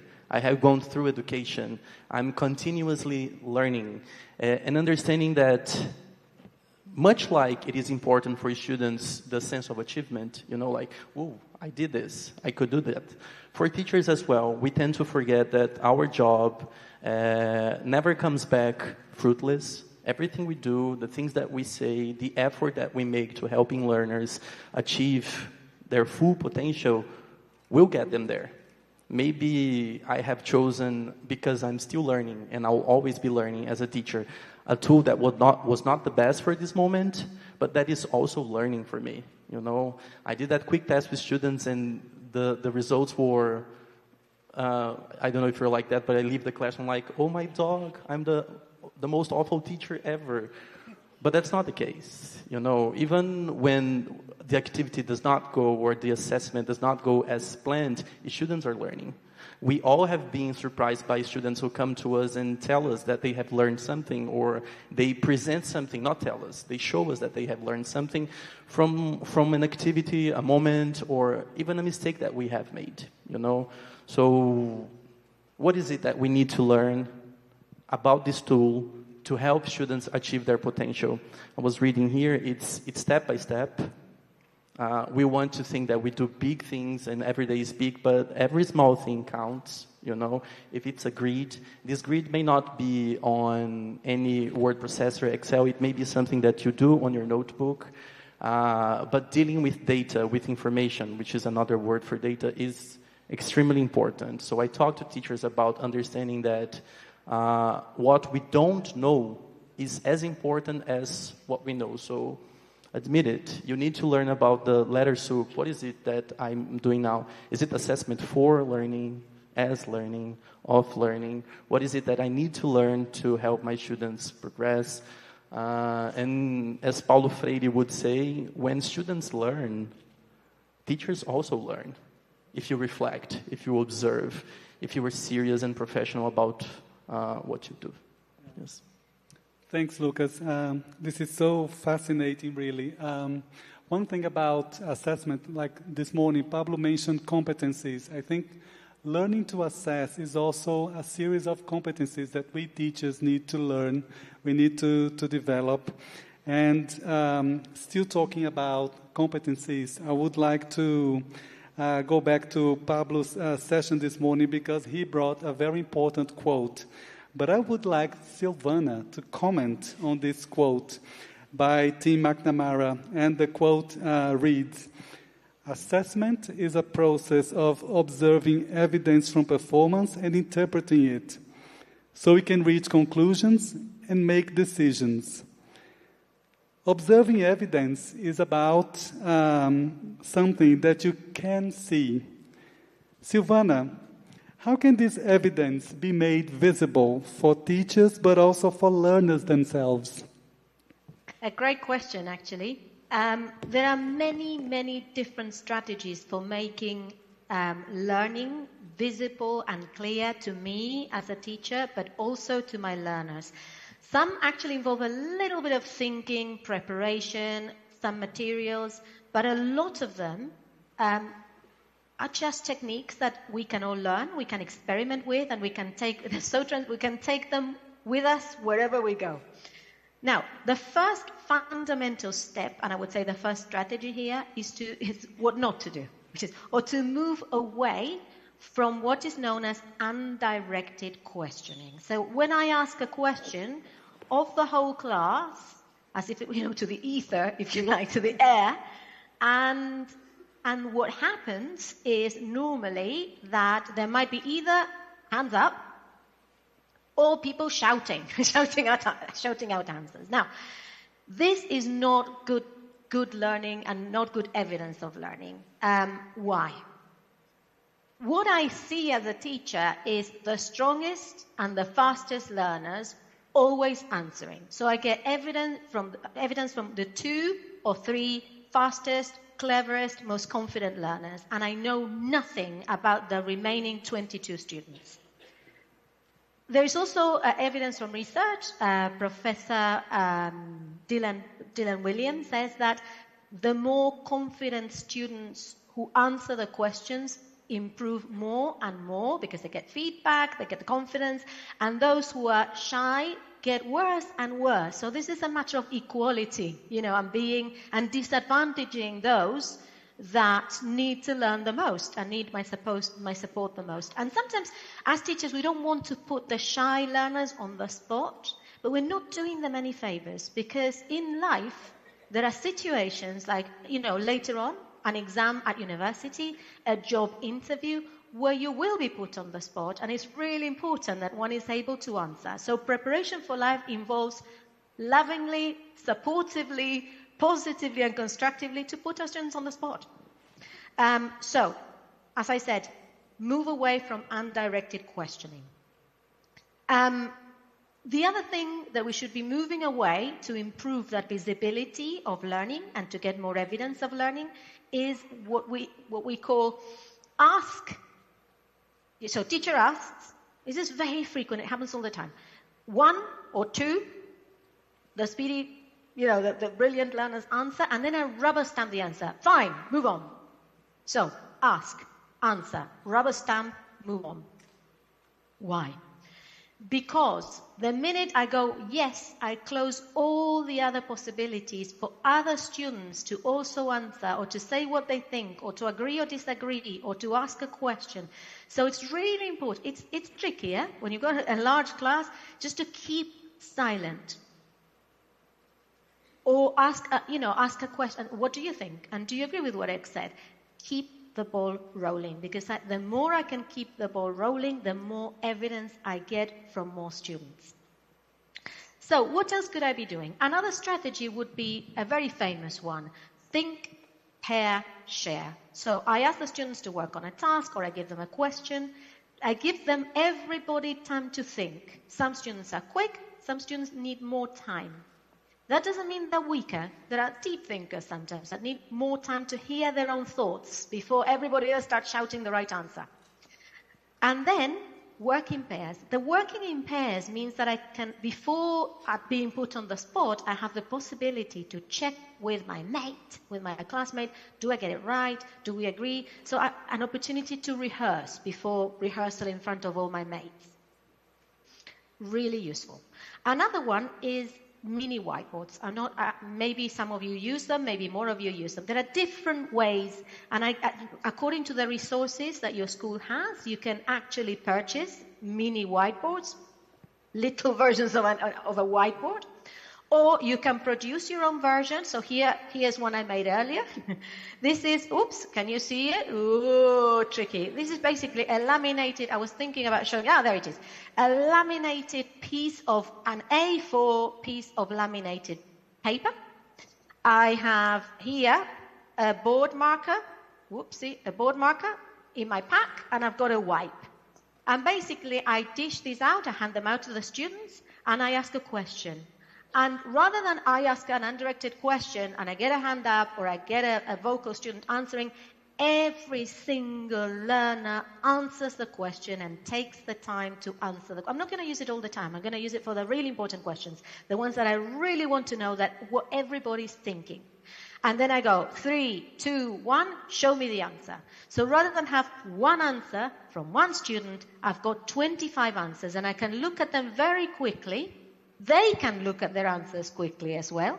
And then I can pick 1 or 2 or 3 learners who have produced interesting answers, and I can get them to have a conversation. So why did you write that? Pedro, Paulo, why did you write that? Do you agree with me? Why? So we start interesting conversations about that.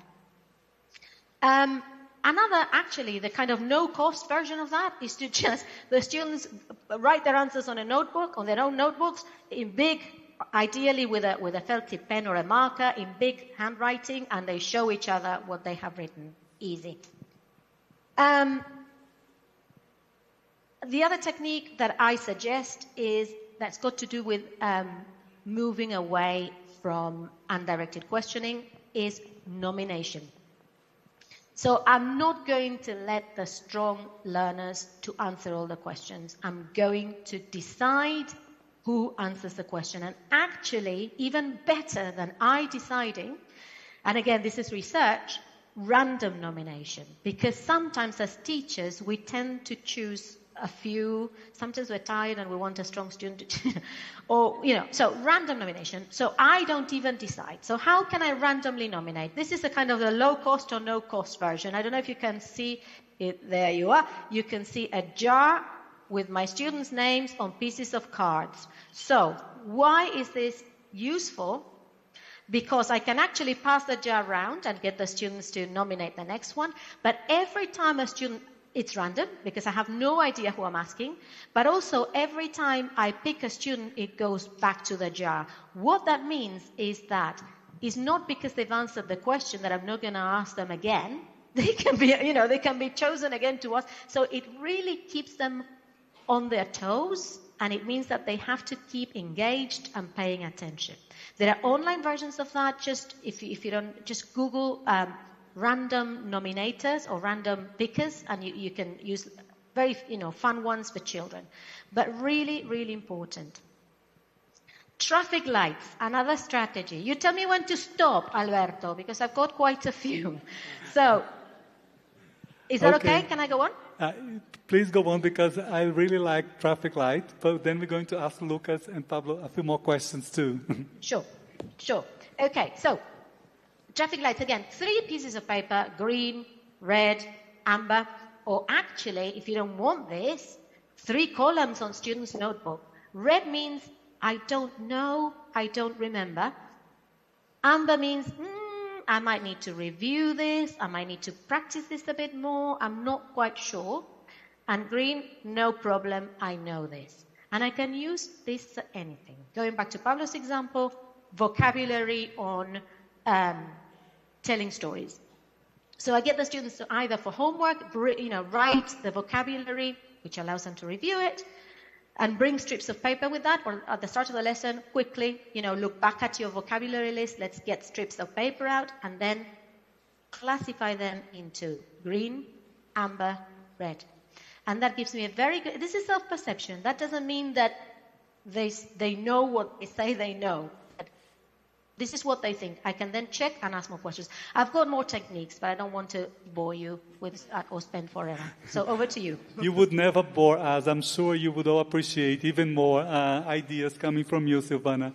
Thank you so much. The reason why I like traffic lights so much is that when students use traffic light, it's the perception that they have of themselves rather than our own perceptions as teachers. So I think it's something that helps the students to see learning or their own learning by themselves.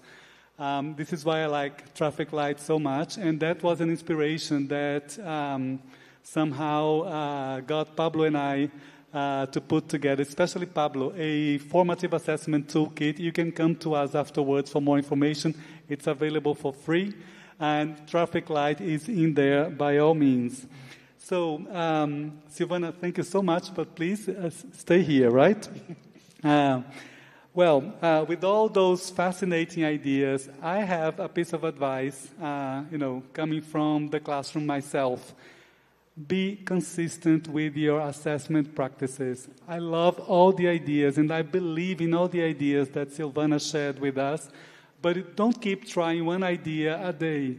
Make sure that you choose an idea, experiment with it, and be consistent, because your learners need to learn those competencies as well.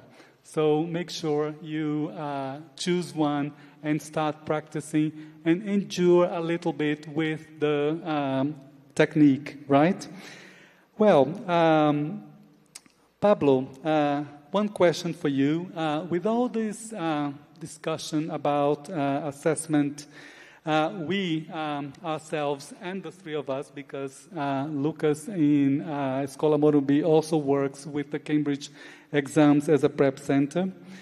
Can summative assessments like the Cambridge exams also evidence performance that is observable? And how can those summative assessments serve a formative purpose? Well, that was my cliffhanger for 2025. I was hoping to get an invitation for next year, but you're closing that. We don't know about that. So, okay, I'm going to have to earn this the hard way then. The secret to assessment is basically what you do with it.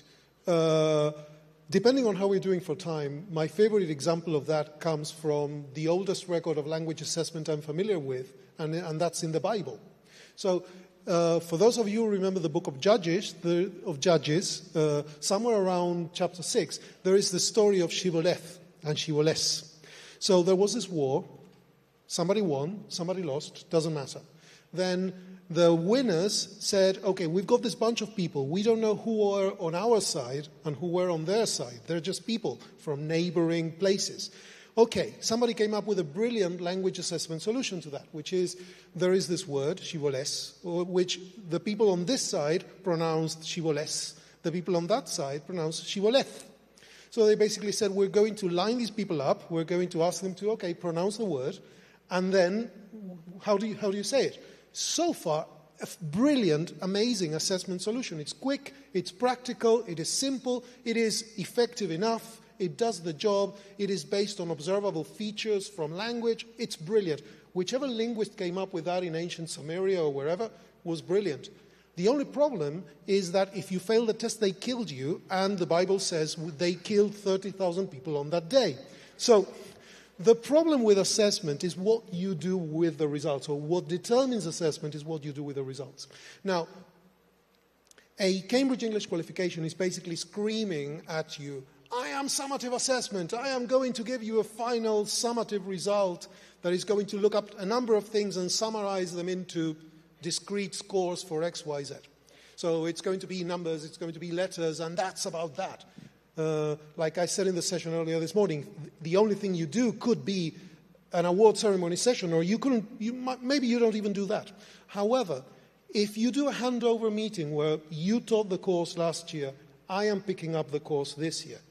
So when the results are in, school hasn't started yet, we sit down together in a kind of handover session. You tell me about the group, but then you give me the portfolio of information that you got from your assessment throughout the year. And then we look at the results of the Cambridge qualification that they took in December. And we break it down by were the scores better than I expected or not, who did well but I thought wouldn't do as well, who I know is better than this, which is the strongest skill, which are the areas of development. I can be feeding all of that information back into my planning for this year. And then I can be having conversations with the individual learners. Like, I know from your portfolio of work that, okay, you were really good, you were really strong in writing, however, in the day of the exam, your performance was not as strong as we might have expected. What do you think happened? How can we help you with that? And these areas were really strong. How can we build on those? And then if you're the coordinator in a school, we are doing really well at the B1s for speaking because they do really well in results. That is kind of dropping when they get to the level of B2. And I see that in the same group going from one to the other, and that is consistent. What are the teachers in one level doing right? What are the teachers in the other level doing that they could be learning? Maybe I do some action research project. Maybe the teachers that are getting outstanding results in some areas in my school become mentors or facilitators and share their good practices. Maybe if there are areas where we feel we could be improving, we could do a joint project of teachers saying, okay, we're going to focus on how we work with reading, because we are not where we would like to be, and this is indicating that there is something we are missing. As Silvana was saying, one of the functions of assessment is basically getting you out of your prejudice, getting you out of that quick assumption that you get when you look at a situation, you look at something and you say, this is what's happening. The biggest lesson, one of the biggest lessons I ever learned from Silvana, ever, and I've learned a lot, is that the thing that every teacher needs to do is count to 10, 15, 20, or 30. So that the teacher is pouncing, asking and pouncing on the answer. So I ask, nobody answers in 3 seconds, I jump on it and I give it out. Or as Silvana was saying just now, somebody answers gives me the right answer, yes, I close the subject, move on to the next. But so having this evidence, using assessment as that evidence, is the thing that can wake me up from that attitude, because I think they're here, but wait, this is actually, if I stop and look at the results, if I stop and think, this is telling me that things are more here than there. So maybe I got that wrong. So it's about helping us be better observant. Assessment is a lot of practices. Assessment is a competence, and a competence is a set of actions, a set of behaviors, but it's also an attitude. And having that observant attitude of always being awake and observant of every shred of evidence, from the smallest classroom interaction to the biggest formal assessment outcome, is the thing that is going to improve, is the thing that is going to drive to better learning, and me becoming a more reflective teacher, an improving teacher myself. Thanks, Pablo. And assessment generates data, and data literacy is one of the competencies that we need to develop as teachers in order to work better with assessment and especially interpret data from summative assessment so that it can serve a formative purpose. Well, let's talk to a teacher here. I have one more question for you, Lucas. Lucas, what evidence have you been able to observe at Escola Morumbi as a result of the assessment practices, formative or summative, that you have implemented in the school? When I say you, I mean you, your fellow colleagues, the students in your school, etc. I don't know about you, but in experience, we tend to think of summative assessment as final. You get that result and that's it. It's the end of your life, or maybe the beginning. But what we try to do is to challenge that idea that summative assessment is final. So we usually encourage teachers to use the results of summative tests to reflect on those, but also to include students, the learners, in that observation, in that reflection.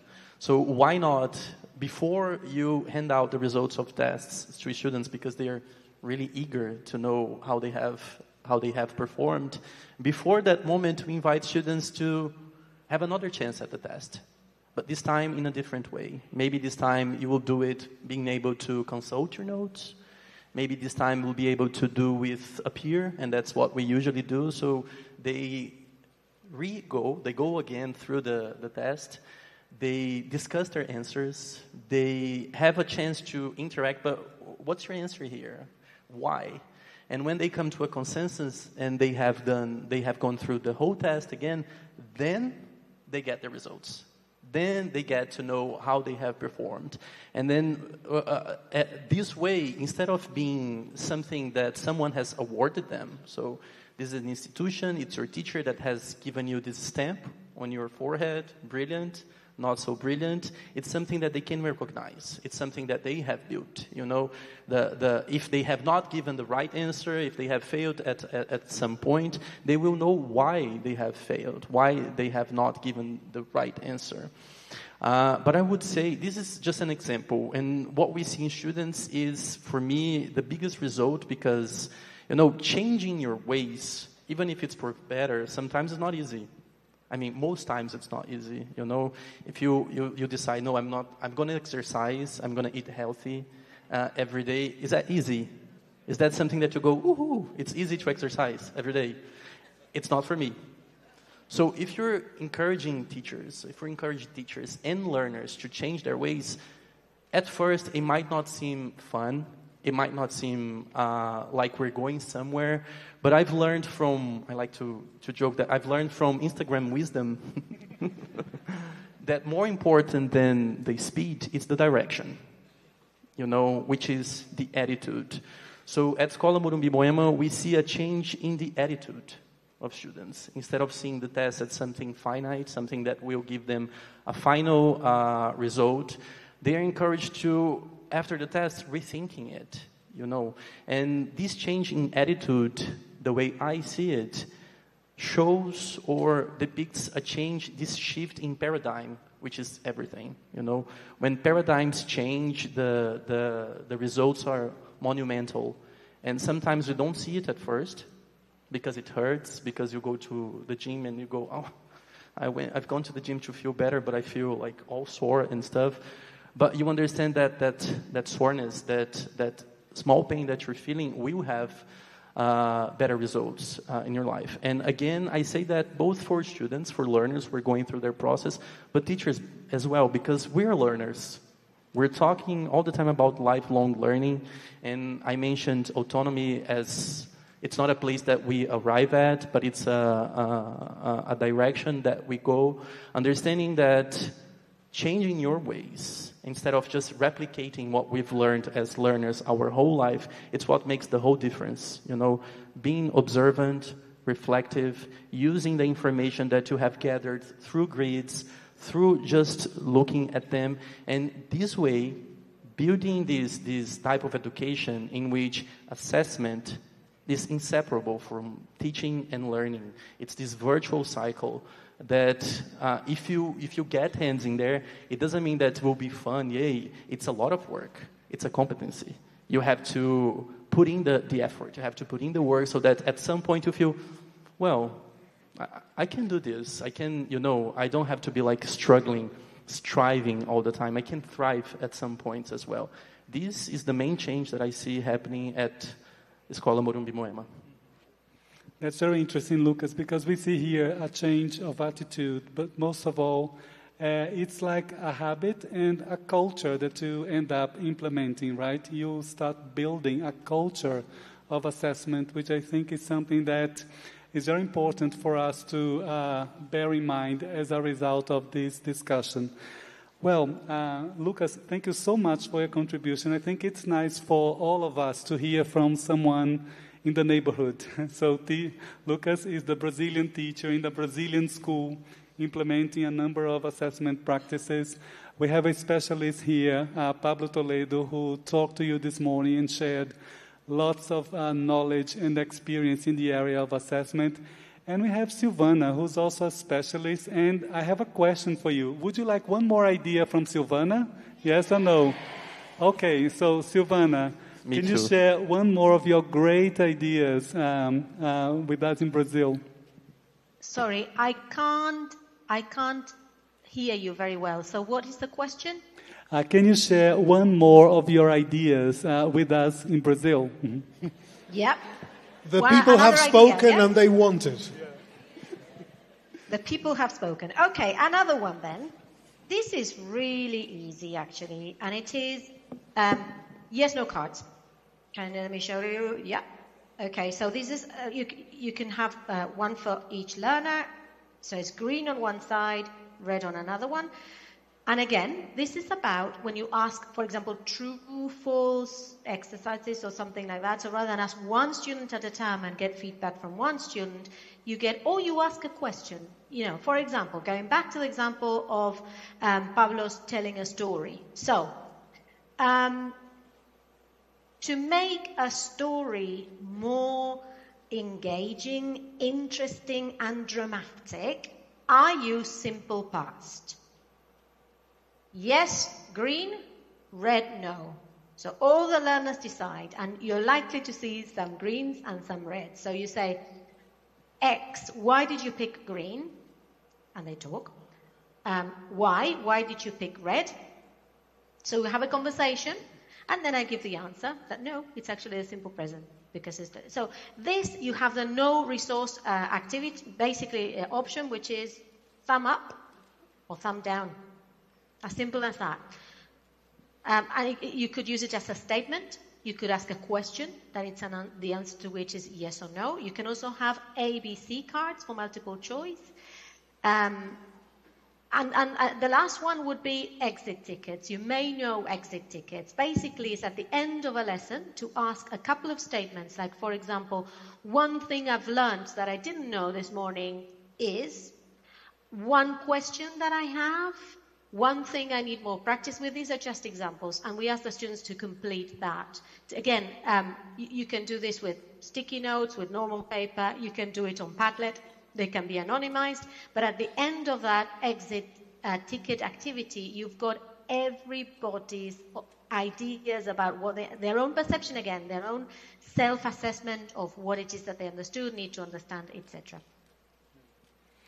Silvana, thank you very, very much. I have an exit ticket for you. Can you think of one thing that you learned as a result of this discussion we just had? So think about it, make a note to self, and then you can also share with your partners during the coffee break. Okay? Silvana, it was an honor to have you again with us. Thank you ever so much for sharing. Thank you for having me. Yeah. Thank you very much for sharing the ideas. Pablo, once again, thank you very much. Everyone, claps for Silvana, please. Thank you, Silvana.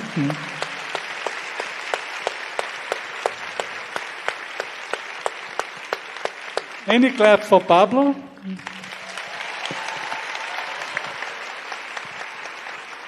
Most important of all, the teacher in the neighborhood. Lucas, thank you so much.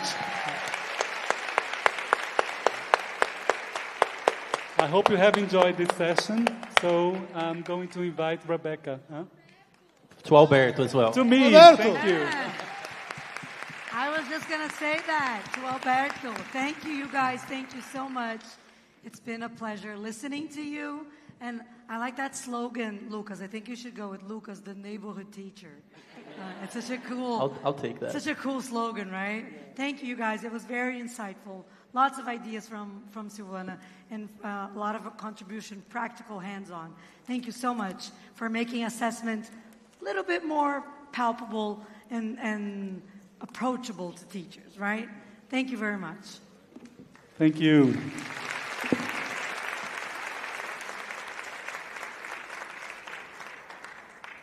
Well, that was insightful.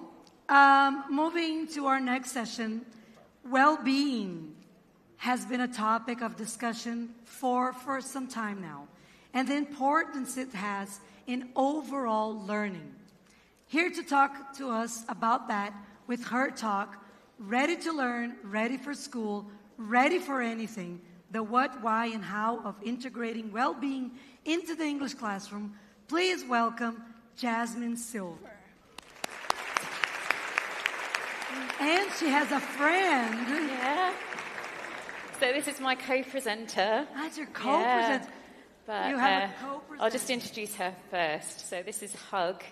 And you might realise she's a little bit nervous. So if you can show her a little bit of love, maybe just show her a heart or something. Oh, that would be, thank you. All right. So we are here today to talk about well-being in the primary classroom. Yes, please. Thank you. And we're going to show you, hopefully, lots of practical ideas. We're going to focus on the pre-primary classroom, as I say, but there will be things in here that you can use for even adult learners. So we're going to try some of those out as well. So let's see. Oh, what do we do if the technology doesn't work? Okay, it does. All right. Oh, dear. Yeah, this is what happens when you've got too many things going on. All right. How about now? Does anyone know how to... Oh, no, we're going backwards instead of forwards. This one? Yeah. Okay, we got it. We just thought we'd recap. All right, but first things first. Did you put those in there? So we came all the way from Cambridge. I don't know if you've seen in social media our long journey, but Hug got up really early this morning. What time? 5 a.m. Actually, when it was still dark, to do a little bit of sightseeing. So that was very nice selfie of you. Thank you. Excellent. Climbing some trees. Anything else? Okay. Brilliant. Well, I'm glad that you've used your time well. Yeah, she said it's a myth that sloths are lazy. She got up and really made the most of the day. So just so that you know. And we heard on the plane that the word in Portuguese for sloth is something to do with a lazy person. Is that right? Yeah, she didn't like it. So, all right. So let's get going with our talk for today. We're going to talk about what well-being is, why it's important in pre-primary settings, and how can we integrate it into our pre-primary classroom. But Hug, I'm afraid, is a little bit tired. She's not lazy, she's tired, she's had a long rest, so we're just going to pop her down for a little bit. She'll have a little sleep, I think, over here. There we go, and I do have her eye mask ready. So it's very bright up here, all the lights, so, there we go. Comfy? Great. Okay. So, first of all, what is well-being? Well, I want to ask you, first of all, what words come to mind when you think of the word well-being? So maybe just have 30 seconds with the person next to you. What words immediately come to mind when you think of this term, well-being?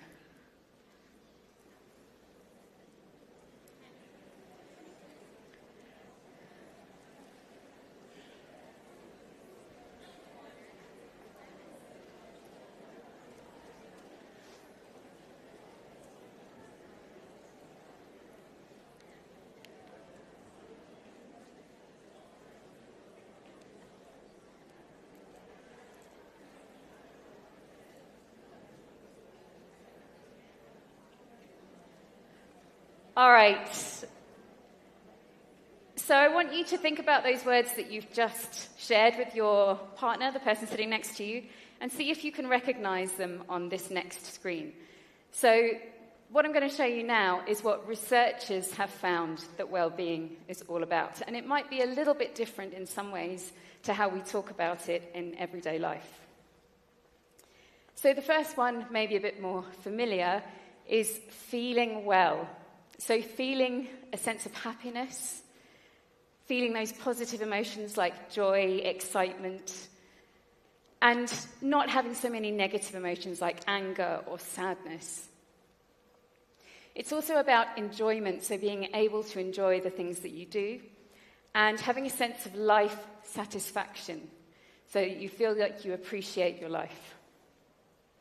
But there's another aspect to well-being that we don't talk about as much in everyday terms, and that is that idea of functioning well. So not just feeling, it's not just about emotions, but it's about these other things as well. So first of all, feeling competent, so feeling like you are good at what you're doing. Then also having a sense of meaning and purpose. So I bet that lots of you went into teaching with this, right? You have a sense of meaning and purpose to what you're doing. It's also about reaching your potential. And it's about having positive relationships. We know that they're really powerful for well-being. So when we're thinking about well-being in the classroom, we need to really be bearing all these different aspects in mind to make sure that we're supporting our students in all of these areas. Now, it has to be said that Cambridge has got its own definition of well-being, but if you look at it, it is completely in line with what I've just shown you. So it's all about feeling, how satisfied we are with life overall. It's about recognizing and managing our positive and negative emotions. And it's also about functioning, so that other side of things that I talked about. So that's more about personal development and interacting with others and carrying out meaningful activities. So this research I've been talking about so far, as with most research, has mainly been carried out on adults. So in Cambridge, in the university, Ros McClellan and her colleagues wanted to carry out some research with children in schools to see whether the same kind of ideas applied. And through her research, she found that well-being in children can be thought of in 4 different ways. First one, competence. That sounds familiar. So in a child's language, you might say something like, I feel like I'm doing well, or I feel I can deal with problems. Interpersonal, I feel people are friendly, I don't feel lonely, so this is about relationships, also maybe a bit familiar from what we were talking about. Then you have the emotions, I don't feel worried and I feel happy. And life satisfaction, I feel I enjoy things and I feel there is lots to look forward to. So hopefully you can see, actually, they found in the research that children's well-being is made up of the same factors, they just might be expressed a little bit differently, and there might be a slight difference in the balance between them. So I just want to ask you whether you consider any of these aspects in your teaching at the moment. Again, I'll give you 1 minute. I'll see if I can go backwards, because I was quite good at that before. Yes. All right. So, do you include any of these aspects of well-being in your teaching, no matter what age? So just share with your partner.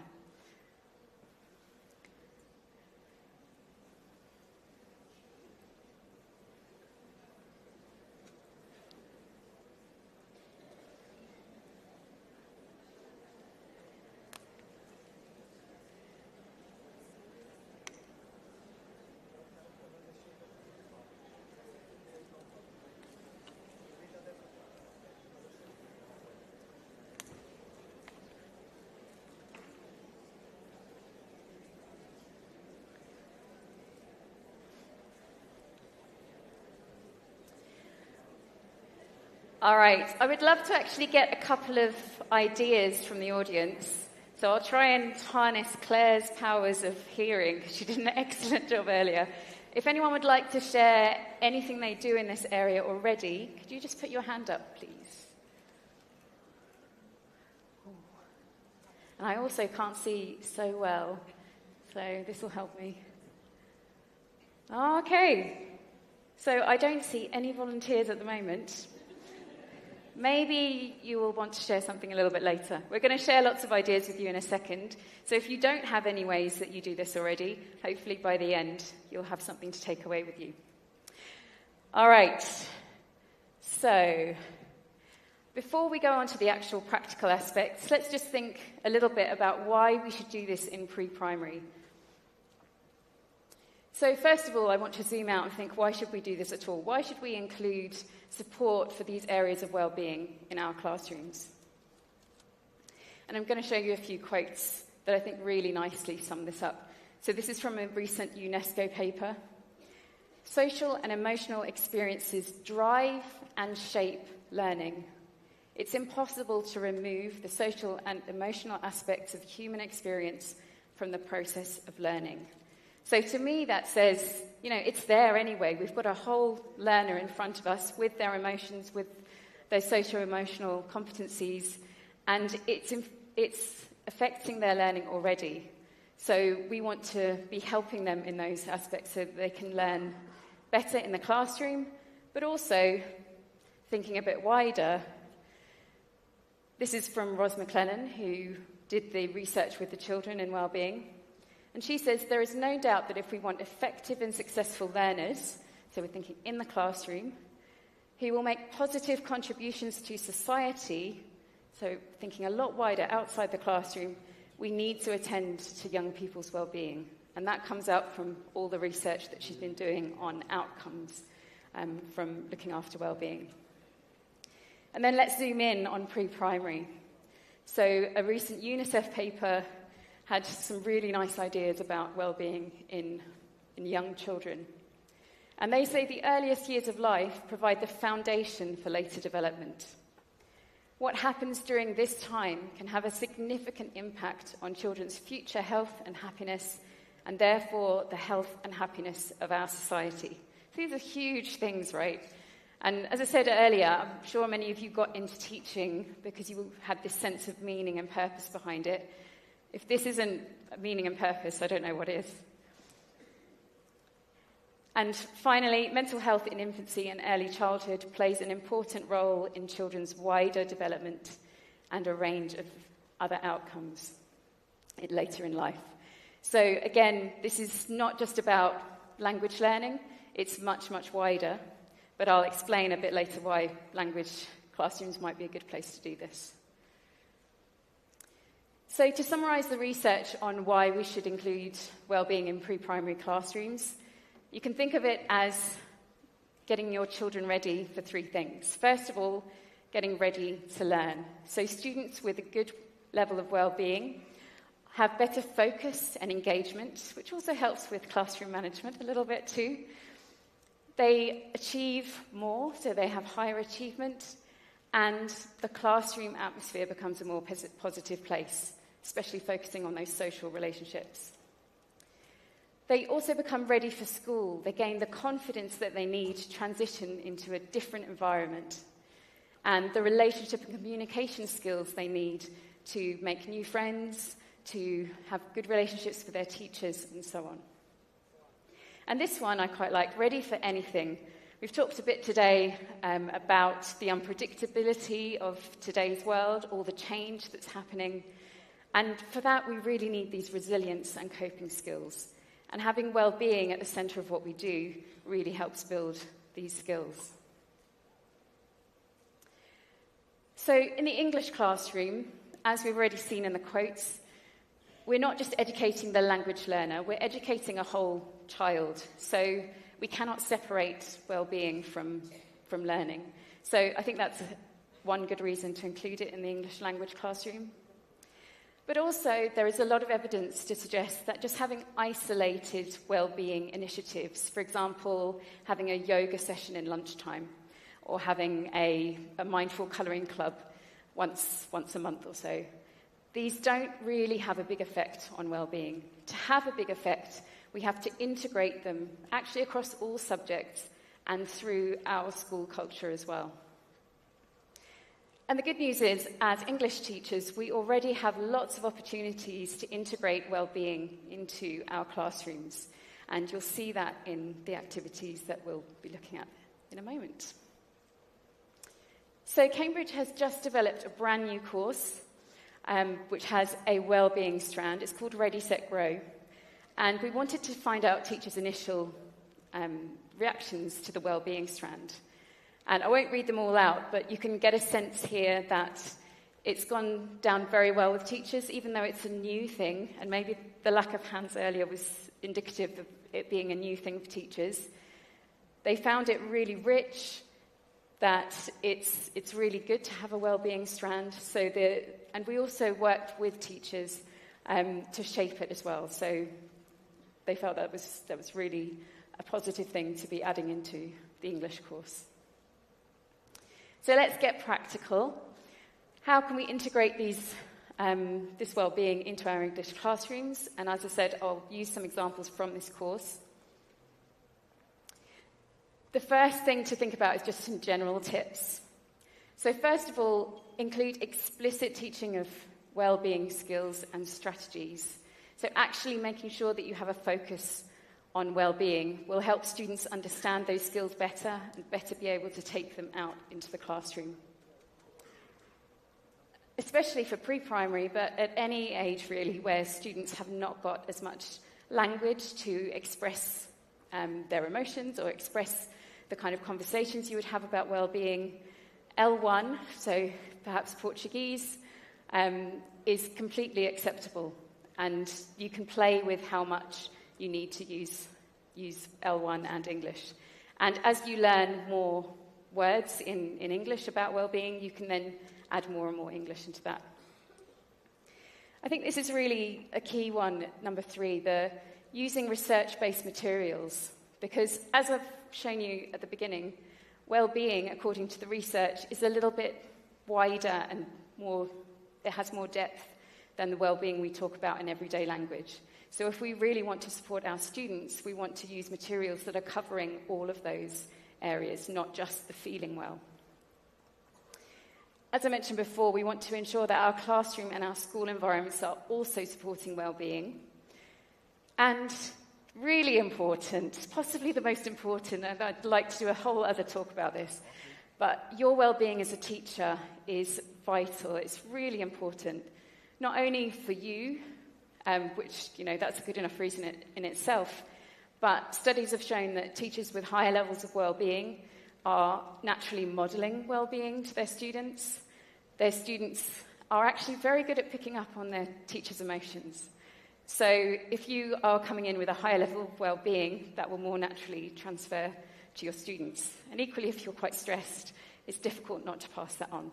So I'll have one little tip at the end for that, but as I say, a whole different talk. So some activities. We're going to look, first of all, at this sense of I feel like I'm good at something or I'm doing well. And I would like you, if you've got your little Cambridge notebooks that you received at the beginning of the day and a pen, to just have a go at this yourself.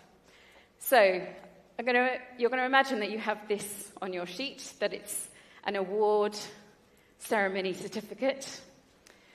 And in it, or on it, I want you to think of something that you feel that you're doing well in your life and draw it. It can be really simple. I mean, I would draw a stick man or something on this.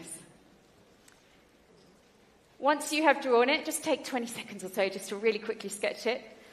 Have a quick share with your partner and explain what it shows.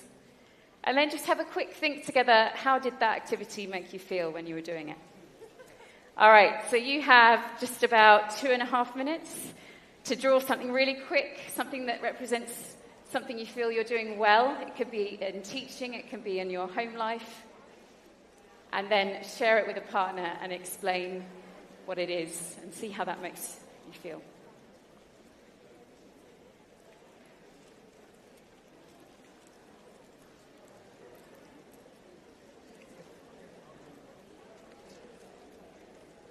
And if you really can't find the paper, you can have a discussion. I won't penalise you for not doing the drawing.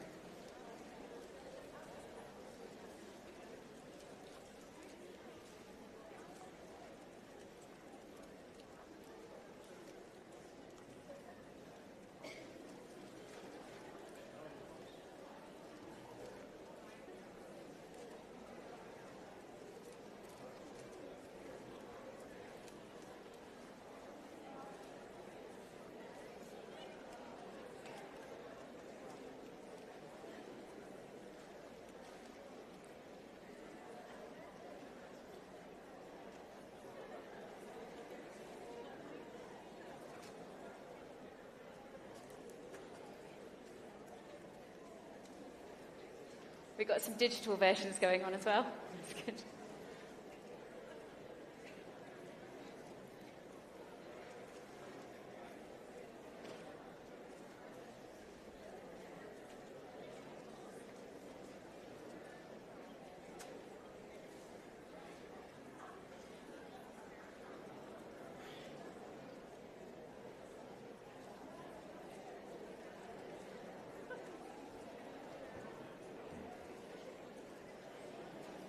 All right, maybe just 20 more seconds, and then we'll come back together.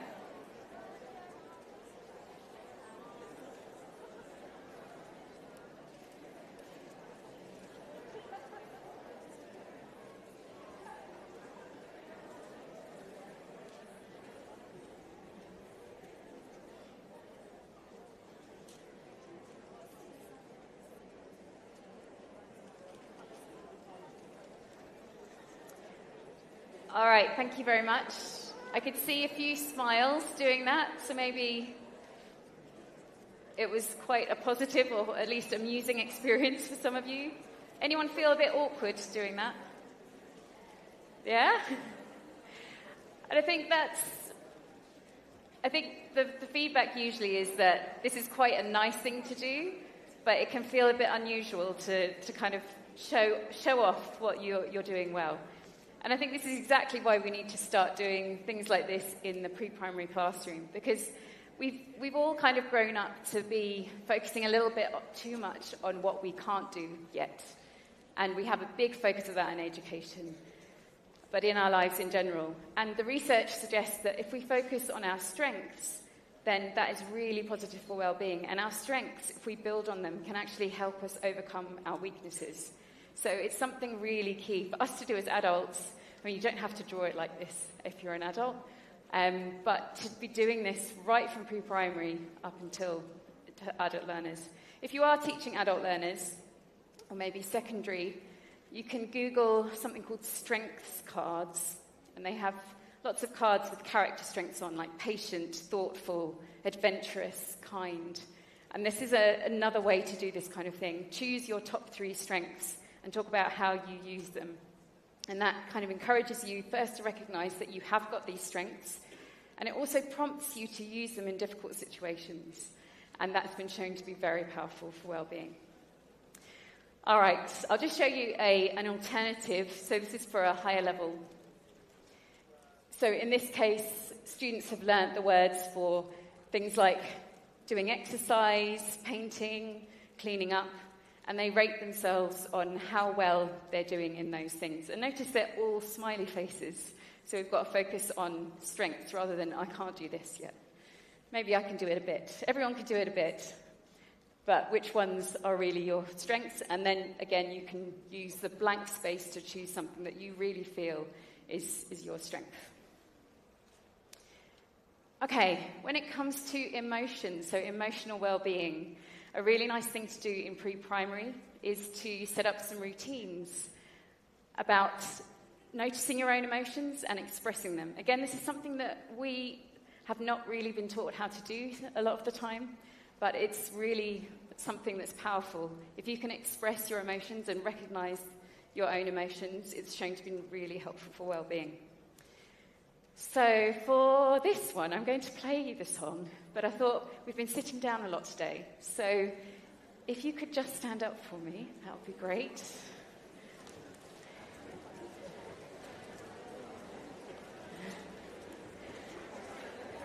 And if you would like to have a little bit of a dance, get the juices flowing, I will maybe join in with you. So you can either dance just freestyle, or if you want to do any actions for the emotions, feel free. Completely up to you. All right, let's see what this song is all about. Oh, I might need Leo to play this song if that's all right. Oh, the suspense.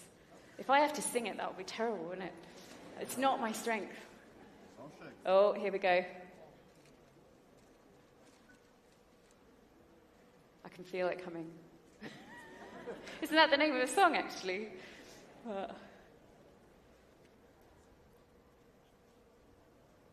Oh,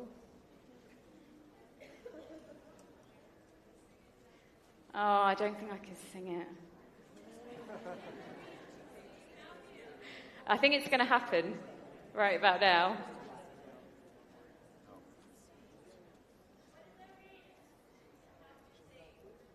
What's the rhythm? Okay. You're going to make me sing it, aren't you?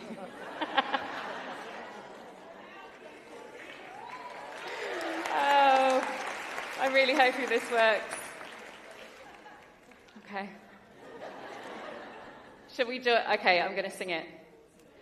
All right. It starts off with do, do, do, do. If you can join in, I would really be grateful. Even if it's wrong, just join in. Okay, you ready? 5, 6, 7, 8. Do, do, do, do. How do you feel? Do, do, do, do. How do you feel? Do, do, do, do, do. Do, do, do, do, do, do. Tell me, how do you feel? I got the words wrong, but it doesn't matter. Do, do, do, do. How do you feel? Do, do, do, do. How do you feel? Do, do, do, do, do. Do, do, do, do, do, do. Tell me, how do you feel?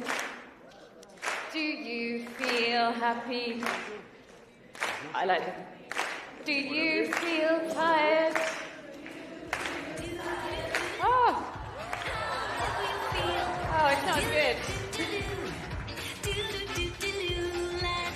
I have to. Okay. Do you feel happy? Do you feel tired? Do you feel excited? Do you feel sad? Tell me, how do you feel? Tell me, how do you feel? Ah, brilliant. I love that. Thank you so much. All right, and if you can just take your seat again. I will get you to do a bit more action a bit later. But this is a really nice song. You'll be singing it all day if you're anything like me. But it's something really nice to introduce again and again in the pre-primary classroom. First of all, it's, as I say, it's catchy. Students are learning the words to express their emotions. And then you can follow up by asking individual students, okay, so how do you feel today? And then that starts a conversation, and it makes it normal to talk about emotions. Just one tip. We often talk about positive and negative emotions, and we often equate that with positive emotions are good and negative emotions are bad.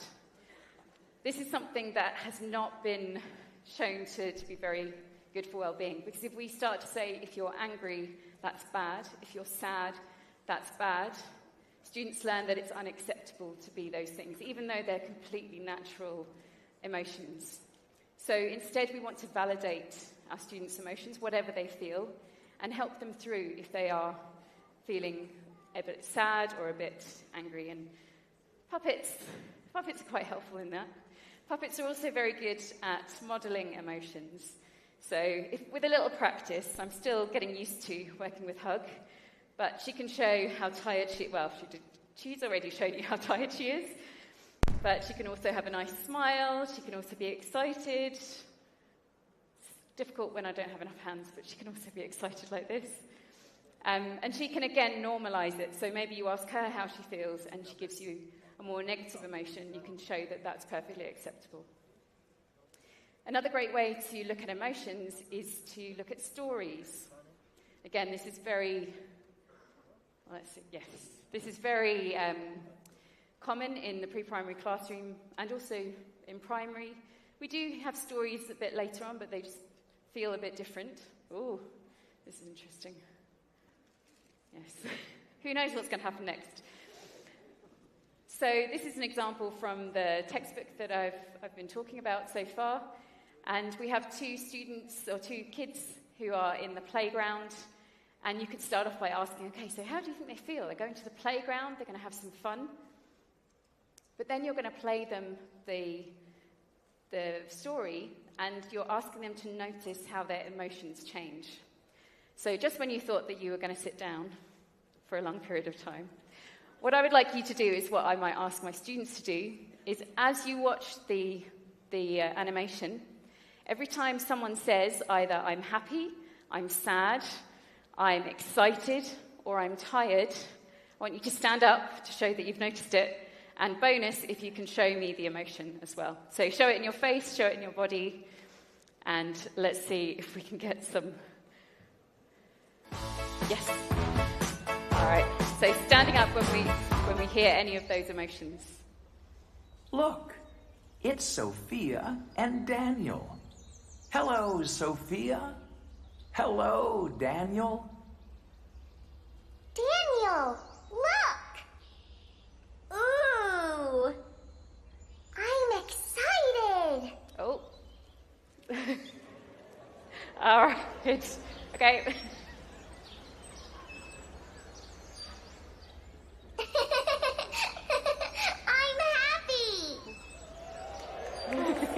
Nice. I'm tired. Oh.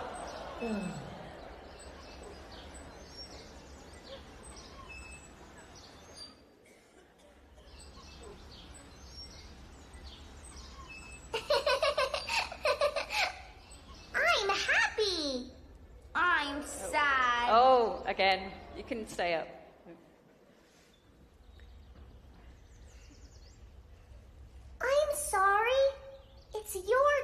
turn. Yay! I'm happy. Daniel and Sophia are happy. That way, okay.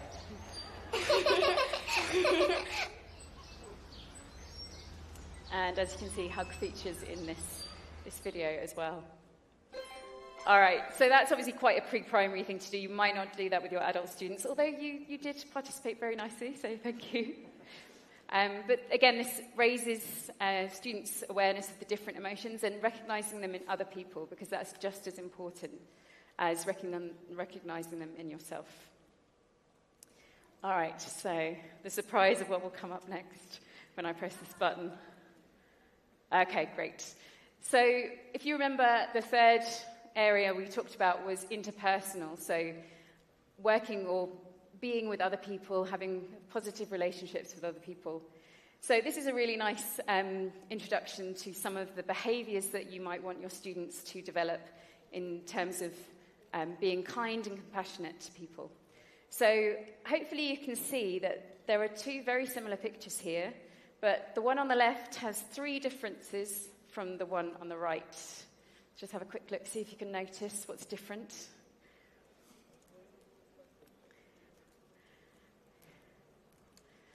All right, so I'll start at the bottom, but you might have noticed in this one, our little boy he's got a hug all to himself, and he's taken up the whole reading corner for himself, and the little girl's quite sad about that. But on this side, they're sharing the space.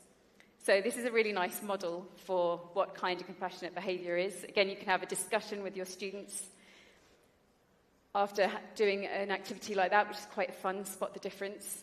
But also take it into your everyday classroom. So maybe you have a craft activity coming up, and that can prompt you to remind students to share rather than to hog all of the materials. So there are lots of opportunities to take these activities into the everyday as well. Another example is use pictures. So here we've got a nice model of I don't feel lonely. So all the students here are having a good time with each other. No one feels left out. And if we had time, I would ask some people on stage, but I feel like I've asked you to do a lot already. Maybe next time we do this. But you might get 2 students to choose a character they want to be. So, for example, I might want to be the bird, and act in a way that shows that you're feeling a little bit lonely. So you're at this party, everyone's dancing, and you feel a little bit lonely. And then you get another student to choose another character and ask them to come over and say something or do something that's going to make that person feel a little bit less lonely. And then they don't have to get it right, first of all. You can ask the original person, like the person who's going to be the bird, how do you feel? Do you feel less lonely? Okay, if that didn't work, what else could we do to make them feel less lonely? So it's a really nice way of getting students active and really thinking about how to interact with other people. And the last one is life satisfaction. So this seems a bit of a weird term for pre-primary students, but we're using it because it's a term from the research. But there's some really nice things that you can do. For example, in the book, every unit has a review section and a section called gratitude time. So you explain to your students, this means being thankful for something. And again, this is a really strong piece of research from well-being research. And you can try this yourselves, to think every day of something or 3 things that you are grateful for. And they can be the tiniest things, like, it didn't rain today. And trust me, if you've been in the UK for the last 2 weeks, that is a very big thing. But for a child, it might be, I played with my friend today, or my friend helped me, or I learned I learned a really cool word. I really like the sound of the word sloth in English. And to get students into the habit of doing this regularly, to be thankful, to notice the good things in their lives, can be really helpful. And for us adults as well. Again, we don't tend to do this a lot. It seems a bit odd to think, okay, what am I really grateful for? But if we don't do that, then our negativity bias, as it's called in the literature, but our propensity to really focus on the negative more than we do on the positive, it kind of wins out and it makes us feel not so great about things.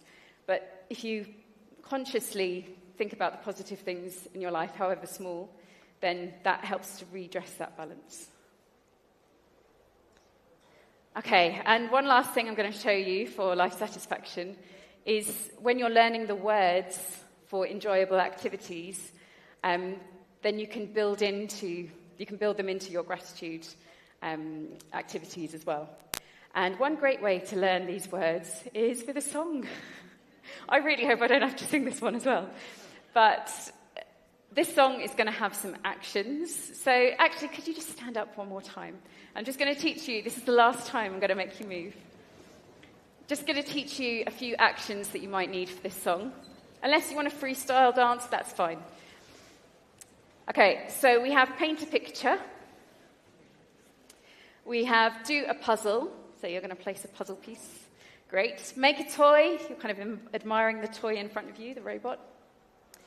We have build a tower. We have help. And in this case, it's helping someone through the door. So, yep, very nice. Share. I want you to imagine you're handing over a pair of scissors safely to the other person. So, not the blades first, please. Share. We've done cut. This time you can get your blades out. And clean up. You're going to make this action. All right, so when you hear those things, you know what you need to do. Okay, let's see. Oh. I don't think that's how it's supposed to sound. We'll see. Oh dear. They are going to dance in a second, but... okay. Let's start, just see if it will do it again.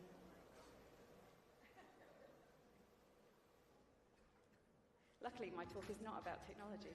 Okay. Hello, everyone. Yes. It's song time. Let's sing and dance. All right. Get ready. It's a good one. Oh, no. Oh, yeah. Okay.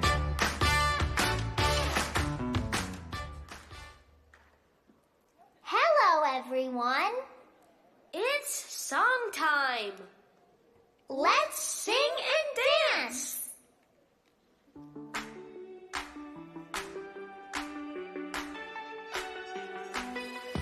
It's a new school day. We make friends and play. It's a new school day.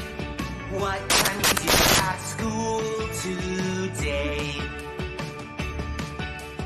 We can paint a picture. We can build a tower. We can do a puzzle. La la la la la la la. What can we do at school today? Hey, hey, hey. We can make a toy. We can cut and stick. We can share the scissors. La la la la la la la. What can we do at school today? Hey, hey, hey. We can paint a picture. We can build a tower. We can do a puzzle. La la la la la la la. What can we do at school today? Hey, hey, hey. We can make a toy. We can cut and stick. We can share the scissors. La la la la la la la. What can we do at school today? Hey, hey, hey. It's time to go home now. We help to clean up. It's time to go home now. We had fun at school today. Yeah. All right. Brilliant. So the last thing to say about that is that singing and dancing, funnily enough, is good for your well-being, whether you're a teacher or a student. So really embracing that in your pre-primary classroom is a really great thing to do. Okay, so I'm just going to tell you a very quick few things about this new course. You've seen a lot of it already through the activities, but it's called Ready, Set, Grow. It's just launching right now, and it is based on the research that we've been talking about, but also on research with teachers who are teaching right now in schools.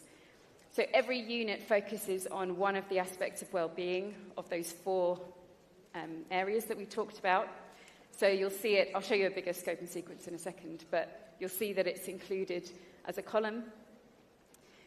And there are well-being activities to support every single one of those objectives. So yeah, this is a bit of a bigger one. And this last column is also school readiness. So the students are building both well-being and school readiness skills at the same time. They work really well together. So you've seen some of these already, but these are some examples of the well-being focus pages. They all have one of these I feel statements so that children can understand in a bit better terms. We don't talk about life satisfaction to pre-primary students. There are lots of routines and songs, as well as activities and games. In the teacher's book, there's lots and lots of extra support for well-being. So there are these emotional well-being boxes that talk about what that aspect of well-being is all about and why it's important. And the everyday well-being boxes show you how you can integrate those not only in the activities, but also in your everyday classroom. Some cute characters that you've seen already. So Daniel and Sophia, who are the human characters. And also Hug, who is sort of hiding at the moment, but also comes in puppet form. And Hummy, who is the more energetic character. They play really well together. Okay, the slogan is ready to learn, ready for school, ready for anything, which is exactly aligned to the research that we were talking about. And if you'd like to find out more, I'm sure you'll be able to find it outside on the stand. So this is what you're looking for.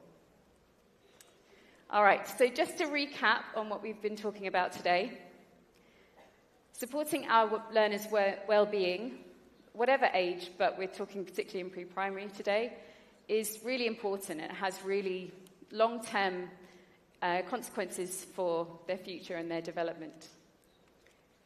But well-being is about more than just feeling good and the things that we talk about in everyday life as being well-being. So if we have a good understanding of all of well-being, it helps us integrate these well-being activities into our classrooms more easily and more effectively. And finally, as I said, teacher well-being is just as important. We're focusing very much on student well-being in this talk, but if we are showing our students how to live a life with a high level of well-being, they will pick up on that. So I'm going to give you one little thing that you might want to try out. In fact, I really like what Lucas said about it's not the speed, it's the direction. This is a good direction for you to try something for well-being if you want to have a go. This is from Action for Happiness. So you can Google them.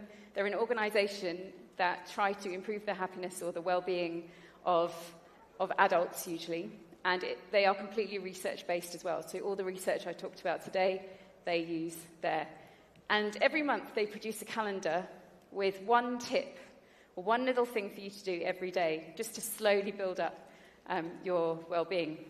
So today, is it the 17th, Wednesday? So today is all about using one of your strengths to overcome a challenge. So maybe one of your strengths came out in what you drew today, but maybe think about any challenge that comes up today. Can you use a strength to help overcome it?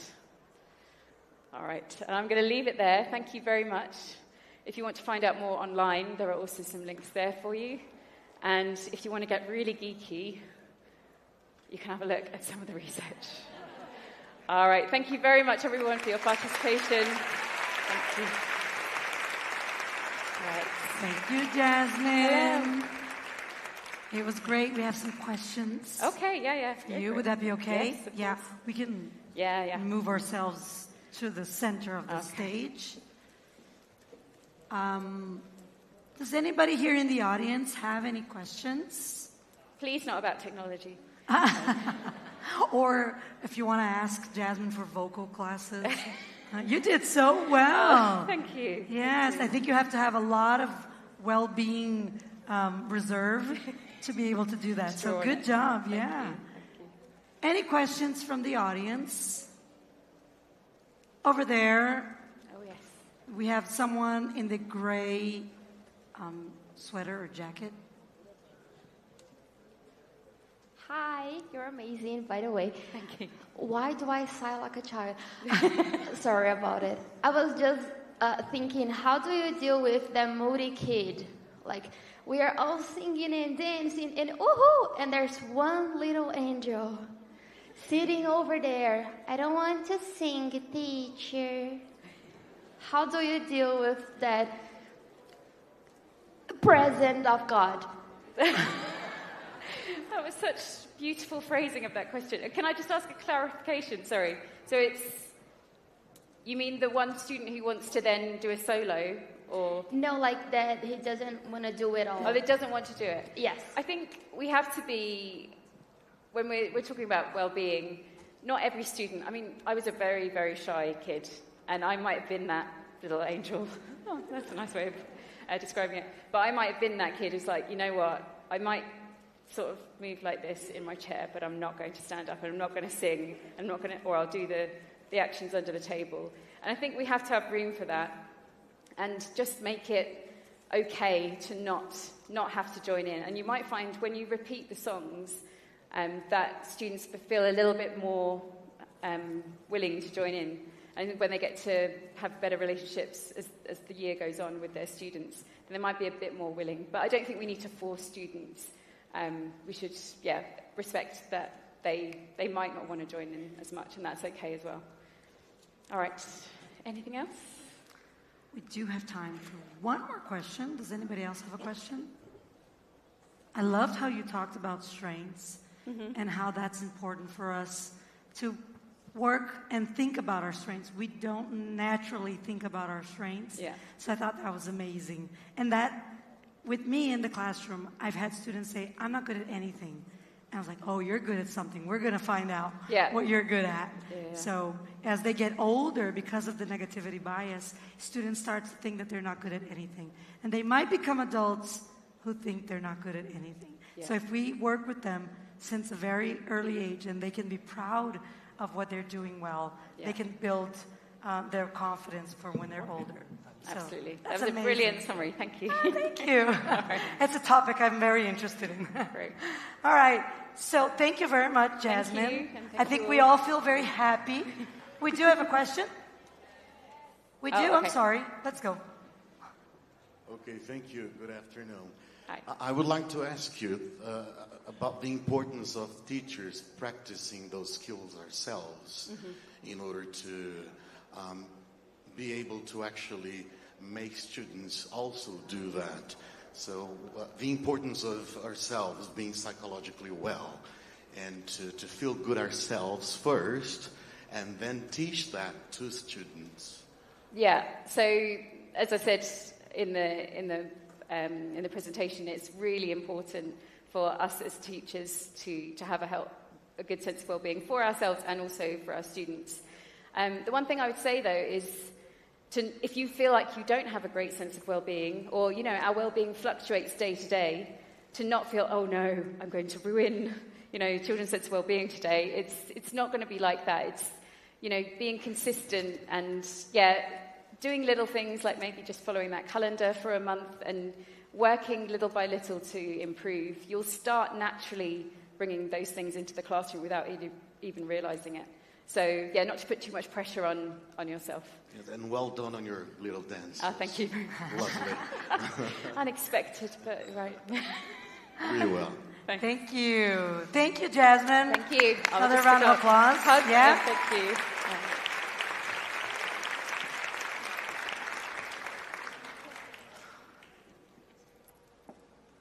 Okay, so we'll now have our last.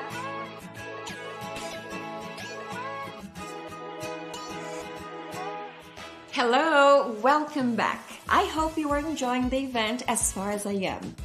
We already enjoyed a fascinating roundtable on assessment and an amazing talk with Jasmine Silver. She highlighted the importance of well-being in preschool English learning, and she also provided us with a sneak peek of the new course, Ready, Set, Grow. I'm really proud to announce another special segment.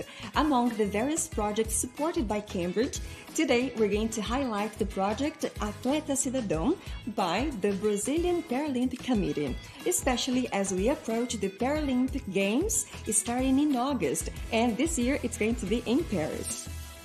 Cambridge has been supporting the Brazilian Paralympic Committee since 2022 by providing educational materials for free and English classes. The Evolve digital materials were chosen because they are accessible and inclusive to all athletes. Currently, over 100 athletes benefit from this opportunity. The classes are taught in groups, online, and they are divided based on the athlete's knowledge. Currently, there are 2 teachers, Raquel Ribeiro and Valéria Ribeiro, who teach these students.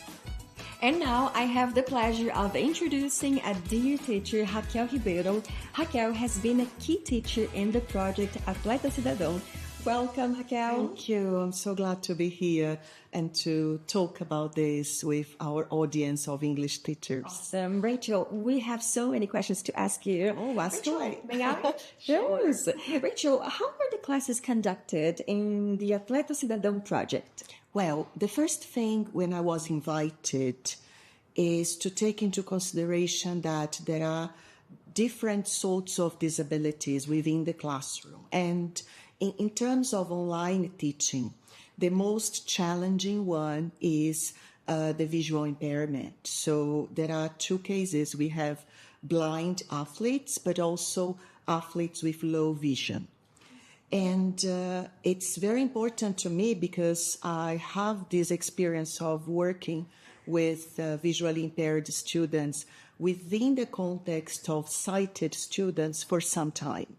And it's really important to consider their participation like the participation of all the other students. So their independence is the first thing to keep in mind. So, Rachel, just for us to clarify, all the classes are conducted online? Exactly, because the athletes are all over Brazil. So I have athletes from Manaus, Bahia, the south part, the central part of Brazil. And sometimes when they are in competitions, they attend the classes from the locations where they are based. Oh, I see it. Rachel, what is the main challenge of delivering the lessons or preparing them? Well, it's important to have a mindset shift because, and I don't know how exactly that English language teaching became lots of slide-based only, especially for online. So one thing that I had to take into consideration is that it wouldn't be a possibility because I wanted all the students to be able to take part in the same way. There is also another challenge. The vast majority of the athletes, they take classes via mobile phone. Wow. So we need to take that into consideration as well. So the main thing is to exchange ideas by talking. And there is, of course, the use of the chat. And for the visually impaired students, the support of WhatsApp. Because if you consider the streaming platforms, we use Microsoft Teams, but any other platform would be the same. The idea is it's difficult for them to handle the platform and the chat within the platform. So what happens is that we have to use from time to time a little bit of WhatsApp and pasting things. I'd like you to comment very briefly on the choice for Evolve Digital. How do you think it increases the level of engagement? Well, I'm really happy that Evolve Digital is the material we have been using since day one. Cambridge has been sponsoring this initiative and all the athletes get the digital material for free. It is mobile friendly, number one. Okay, so Evolve Digital is not only a material with exercises, because we as teachers, we get to select the things that go according to the way we develop the lessons. So if I imagine that I should be changing a lesson, a unit, so I can do so, and that is much easier for the students to find what they are supposed to do. They also can keep track of how much they have been advancing and the punctuation, and if they try things all over again. But I think one of the main things is that it is simple, but at the same time modern, in the sense that it is really mobile friendly and you don't need an app. And that is much easier because they access via browser. And that makes a difference. Awesome. Rachel, how do you feel as a teacher participating in this project? I feel honored in two important ways. First, because I was directly involved in the development of the digital elements of Evolve, the teacher editions 1 and 2. So that goes for A1 and A2, if you think of CFR levels. And for the athletes, because I trust we can all learn, but it's important that we as teachers have this communication with our learners, especially in the case of disabilities, so that we understand what works for them. And I must confess that even nowadays, 2 years and a little bit later, I get moved when I see the athletes in the breakout rooms, the ones with visual impairment, and having this conversation with the others, exchanging ideas, coming up with their bio so we get to know about their history, when everything started. And I celebrate that very often, you know, and they celebrate it too because they share, for example, features or footage of themselves doing the homework, things at home. We have this game, but it's actually celebrating that they are learning more and getting to speak. And well, I think as teachers, that is one of the main things that keep us moving. It's so rewarding, isn't it? It's so rewarding in a very important way. Awesome. And Rachel, do you think students like the material, they like the engagement it generates? I think so, because they have never had classes with such a material. There were other previous attempts, I was told, of teaching English, and those things did not work. So we have this partnership where the classes are synchronous and live, online, and the material helps us in two ways. There is the support for asynchronous learning. So it's all about learner training as well, you know, Tammy, because they have to understand where to go and how often to access that. So that's one thing. And it takes a while, a few days, so they get to understand. And there is another important thing. The material focuses on pronunciation, on speaking, on vocabulary. And there is a part with exercises that are like AI. It kind of analyzes the speech. It's in a simple way, but that's very interesting. You know, you have to interact with this AI feature that is a person, one of the characters. And that's challenging. It adds this speaking challenge. Yes, and they're athletes, so they like the challenge. They do. Don't they? There is something else I'd like to point out, is that in different lessons throughout the materials, when they refer to sports or strength, they also picture Paralympic athletes or para-athletes. And this was a game changer in the very beginning, because when I taught a lesson from Evolve 1, and they saw a wheelchair basketball player, a woman, and they were like, "Teacher, we have never seen any representation in any material so far since we were at school." And that was so powerful, you know, to see their potential there, and just as a picture of strength, of persistence, of having goals, of being professionals as well. So that's really, really important. So meaningful. Yeah, to get to see variety of people in the materials and themselves too, and people with disabilities as well, in a position where they are able to, you know? Do you have any favorite lesson from Evolve? Oh, this is definitely the one. When they talk about sports and they focus on the perspective of overcoming obstacles. There's this lesson where a marathon runner says that because he is blind, he needs all the process of running and then jumping.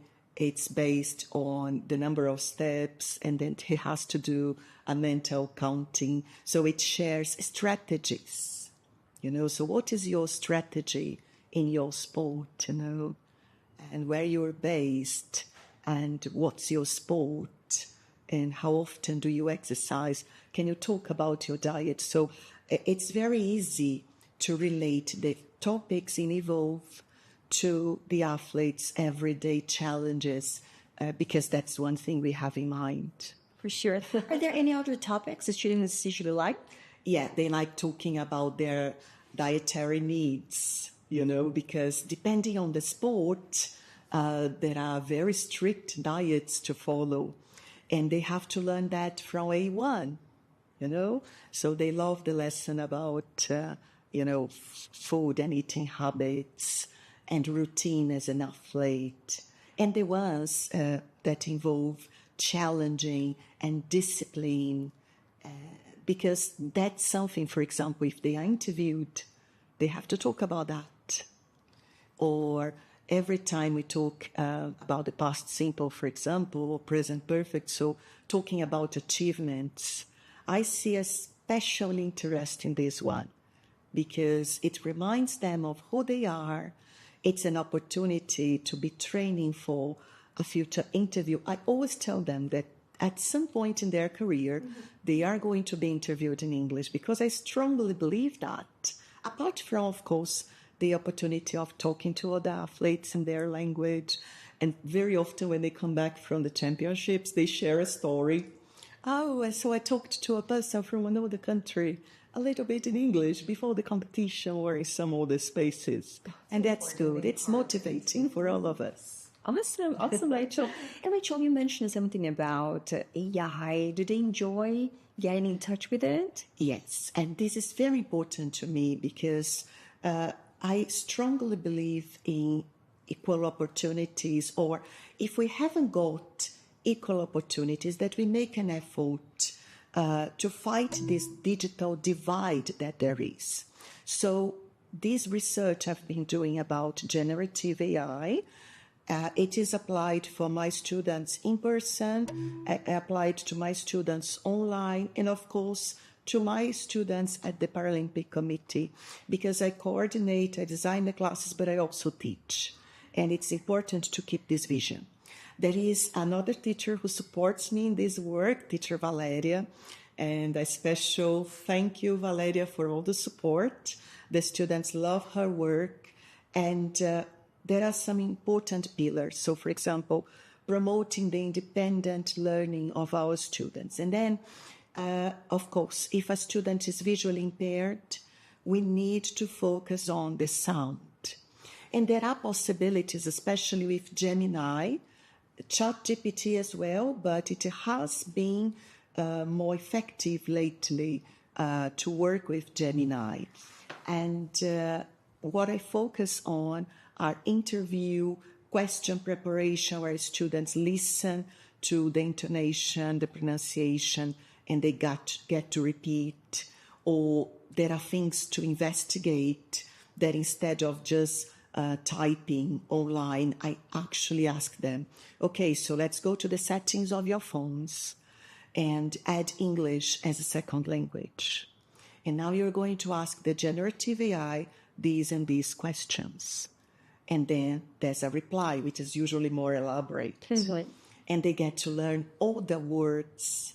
And also we get to compare that to Brazil. And it is challenging but rewarding. And what happens is that not everybody is tech savvy, and you know that because you're also very into technology. So they help each other in the breakout rooms, and it happens. So one thing that I have learned is that the support of our peers is also something that should be replicated and encouraged in classes, online classes as well. You know, the human element, we are just geographically apart. Rachel, thank you so much for sharing all of your insights and experience. I hope our audience has really enjoyed. And Rachel, before we go, we've got a special message to our audience, don't you? We have, well, I'm about to go live and we are going to experience, I invite the audience to use their mobiles with me because we are going to understand how to integrate generative AI on mobile to teach English and also enhance our students' vocabulary acquisition and critical thinking. So I invite you to join here and also online because it works both ways, okay? See you soon. And now it's time for another quiz. E agora é o momento para mais um quiz, agora em português. Quantas medalhas vocês acham que a delegação paralímpica brasileira já conquistou?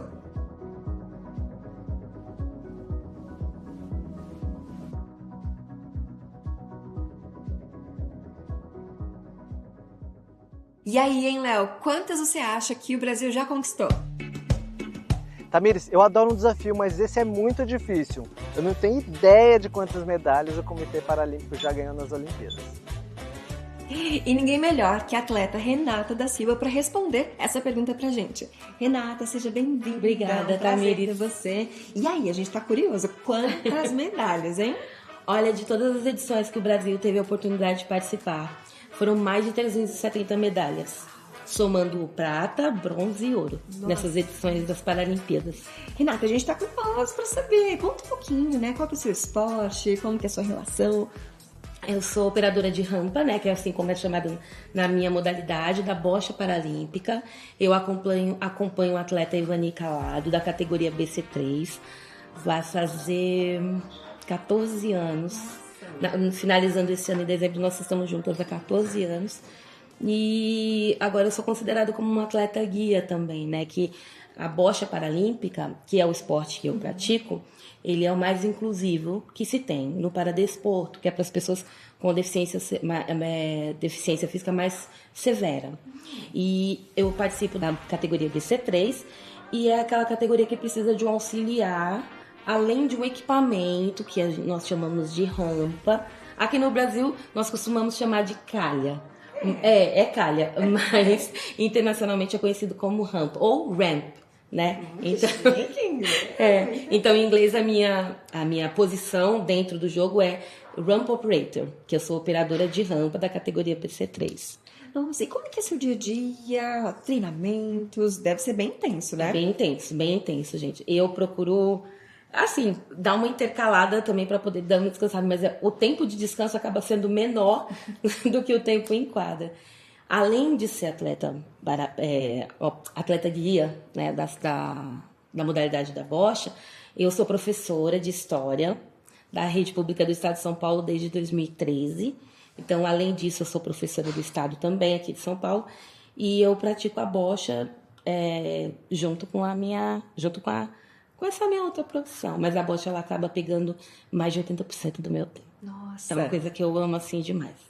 E Renata, me conta um pouquinho, como que você começou no comitê? Qual que é a sua rotina lá? Eu comecei na bocha em 2008 por um convite que uma pessoa me fez dentro da faculdade para pegar bolinha. Esse foi o chamariz. Só que ele falou assim, só que é voluntário.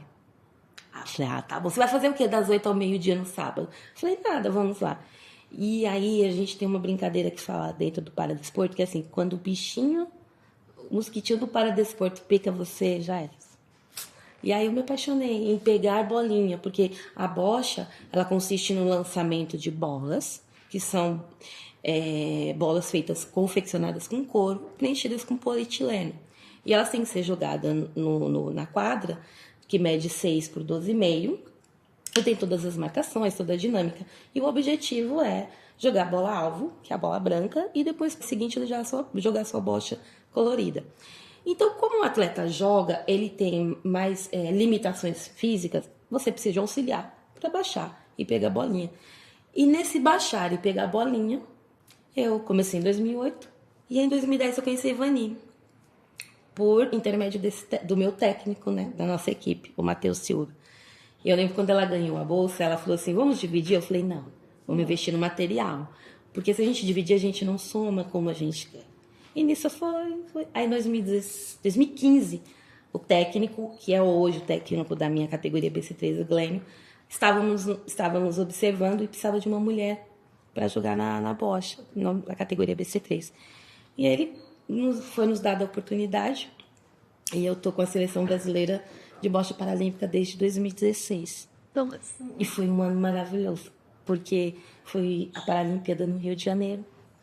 Nós conseguimos conquistar a medalha de ouro nos pares. Foi incrível, porque não que nós não achávamos que poderíamos, mas nós sabíamos as condições reais.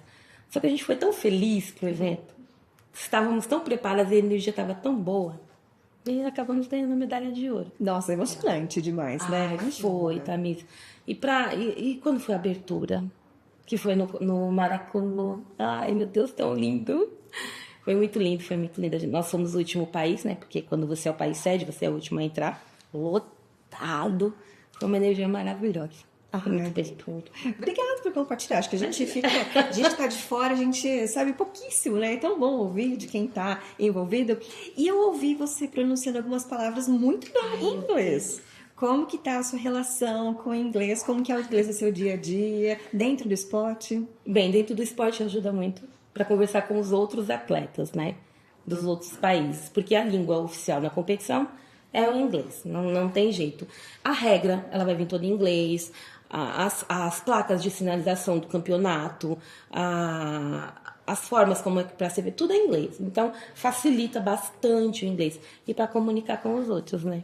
Também ajuda bastante. E como que você vê essa importância? Os atletas, a gente sabe que eles têm uma rotina super puxada, que você também está ali junto. Como que o inglês entra ali no meio da rotina? Olha, você tem que ser disciplinado igual você é no esporte, né? Que nem eu tenho aulas com a professora Raquel.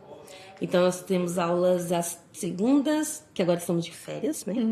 Às segundas e às quartas, das 18h30 às 19h30. Então, você tem que fazer todo o seu planejamento para que você caiba, para que o seu dia seja contemplado com aulas de inglês, para que você esteja lá para poder aproveitar do momento, aproveitar com a turma. É com disciplina que você tem que fazer isso também. Porque às vezes você está muito cansado, né? Principalmente de segunda e quarta, que são os dias que eu separei, que é o dia que eu dou aula. E eu fico muito cansada. E aí eu separo um dia, tranquilinho, e eu consigo prestar atenção bem nas aulas. Ai, eu também. Acho e que uma coisa, fácil, né? Sabe uma coisa que é boa também, Tamires, o inglês, para o atleta profissional? Porque assim, como a língua oficial é inglês, então toda a comunicação vai ser feita em inglês. Se porventura você cometer alguma infração, ou se alguém cometeu alguma coisa que você acha que você está sendo prejudicado, se você não tiver o intérprete, sempre tem, tá? As delegações sempre tem. Mas quando não tiver, aquilo te dá mais segurança para você reivindicar o que você acha que você tem de direito. Aí você, excuse me, né? Pede para falar com o árbitro-chefe e você quer explicar o que está acontecendo. E ajuda isso, ajuda bastante. Renata, e conta pra gente quais outros momentos é importante o inglês na vida do atleta? Isso eu vou falar agora específico da minha modalidade, tá? Às vezes a gente vê um equipamento na cadeira de um outro atleta, ou você vê um material específico, ou alguma coisa que te chamou a atenção e você quer compartilhar. O inglês, ele é um facilitador para que você encurte esse espaço que tem de distância da língua um do outro. E, às vezes a gente conversa com gente de Hong Kong, da Tailândia, tudo em inglês, né? Perguntar esse equipamento, essa peça da cadeira, onde você comprou, ou uma joelheira que você usa para poder melhorar o desempenho. Então, essa troca é legal. O inglês facilita bastante nesse sentido. E o que você mais gosta das aulas de inglês? Eu gosto de conversar. Você gosta de conversar? Eu gosto muito de conversar. Eu gosto muito quando tem a breakout room, que é muito legal. Porque aí a gente se ajuda, né? Como a Raquel fala, catch other. Tô tão nervosa que agora esqueci a palavra. Imagina! Mas aí eu gosto. Other, o pessoal se ajuda. Os breakout rooms são quando vocês estão lá online e a professora Raquel coloca vocês em mini grupos. E aí é legal porque tem um tema bem específico. Tem aulas que são generalizados os temas. Vamos falar de mobília da casa, dos horários de comida, mas tem temas que são específicos para a nossa modalidade, né? Qual o seu sonho de atleta, como você começou a sua modalidade, essas coisas. Que interessante. Bem legal. E desses temas, assim, você acha que os temas, eles enriquecem a sua experiência? Enriquece. Uma coisa que é legal também, Tamires, assim, com o inglês, você tendo acesso, facilita a sua compreensão com os exemplos de atletas norte-americanos, ou atletas não só norte-americanos, mas atletas que falam a língua inglesa. Então, facilita na aquisição do material. Você não precisa fazer todo aquele trâmite. Eu vou pegar um atleta falando, depois eu vou traduzir, depois eu vou entender. Claro que eu não entendo 100%, mas assim, já tem muita coisa que eu não preciso mais nem ver no dicionário, porque você consegue entender com mais clareza. Renata, eu tô super curiosa agora. Como é que tá o clima lá no CPB? Tá de muita festa, mas ao mesmo tempo é um clima assim de... Sabe aquele clima como você tá... Não é um preocupado de ruim, mas assim, você tá concentrado? Tá uma concentração. Tá um clima de concentração, de atenção, de reparo nos últimos ajustes, tudo prontinho já para a Paralimpíada que vai ser em agosto, lá na cidade de Paris. Alguns atletas da seleção e alguns atletas que foram convocados teve a honra de participar de um evento que foi como se fosse boas-vindas no consulado aqui da França, e o cônsul mostrou alguns preparativos, né? O lugar que vai ser as festas da abertura, o lugar que vai ser a acomodação dos atletas, que é a Vila Paralímpica. Se eu não me engano, a abertura vai ser no Rio Sena. Paris vai ser uma coisa grandiosa, linda. E pela primeira vez na história, Tamires, eles estão usando o mesmo símbolo, tanto para o olímpico quanto para o paralímpico, né? Eu acho legal porque você traz uma proximidade, para não fazer essa divisão tão marcante do olímpico e paralímpico. Porque é uma coisa que eu sinto falta aqui no Brasil, é a expressividade na mídia. Tipo, chamar as pessoas para assistir, né? Olha, vamos assistir os jogos, vamos compartilhar. E se tiver essa proximidade, quanto mais proximidade tiver dessas modalidades paralímpicas, a mídia vai estar mais aberta, as pessoas vão ver, vão conhecer mais, vão poder acessar mais o Centro Paralímpico, que é um lugar que não tem igual, é fantástico. Fantástico, é um lugar que posso chamar de uma segunda casa. Renata, muito obrigada por sua presença. Mas antes de você ir embora, tem um recado que você quer deixar para o pessoal que está assistindo a gente. Quero sim, Tamires.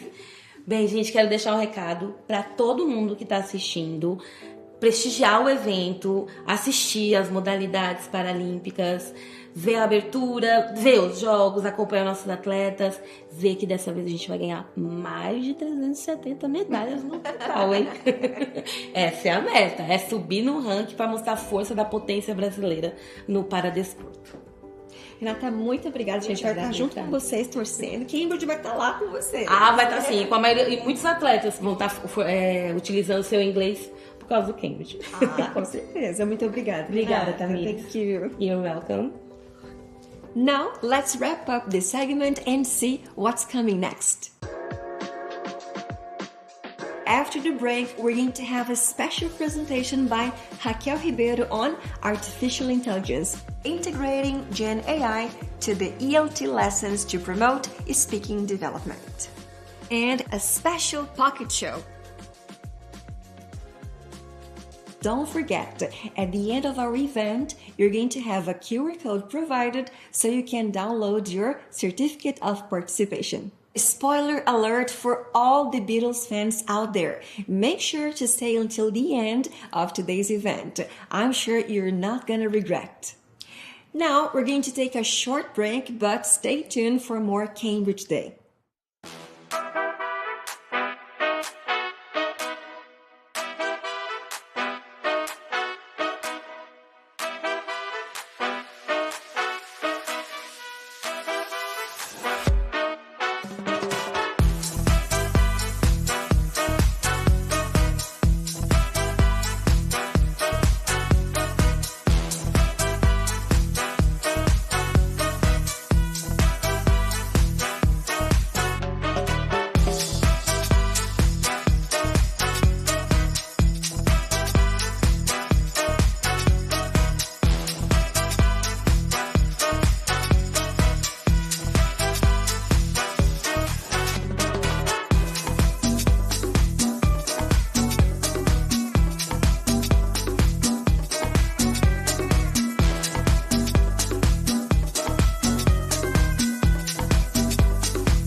settling in.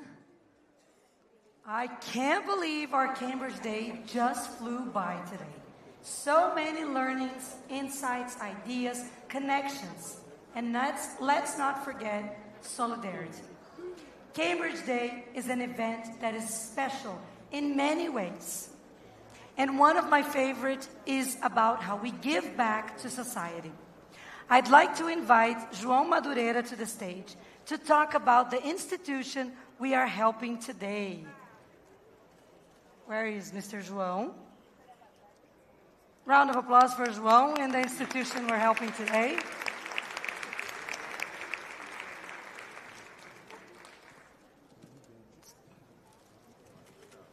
Just grab the mics for you just a minute.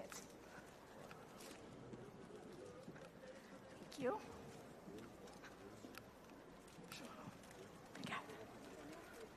Boa tarde a todos. Eu vou, por alguns minutos, passar para o português, para poder apresentar para vocês a dona Alvina, que é assistente social da Casa 1, que é a instituição que vai receber, aliás, já recebeu, já carregou e vai levar daqui, mas não antes sem agradecer a todos, a doação que cada um de vocês, juntamente com os nossos parceiros, trouxeram, somaram 1.800 quilos de alimentos que vão ser entregues à dona Alvina. Eu vou deixar ela falar em nome da Casa 1 e deixar o meu agradecimento realmente a todos, mais uma vez, de nos ajudarem nessa iniciativa que, com certeza, vai, nesse momento, aliviar aí todos esses atendimentos que a Casa 1 proporciona aqui na cidade de São Paulo.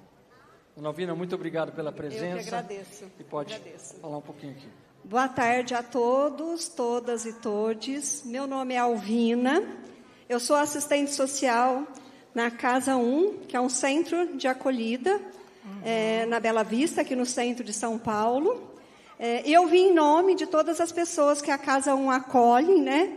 Que de alguma forma faz atendimento, que é um número enorme, né? A gente acha que umas 2.000 pessoas por mês, acredito, eu não tenho o número exato.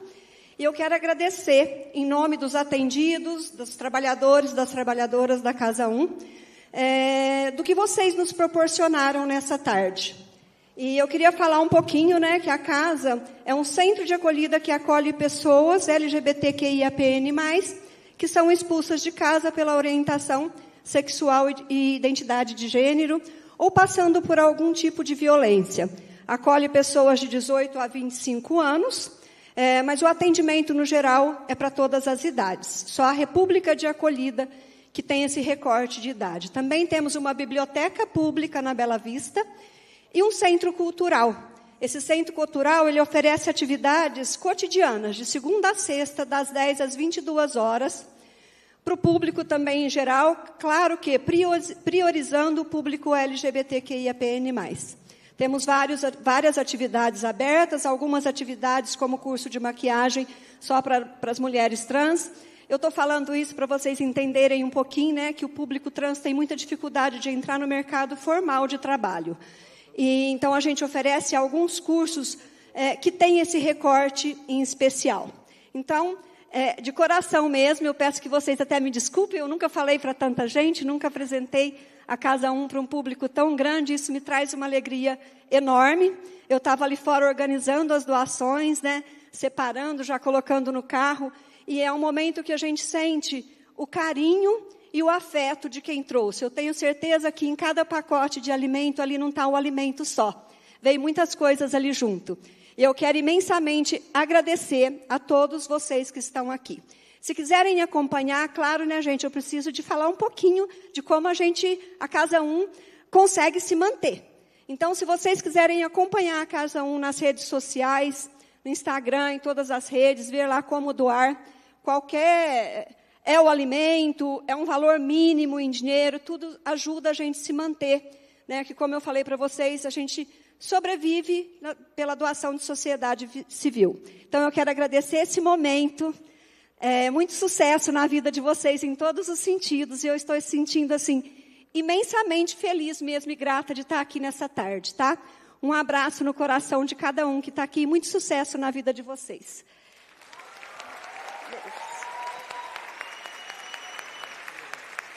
Desculpa, se não falei tão bem. Muito obrigado, Alvina, pela presença, obrigado pelas palavras. E sem dúvida nenhuma, a Alvina, para quem não sabe, ela não fala muito dela, ela é voluntária fundadora. Estava lá no dia 0 da instituição e está lá hoje exercendo esse trabalho espetacular de assistência social para uma camada da população que, como ela explicou, tem diversas necessidades. Mais uma vez, big thank you pela colaboração de vocês e de todos os nossos parceiros que lá embaixo também nas exposições trouxeram as suas contribuições, tá? On with the show, Rebecca Rios is back. Thank you.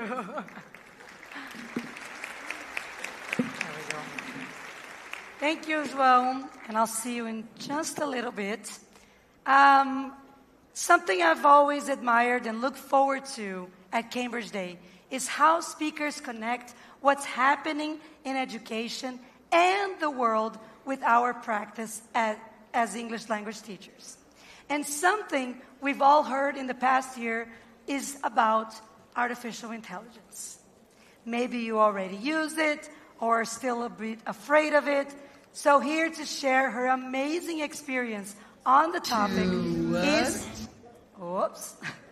is Raquel Ribeiro with her talk, Integrating Gen AI to the ELT Lessons to Promote Speaking Development. Welcome, Raquel.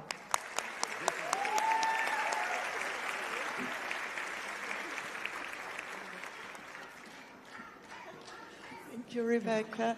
Hi, I'm so glad to be here and so thankful that you are here. And also the teachers who are following online, okay? That's very important. So this afternoon, to conclude the event, I come here to share my classroom practice with you. And I feel very proud of that because this is the very core of what we do as English language teachers. We want the success of our students, and we feel so glad when we see their evolution. So I invite you here to take part. There will be moments you're going to use your mobile phones that we are going to kind of replicate what happens in a real classroom setting. I'm going to share with you footage of my classes to show that it is possible to integrate, more specifically today, generative AI with activities that are integrated to the classroom practice and course book and lesson plan can help our students in the sense of becoming more fluent in the language. And what I bring you is a perspective of using generative AI, which is equitable, which can be replicated in classes with free resources. And as it happens in a real class, we need to support and help each other. So there's a huge and beautiful audience here, and I need you to help your colleague who's next, who's sitting close to you. Let's go. Well, the first thing that I'm going to present on the talk is the evidence that we need to have in order to start studying and using the technology with our learners. And what I bring you here is a human-centered approach to the use of generative AI. And why is that a human-centered approach? Is it because the teachers are the ones, we are the ones who are going to conduct this process. So a very important thing here, this usage, effective human-machine collaboration, this is key. So it's very important to remember that. And, of course, we need to enhance our capabilities, our understanding of artificial intelligence, more specifically generative AI, for our teaching, for learning, both ways, our students and ourselves in our career, in our professional development. All right? And of course, this is also going hand in hand with the digital citizenship that somehow we are also going to develop through the classes. That's a lot to take in, isn't it? But let's go. Well, this here comes from the guidance from Generative AI in Education Research by UNESCO. So it's grounded in solid research and evidence. This is available to be downloaded, and you can follow the studies in the field. This is our first activity here.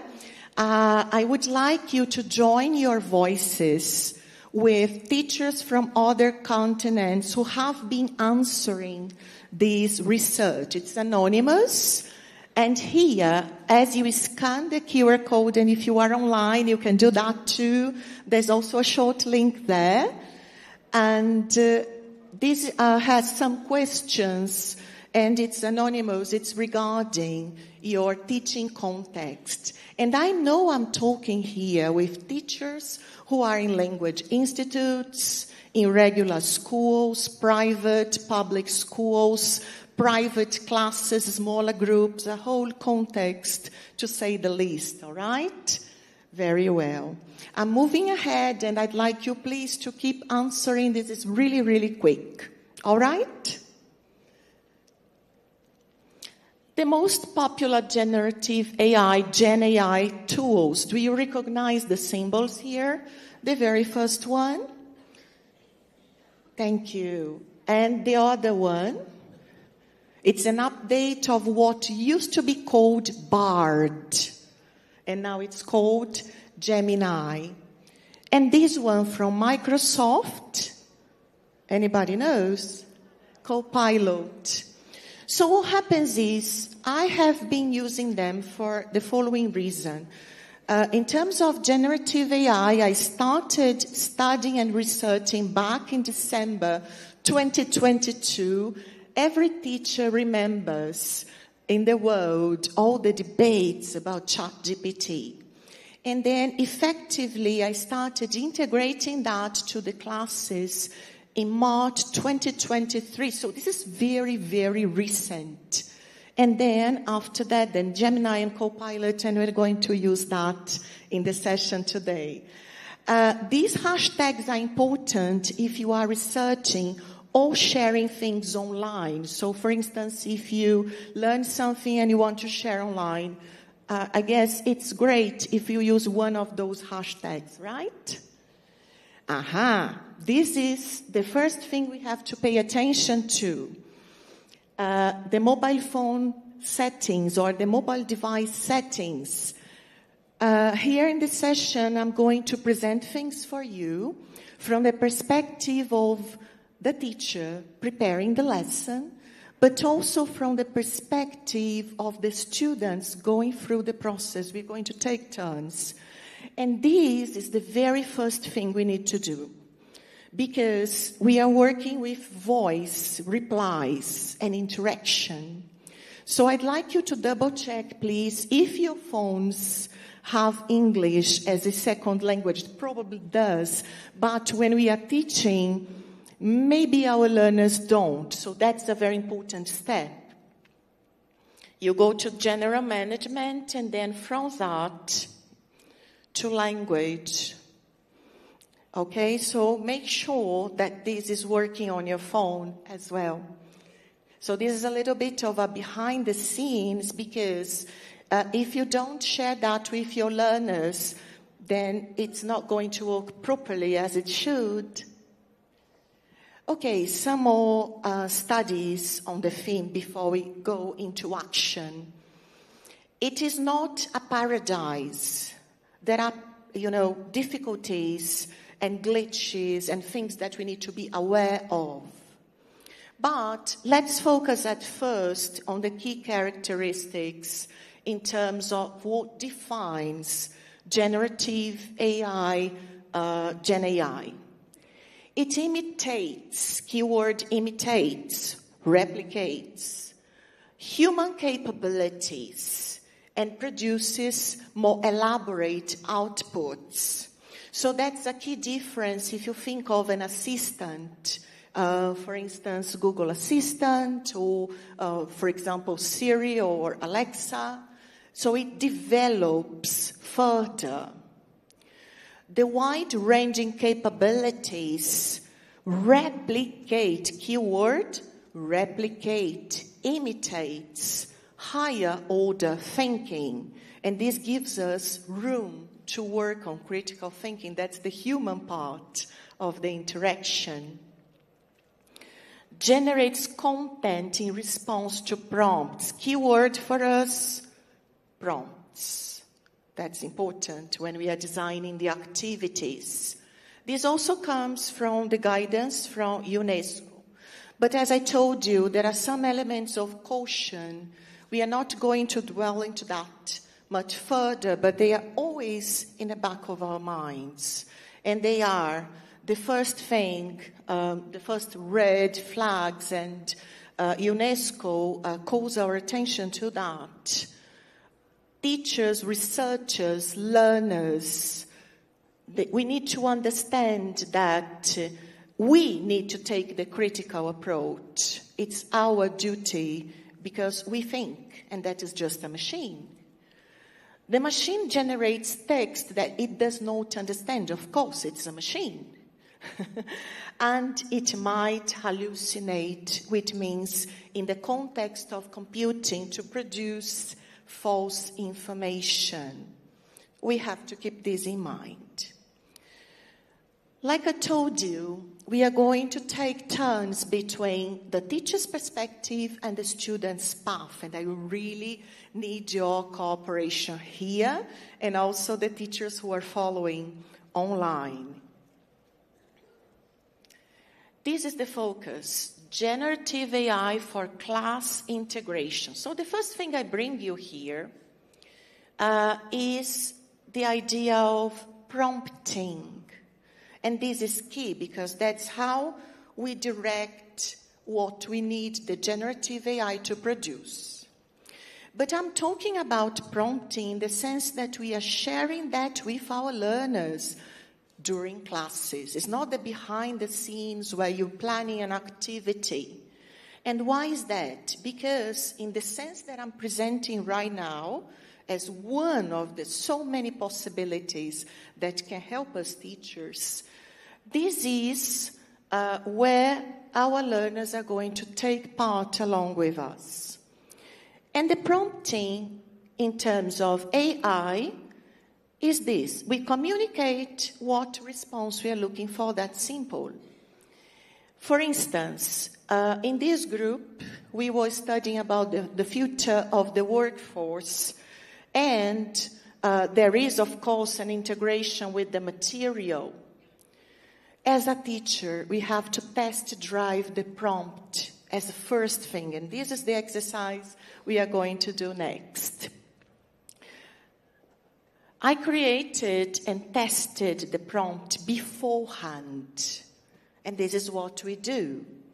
So, for instance, in order to have my students access Gemini, for example, or ChatGPT, which they access at least, especially in the first moments when you start using the browser.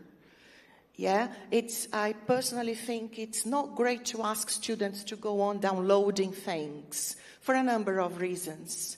So we can use Gemini, Copilot, or ChatGPT on the browser, and that's just easy. You type and you can start using it right away. There are different responses, but we are going to see that later on. And the prompt I created to investigate, and back then it was Google Bard, okay, then now it's called Gemini. I needed them, and of course, we are teachers, so we assign groups, and each group has one thing to be in charge of.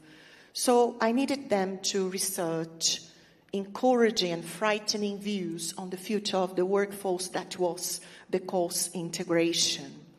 And I'm going to play, let's see if it goes. We didn't. Oh, yes, it is. It's going. Tell me 6 encouraging views on the future of the workforce. 2. Very well. They were working in trios. Why is that? Because the number of devices is never the same as the number of students we have in class.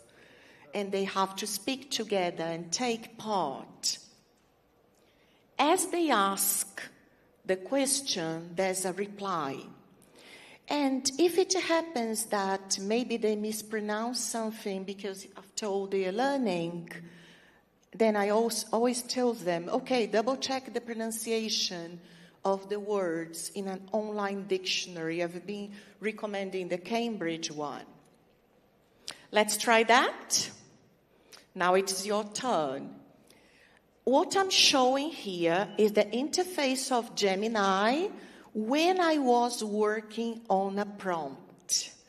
I would like you to experience what I did before I assigned the activity. So I'm going to ask you, please, to scan this QR code.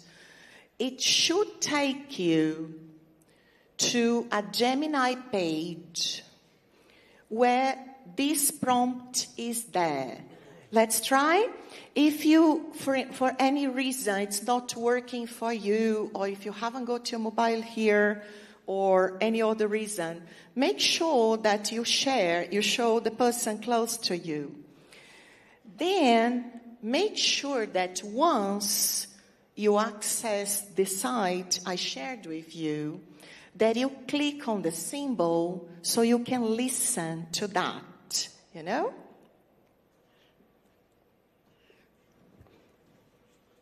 I hear something. Lovely.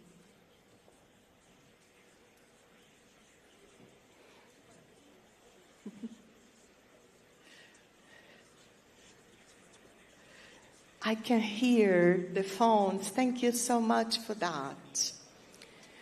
So this is easy because it's taking you right there. But as a teacher, we always have something so that the activity is going to help our students move forward. So just reading is not enough. And thank you so much for having clicked, and I could overhear from the stage. They need to listen to that. And the critical thinking step, they need to choose what they agree or disagree or are going to present to a colleague during a conversation moment. Isn't it complicated when we have a warm-up activity? There's a question. They have to talk to each other. And then they say that sentence, we don't want to, but that's the first one that comes up. What sentence is that? I don't know. I have no idea. And it's probably genuine. But this is one way of brainstorming. Let's experience that from another perspective. I'm going to share with you now. It's not a link. It's a prompt. And please scan. There's not going to be any noise because it's just a message. And as you scan the prompt, I would like to invite you to copy this prompt and paste it. You could use Gemini again, or maybe you could try ChatGPT or Copilot. It's pretty much what is up to you. So as you scan, you realize it's a text message. This is the prompt I created. So I'd like to ask you, please, if you access that, copy everything like I'm doing here. Select all, copy. Go to your browser, please, and choose Copilot or ChatGPT and paste that information.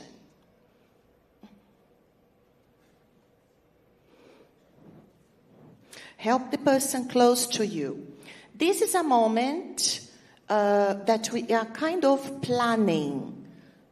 Okay, so I chose ChatGPT, for example, and I paste it here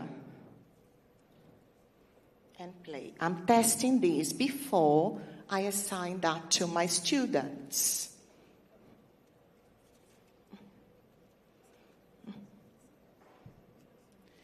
As it keeps going, there will be a point you can choose to click and listen to what it is speaking. You could try Copilot too. So I go to my browser and I type Copilot. Let's give it a try. And then you paste the same.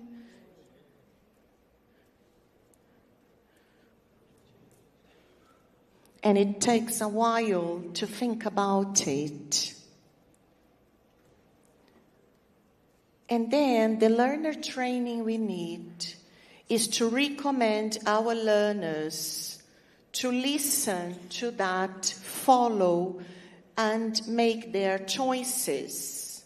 You know, what exactly is the message they think they could talk about, or also new words. Could you listen to that? Who tried Copilot here, just out of curiosity? A small number. ChatGPT. Okay. Gemini. Okay. ChatGPT, we have a winner so far. Happens that sometimes the generative AI can be moody, and the part where it actually speaks is not working. But it's okay, then you try another one. Let's see how I share that with my learners. I use Google Classroom for my school, but it could be any digital way of doing so. I also share the prompt so that they can copy. And this is key when we work with generative AI. We haven't got time to let the students think of a prompt. So this is what we do. And then I give them the choice. What is the generative AI site that they want to use? And the very next step, I'm going to show a little bit of what happens when they try using and researching. There is always something that I need to point out. There is always a question, and I give them a mission. Because the generative AI output of information will help them with the listening, following, finding new words, getting main ideas so that they can agree or disagree or investigate further. And now, off we go with the video, okay? As you can see, they are using ChatGPT in this footage that I have just shared. Hi, what do you think will happen in the future of education in terms of English language learning?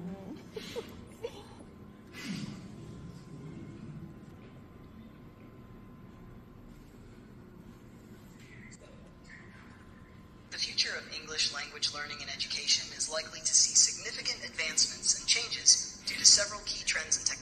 Technology integration, the use of AI-powered tools, virtual reality, VR, and augmented reality, AR, will become more prevalent, providing immersive and interactive language learning experiences. These technologies can simulate real-life environments for practical language use and improve engagement and retention. 2. Personalized learning, adaptive learning platform. So this is just to show you a little bit of how that goes. And they keep listening, and this helps learners who have a hard time when they listen to something in a foreign language. It helps us with critical thinking because we are not going to agree with everything blindly. And it's so impressive when they choose the points that they disagree with. Or if they are in doubt, they can also double check that. Remember, we cannot trust it blindly. And as a follow-up, I usually ask them to also type the ideas. And it is very impressive to see here we have 2 students in each comment who shared the key points. Even though they are exposed to the same prompt, to the same question, they come up with different ways of looking at things. And we learn so much with each other and from that. Let's see another activity here. This is a very quick one using Copilot. The first time we did that. Oopsie. What I need to show in this video is that they use... Over the next decade. Despite the rise of automation, AI, and machine learning, teachers will continue to play a crucial role in English language learning. Finally, some sense, yeah? So there are things that come up differently in the different platforms. Let's give it a try again. I need you please to scan the code. And now you know how it goes, yeah? We are going to take a look at a different point here. Let's imagine that what you want is an interaction, student-machine, like a training, like practice, dialogue style. So there's this prompt I'm testing as a teacher now.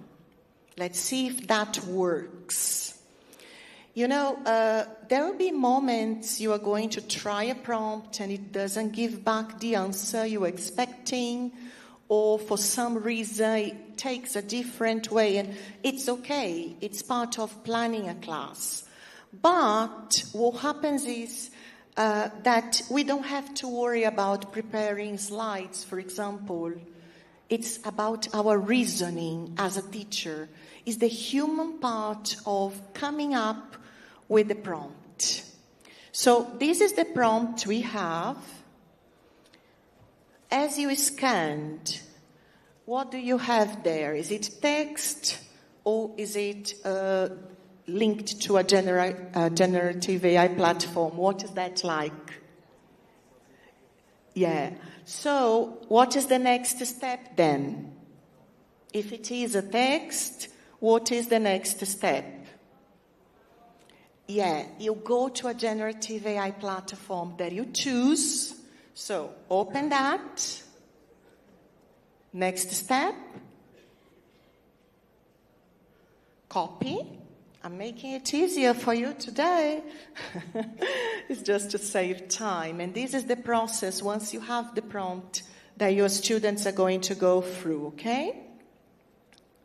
So you select everything and you copy.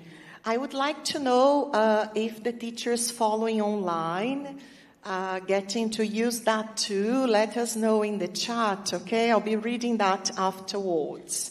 And then you can choose a platform to go.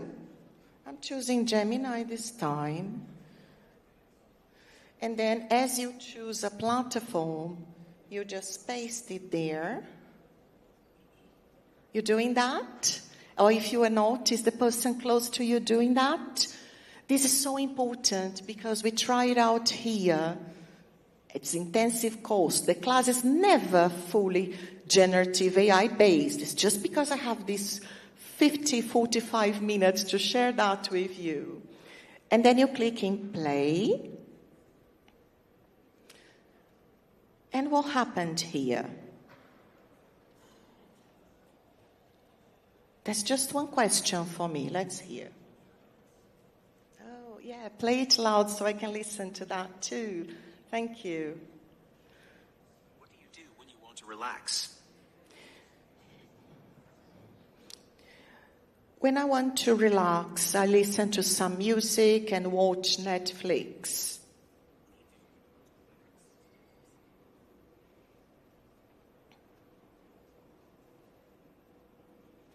Interesting. That sounds like a great way to unwind. Why do you prefer to relax with music and Netflix? Check it out. It's asking me questions now. If you keep interacting, let's give it a try. I'd like you to try. I tried with Gemini. Check if it works with ChatGPT or Copilot, please, with the person close to you. And while you're trying it out, see if you can answer the questions. Imagine yourself as an elementary learner or as an intermediate level learner. I always keep in mind that if something works with elementary learners, with intermediate learners, then it's going to work with the more advanced ones. Keep going with the interaction and answering. This is one aspect that we can integrate as a warmer for practice, because the prompt clearly gave the instruction. Please ask me these questions, directing. One at a time. Listen to my reply. You see that everything is here? All the reasoning comes from the teacher.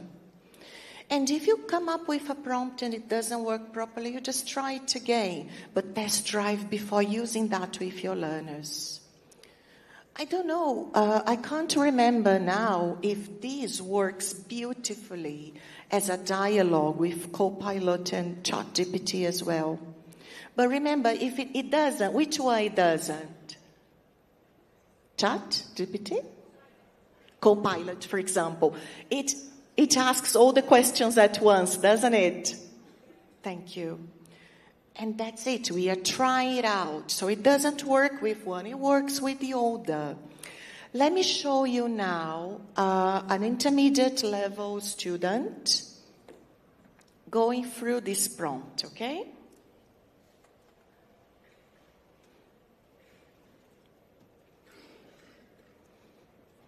Very well.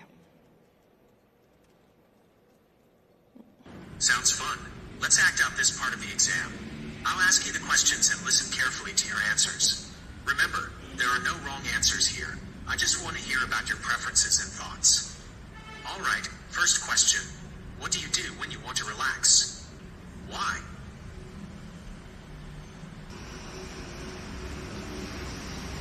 When I want to relax, I talk with my friends. They are so cool.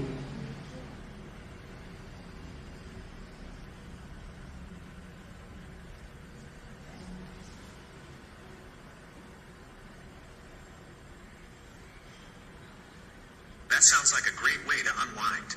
Spending time with friends can be a lot of fun and a good way to distress. Is there anything specific you enjoy doing with them that helps you relax? Sure, let's get started. 1. What do you do when you want to relax? When I want to relax, I read some books and play some music. That sounds like You see, the first student was actually getting to learn how to interact, so he had to allow the usage of the microphone and remember where to click. There's a lot of learner training involved in using generative AI, because as a teacher, we know the path we want to lead our learners to. It's not only about reading the answers, because we know how important it is to actually listen.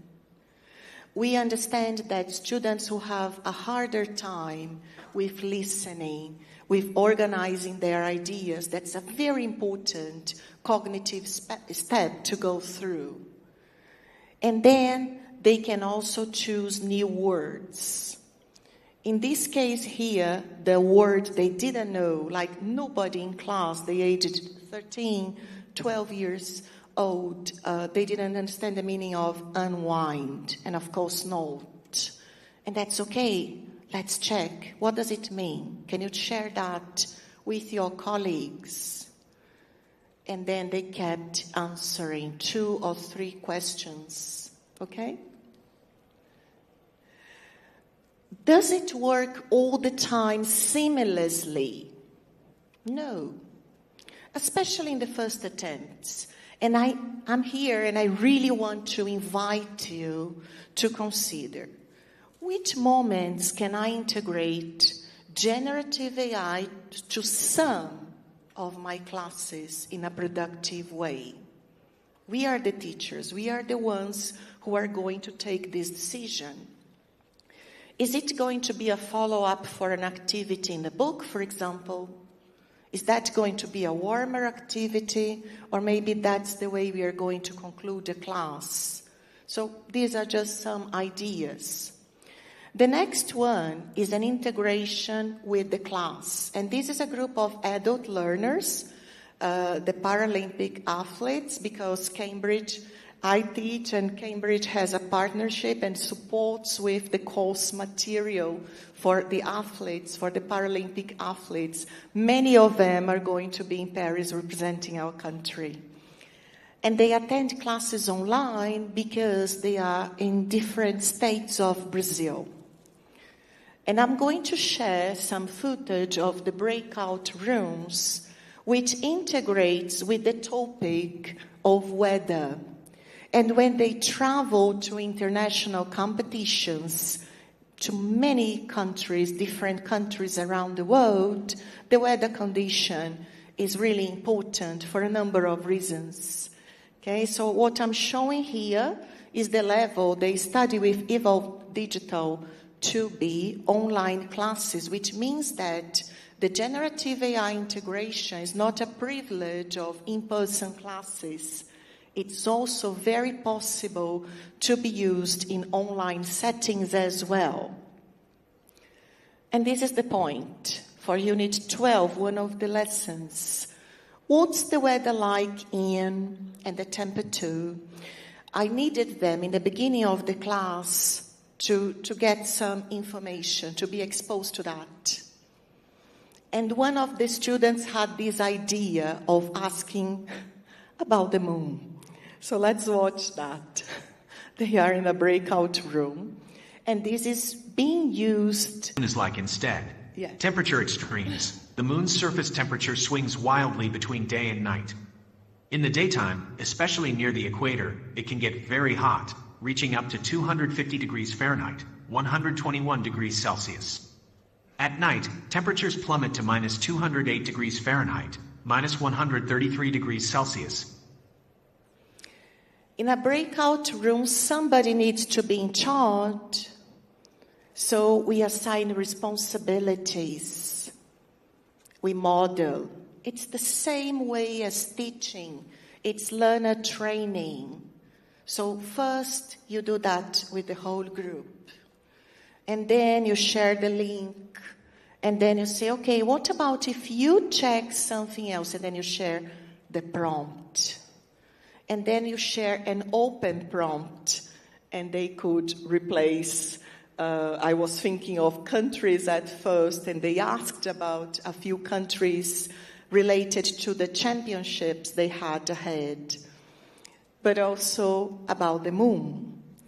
And the lesson integrates with speaking the temperature in Fahrenheit and Celsius, so we can get to extract that. And when they go to the lesson, there's something they already know, and expressions. And we are teachers, we know how to take them through things. I also use generative AI with this guidance when I'm teaching online and I have a number of students who have visual impairment, total visual impairment, or low vision. So I have learned that it is simple, but it can be inclusive as well, because they get to listen to that. And I use, it's not generative AI, but it's super helpful, Google Assistant, to change the input of things that we can see so that they can hear. And you know what?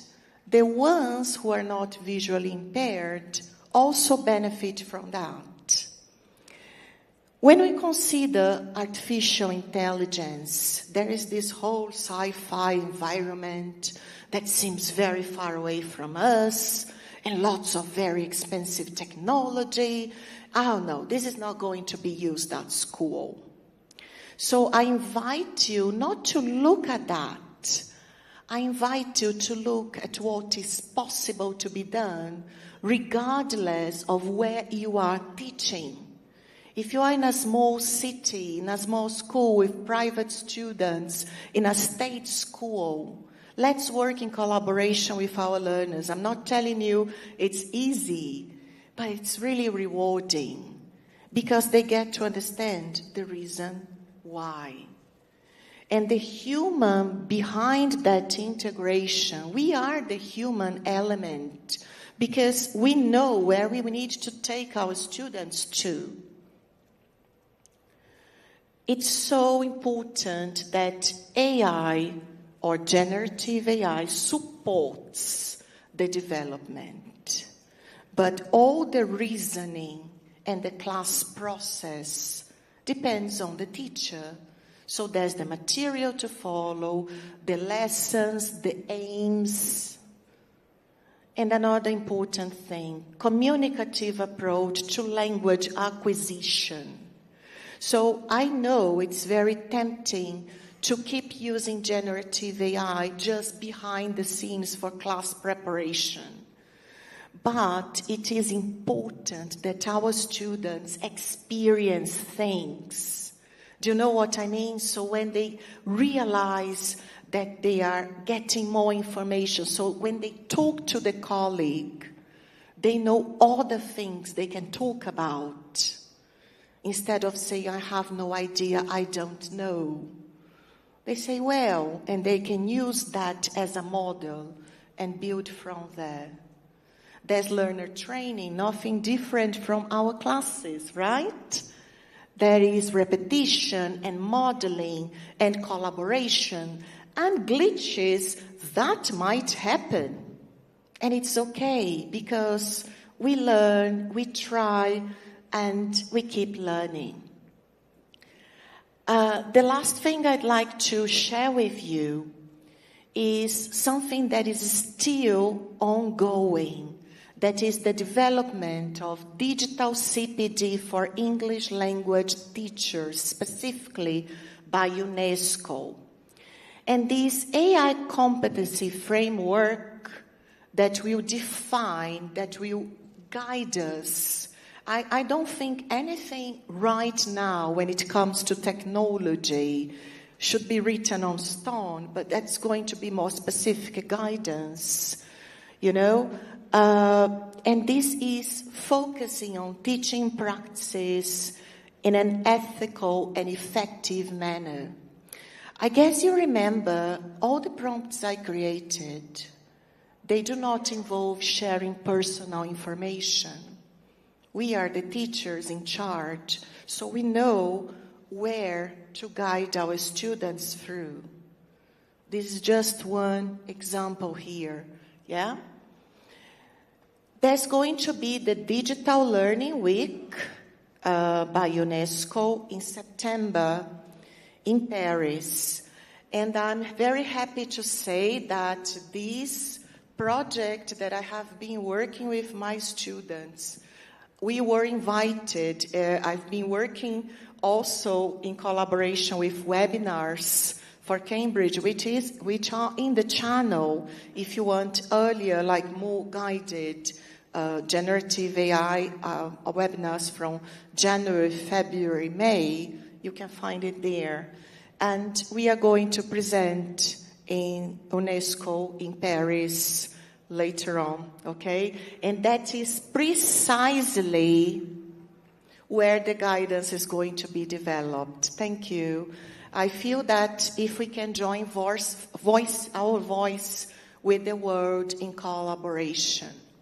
When always I'm teaching, and I have taught for a very long time in so many different contexts, 27 years, okay? I always think of how important it is that we use resources that can be replicated somehow in contexts that are not favored, in contexts with more limitations. So why not?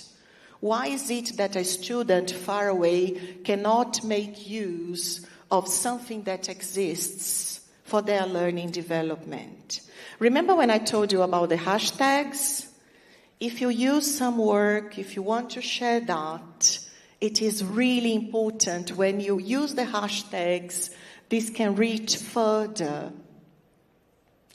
And Cambridge has always been developing some guidance. You can scan over there.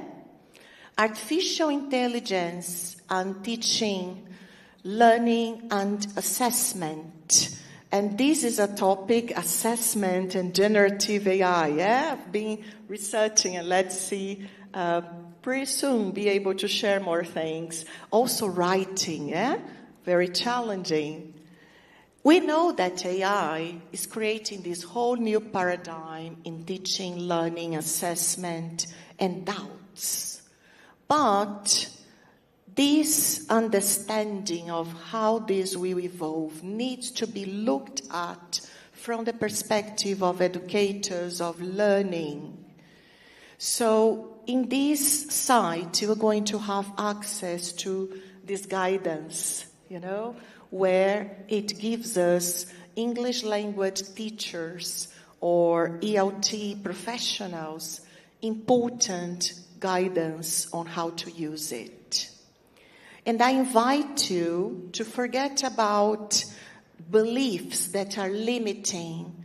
Oh, I'm too old, or this is not for me. We are all able to learn and to adjust and to add something new to our practice that is not a passing fad, but that is something important for our learners, okay? Thank you so very much for being here and for listening. Thank you. Thank you, Raquel. It's been great. Thank you. I think we all feel a little bit more comfortable about using Gen AI in our classroom, right? I would love to hear from them. Tag me, use hashtags. Exactly. Yeah, so we can get to know. Thank you so much. We really appreciate it. We're not going to do Q&A, but Raquel is always online, so you can send her your questions. Exactly. And I'll give some announcements. Thank you, Raquel, again. Once again. Thank you. Thank you. All right, you guys ready to have some fun? Yes. Okay.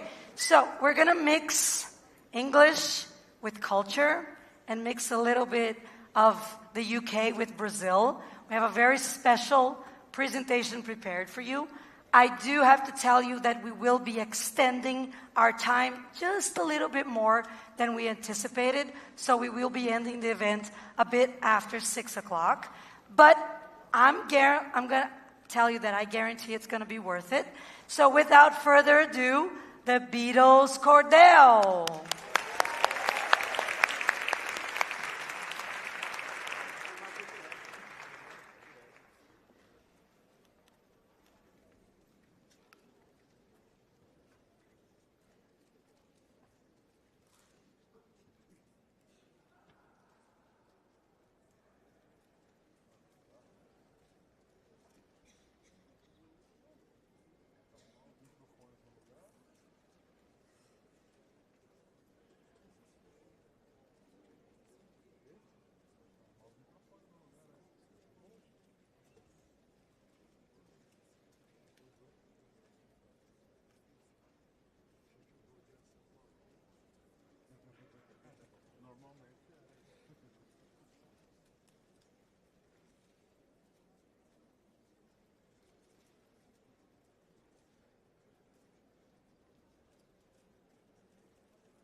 Blackbird singing the dead of night. Take these broken wings and learn to fly. All your life, you were only waiting for this moment to rise. Blackbird singing the dead of night. Take these sunken eyes and learn to see. All your life, you were only waiting for this moment to be free. Blackbird fly. Blackbird fly. Into the light on a dark black night.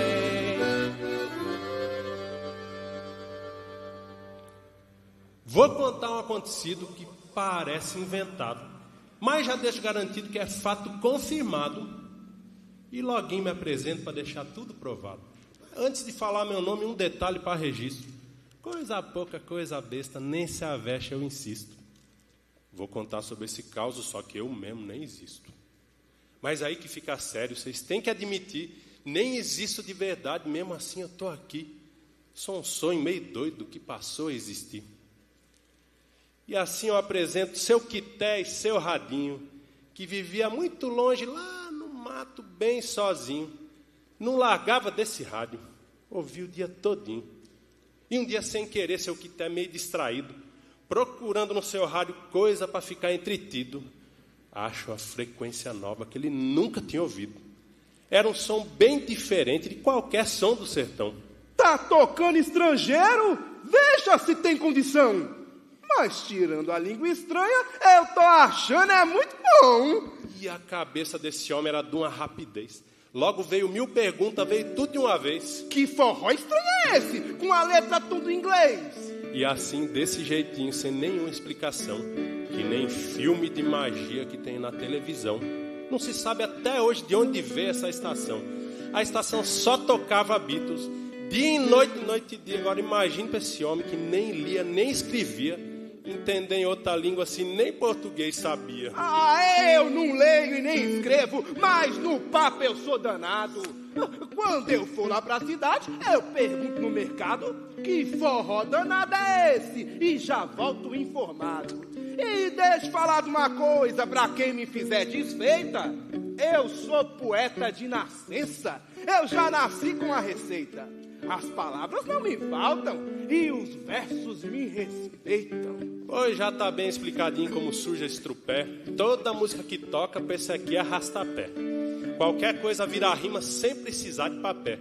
E assim, nós fomos contratados, esse bando menestrel. Seu Quité nos inventou para fazer esse papel. Sou John Lennon da Zabumba e esse é o Beatles Cordel.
plays on the stand.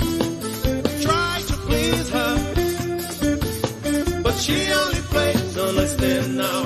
She was a day tripper, Sunday driver, yeah.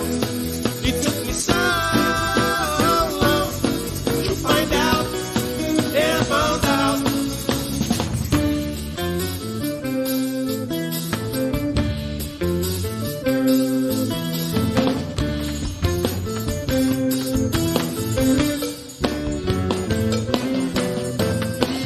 Day tripper, yeah. Day tripper, yeah. Day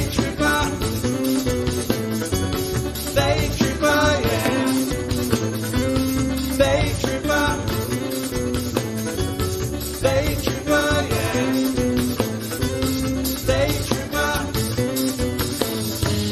Day tripper, yeah.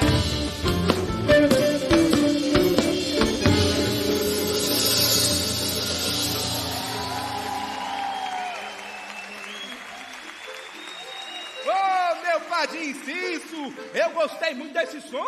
Tá parecendo Luiz Gonzaga, de tanto que os cabras é bom. Ninguém mais toca no meu rádio. Nunca mais eu mudo a estação. Mas que eu preciso mesmo é de ir lá pra cidade.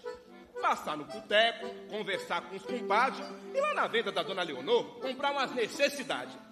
Balinha Sete Belo, fumo pro meu paeirinho, minâncora, rapadura, queijo, coalho e cominho. E eu não posso me esquecer das pilhas pro meu radinho. Como eu vou gastar dinheiro e cliente tem sempre razão, já vou aproveitar o benefício para pedir uma informação. É que a Socorro, filha da Dona Leonor, tem uma educação. De certo, ela deve saber as músicas que meu radinho deu de tocar. Ela sabe ler e escrever, decorou em Tel Beabá. Já foi 3 vezes, sozinha pra captar. Eu já pergunto pra ela se ela conhece essa canção, o nome do conjunto, de onde os cabras são, e já passo na prefeitura pra pedir pro prefeito contratar pro São João. Eu já vou picando a mula porque a viagem é demorada. Eu só volto amanhã cedo, ou em até de madrugada. Eu vou ligar o meu radinho e botar o pé na estrada.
The girl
Let me take you down, 'cause I'm going strawberry fields.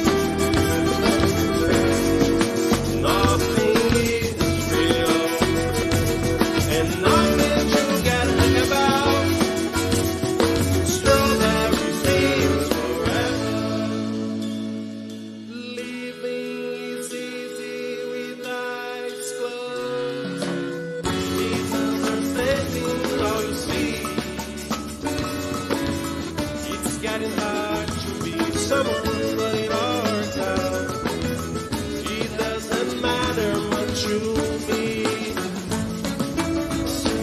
Let me take you down, 'cause I'm going strawberry fields. Nothing is real, and nothing you can think about. Strawberry fields forever.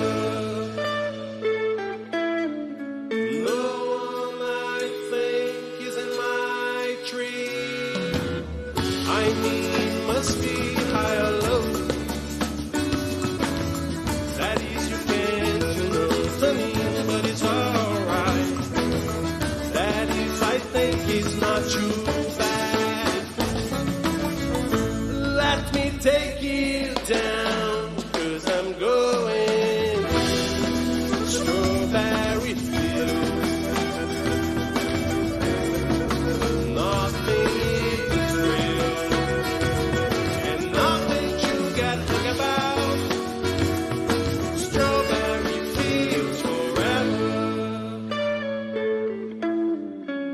Always know, sometimes think it's me, but you know I know it's a dream. I think I know, I mean, yes, but it's all wrong. That is, I think I disagree. Let me take you down, 'cause I'm going strawberry fields. Nothing is real, and nothing you can think about. Strawberry fields forever. Strawberry fields forever. Strawberry fields forever.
While my guitar gently weeps.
A viagem estava boa, mas eu prefiro mesmo é meu cantinho. Já fiz minhas compras, tomei um golinho, mas depois eu passei na igreja para rezar pro meu padrinho. E chegando na cidade, eu já tratei logo de perguntar pra filha da dona Leonor se ela conhecia esse estado. E ela fez eu comprar uma rifa, senão não ia contar. Depois de comprar a rifa, aí ela me contou. E agora eu já tô sabendo o nome dos benditos. O nome dessa banda de forró é o tal de Os Brito. E depois me corrigiu, disse que não é forró não, que o nome disso é rock. E quem ouve fica doido, bate forte com a cabeça que nem tiro de bodoque.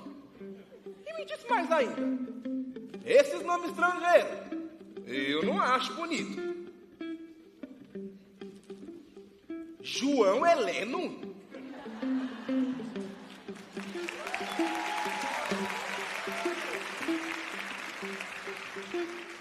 Paulo McCarthy?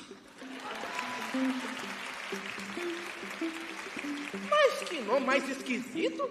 Assunta. Tichoche Hero. Ah, e ainda tem outro nome que me disse a socorro. O coitadinho chama Ringo? Isso é nome de cachorro.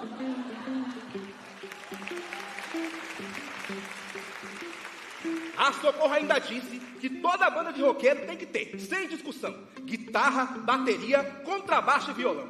Pois eu digo que discordo dessa tal informação.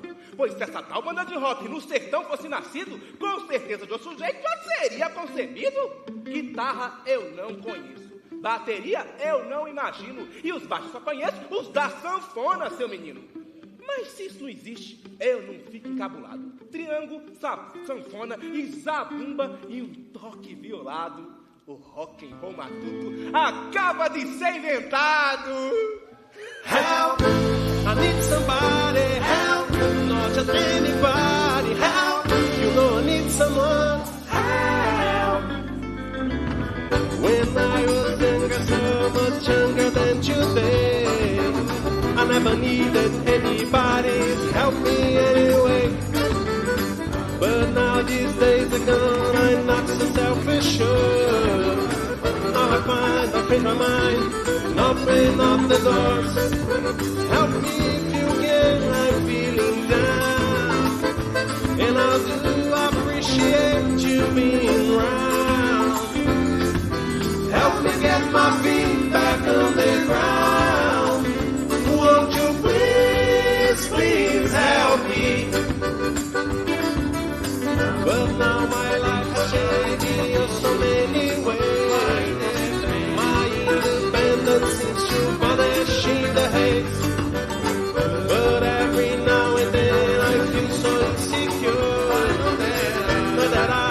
the light never done before.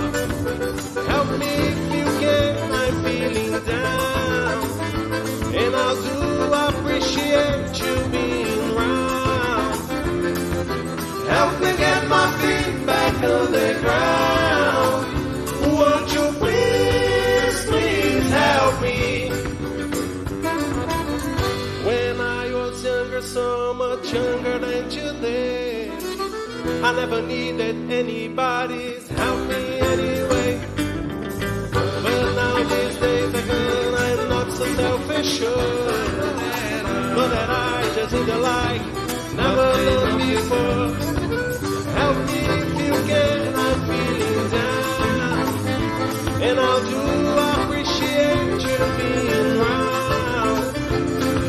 Help me get my feet back on the ground.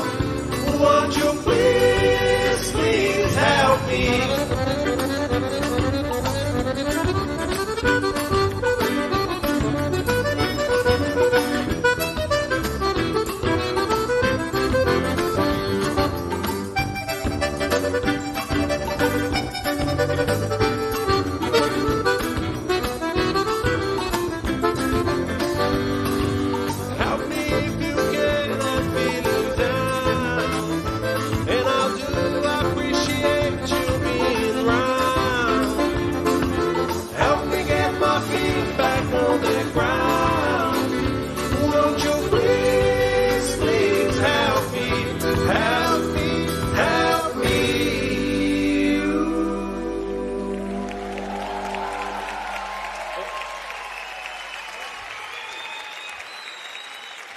Ô, sanfoneiro, solta o resto do lengozinho aí pra mim, por favor. Isso. Que eu vou contar pra vocês o dia que eu conheci a mulher mais bonita do sertão. Pensa na mulher bonita, morena, dos cabelos caracolados, sorriso bonito.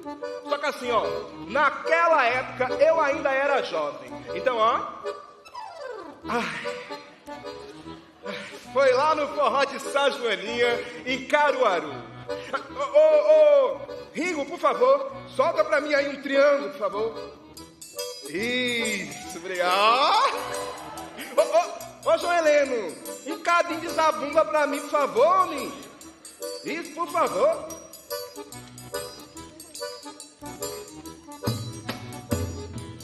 Representando as batidas do meu coração.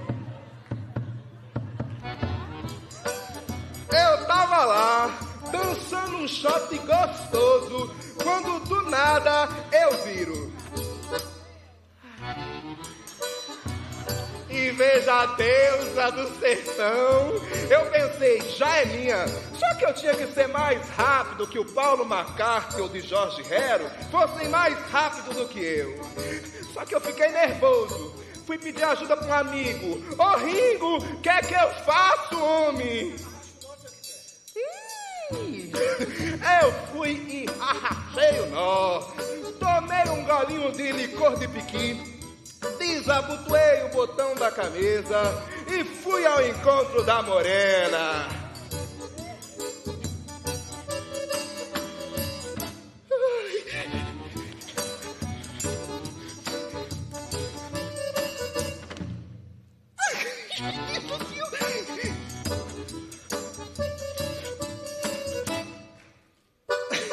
Licença!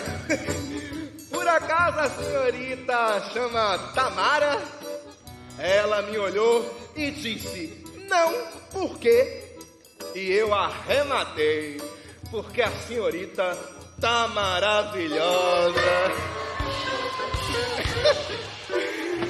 Ela olhou pra mim e disse com desaforo, meu nome é Prudência. Calma, dona menina, se a senhorita fosse um sanduíche, seria um X-princesa. Prazer, seu que tem, só seu. Ela sorriu pra mim, asa de urubu, asa de galinha. Se a senhorita quer me dar um beijo, dê uma risadinha. Ela sorriu de novo e eu já fiquei, doido. Ela me lascou um beijo e eu disse, eita,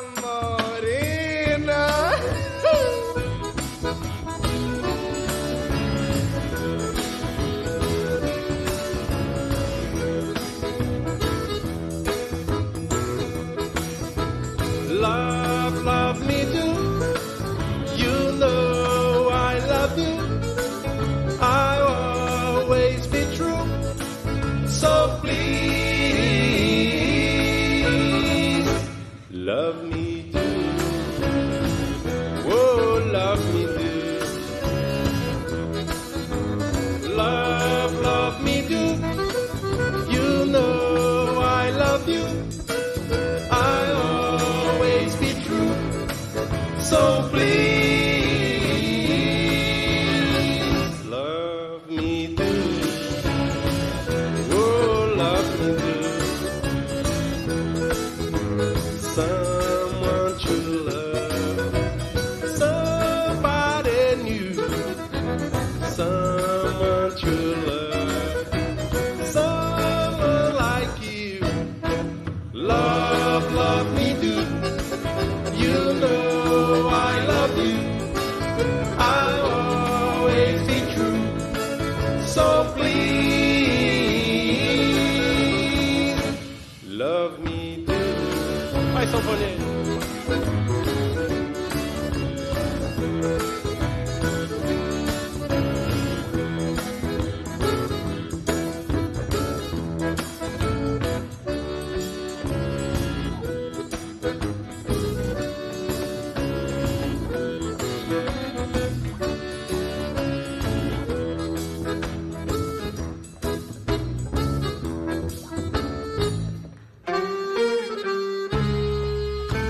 Something the way she moves attracts me like no other lover. Something the way she woos me. Don't wanna leave her now. You know I believe in how.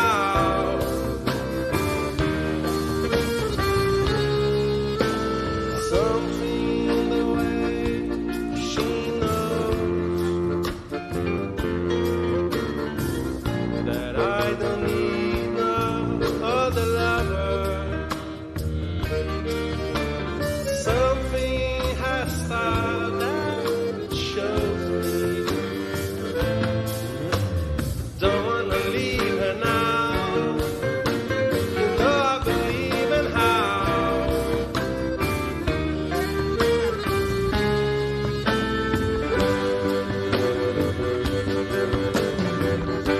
You're asking me who my love goes. I don't know. I don't know. You stick around, now we make sure. I don't know. I don't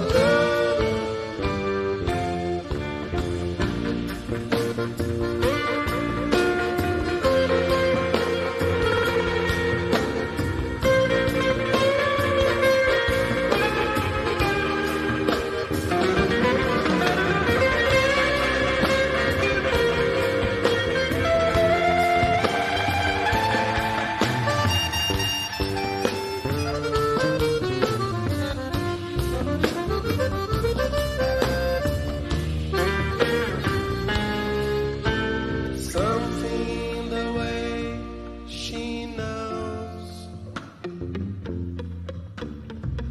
that all I have to do is think of her.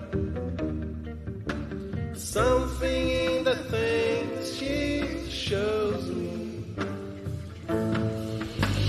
Don't wanna leave her now. You know I believe in how.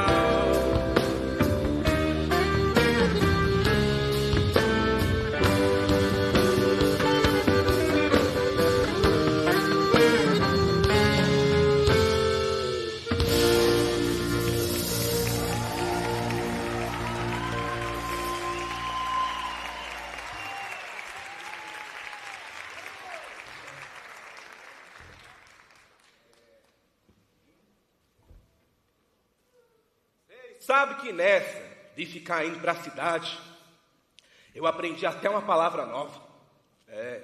E não é qualquer palavra, não. É love. Ixi, acho que vocês sabem o que é, né? Foi a Socorro, filha da dona Leonor, que me ensinou. E eu fiquei tão inspirado que eu fiz um poema falando sobre a palavra love. Escuta.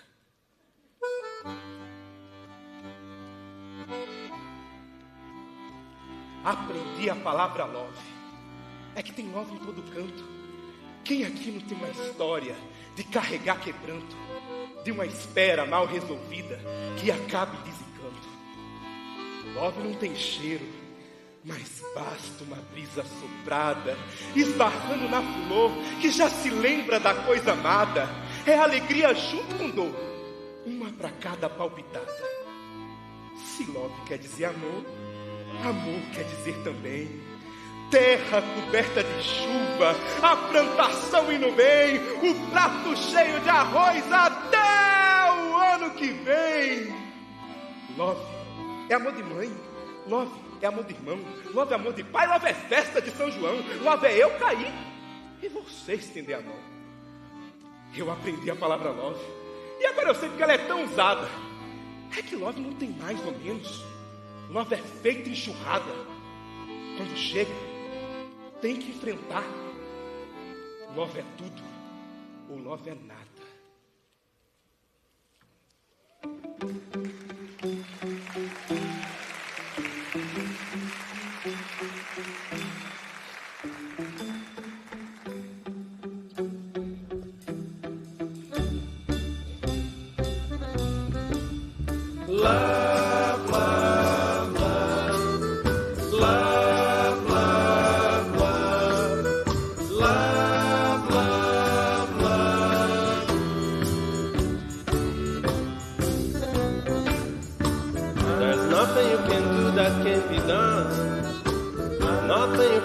That can be sung. Nothing you can say, but you can learn how to play the game. It's easy. Nothing you can make that can be made. No one you can save that can be saved. Nothing you can do, but you can learn how to view in time. It's easy. All you need is love. All you need is love. All you need is love. Love. Love is all you need.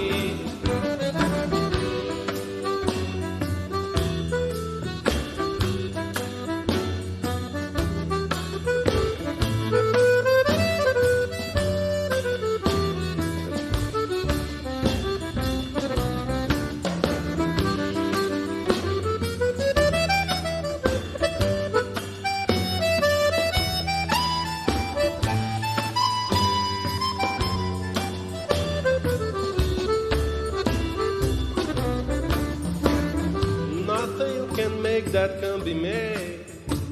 No one you can save that can be saved.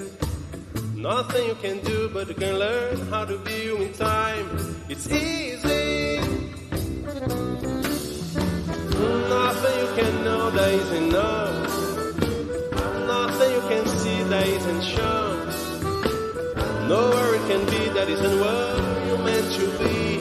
It's easy.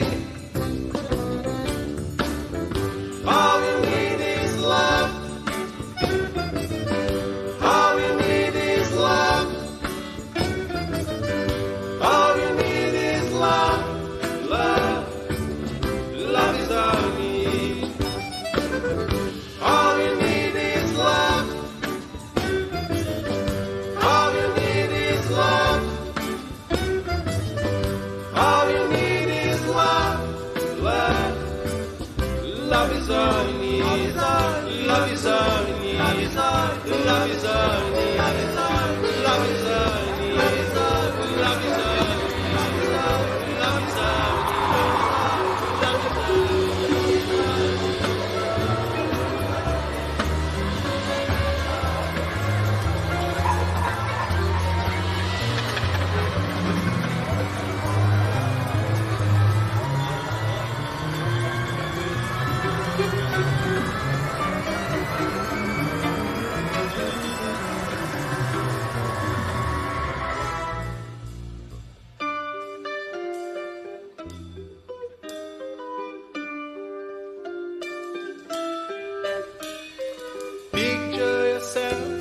a boat on a river with tangerine trees and marmalade skies. Somebody calls you, the answer quite slowly, a girl with kaleidoscope eyes. Cellophane flowers of yellow and green, towering over your head. Look for the girl with the sun in her eyes and she's gone. Lucy in the sky with diamonds. Lucy in the sky with diamonds. Lucy in the sky with diamonds. Oh, follow her down to a bridge by a fountain where rocking horse people with marshmallow pies. Everyone smiles as drift past the flowers that grow so incredibly high. Newspaper taxis appears on the shore, waiting to take you away. Climbing the back with her head in the clouds and you're gone. Lucy in the sky with diamonds. Lucy in the sky with diamonds. Lucy in the sky with diamonds. Oh, picture yourself in a train in a station with plasticine porters and looking glass ties. Suddenly someone is there at the turnstile, the girl with kaleidoscope eyes. Lucy in the sky with diamonds. Lucy in the sky with diamonds. Lucy in the sky with diamonds.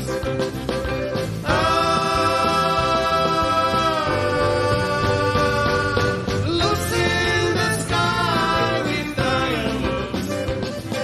Lucy in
aprendi tudo sobre os Britos.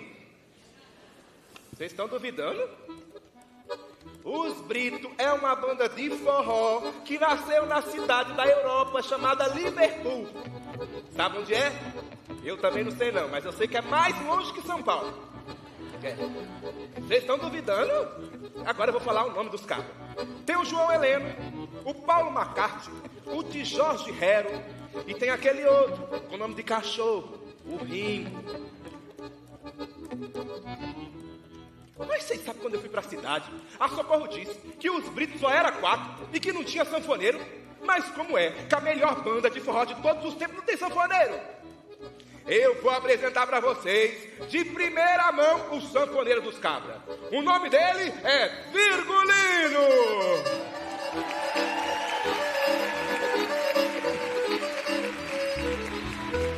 Todo caminho que se anda é poeira nova no calçado. É vento novo na cara, é afastar-se do passado. Ainda que na mesma estrada, toda nova caminhada traz um novo aprendizado. É flor nova que se abre, fazendo a gente suspirar. É nuvem que vai longe, esticando nosso olhar para um novo horizonte que pode estar logo adiante para quem souber sonhar. Enxergar a beleza de toda a arte e poesia é cura que transforma, tempestade em calmaria, que de tanta formosura quebra nossa casca dura e faz jorrar de alegria. E é assim que eu, matuto e pobre desde sempre, aprendi que me roubaram quase tudo. Mas dentro de nossa mente está guardada a poesia que vai nos servir de guia para seguir sempre em frente. A poesia nos pertence. Uma vez que aprendida, dentro do peito ela fica o resto de nossa vida. E a tua imaginação pode fazer multiplicação para ela nunca ser esquecida. E esse é seu Quité, um matuto poeta sonhador e nosso fã número 1. Agora pensa uma história verdadeira, essa aqui que nós acabamos de contar. E quem tiver duvidando de mim, eu vou dar endereço ao seu Quité agora. Pega a estrada que sai de Juazeiro, sentido Recife. Vai andando. Quando chegar na divisa ali de Pernambuco, Ceará e Acre, vocês vão ver o posto de guarda do Sargento Januário, mais conhecido pelos amigos como Sargento Pimenta. Pode perguntar para ele que ele conhece o Quité, viu? Ele vai falar para você pegar as direitas depois do posto de guarda dele, pegar uma estradinha de terra por rumo que o sol nasce e andar até encontrar uma canoa amarela encostada num pé de umbu. Chega ali, vira às direitas, anda mais uma meia hora. Quando você vê uma casinha lá longe, pode chegar chamando, que é a única casa que tem para aquelas bandas é de seu Quité. Chega chamando assim, ó, seu Quité! Fala que foi João Heleno da Zabumba que mandou vocês lá, viu? O bichinho vai ficar feliz, vai te convidar para entrar, te oferecer uma talagadinha de água, te fazer uma poesia na hora e te convidar para ouvir junto com ele uma música da maior banda de forró que existiu em todos os tempos, que se chama Os Britos.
Get back to where you once belonged. Get back.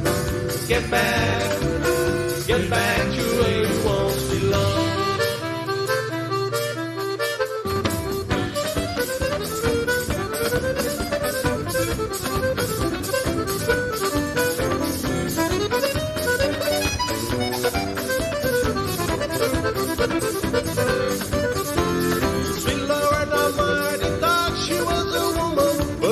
Was another man.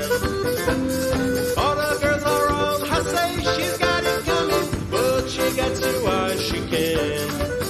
Get back, get back, get back to where you once belonged. Get back, get back, get back to where you once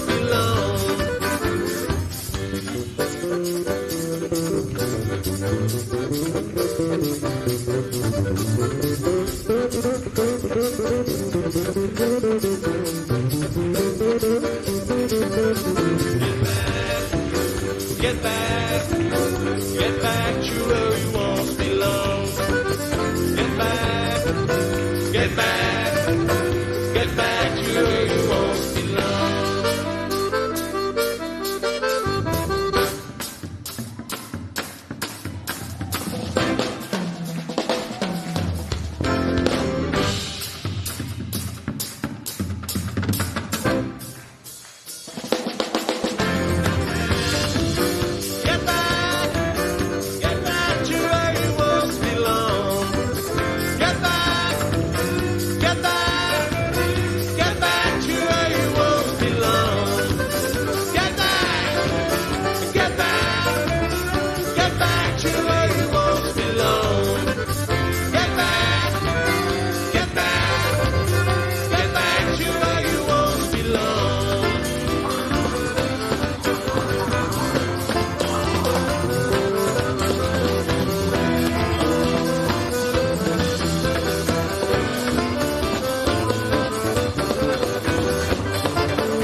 Poxa.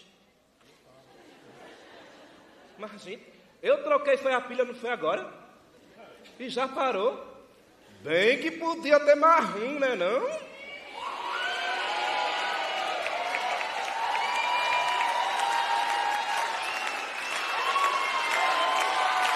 Ô, Joeleno, acho que dá pra fazer mais um, Joeleno. Não dá, Ringo? Dá, né não? Por favor, gente. Seu Quité tá mandando, né?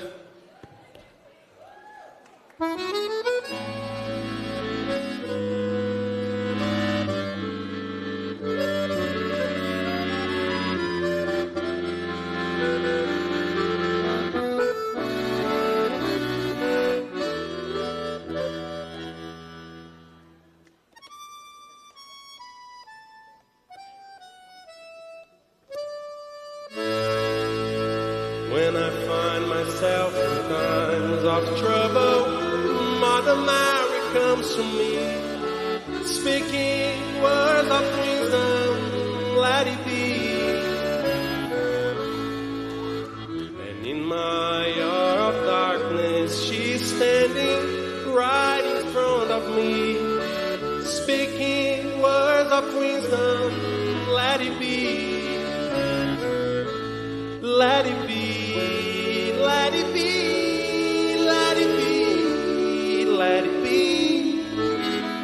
Speaking words of wisdom, let it be. And when they broken-hearted people living in the world agree, there will be an answer, let it be. For though they may be parted, that is still a light that they will see. There will be an answer, let it be. Let it be. Let it be. Let it be. Let it be. Speaking words of wisdom, let it be. Let it be. Let it be. Let it be. Let it be. Speaking words of wisdom, let it be. And when the night is clouded, there's still a light that shines on me. Shine until tomorrow, let it be. I wake up to the sound of music. Mother Mary comes to me, speaking words of wisdom, let it be. Let it be. Let it be. Let it be. Let it be. Speaking words of wisdom, let it be. Let it be. Let it be. Let it be. Let it be. Speaking words of wisdom, let it be.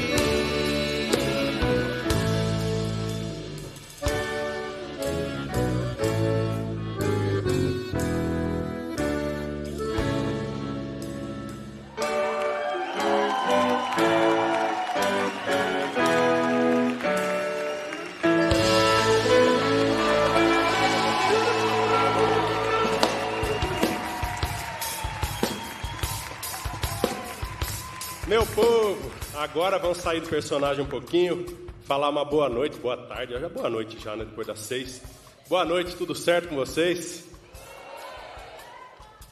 Muito bom estar aqui, muito obrigado a Cambridge pelo convite. Espero que meu inglês tenha sido satisfatório. Quero apresentar os meninos da banda aqui. O nosso Paulo McCarthy no contrabaixo, o Matheus Tagliatti.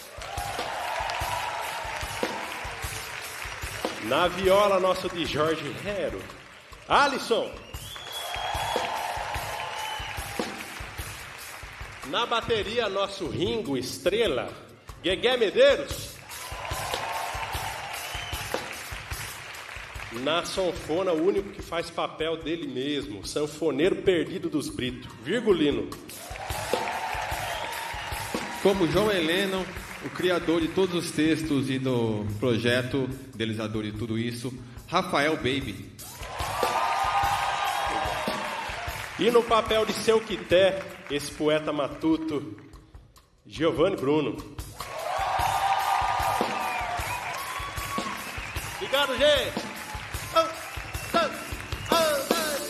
She loves you, yeah, yeah, yeah. She loves you, yeah, yeah, yeah. She loves you, yeah, yeah, yeah, yeah.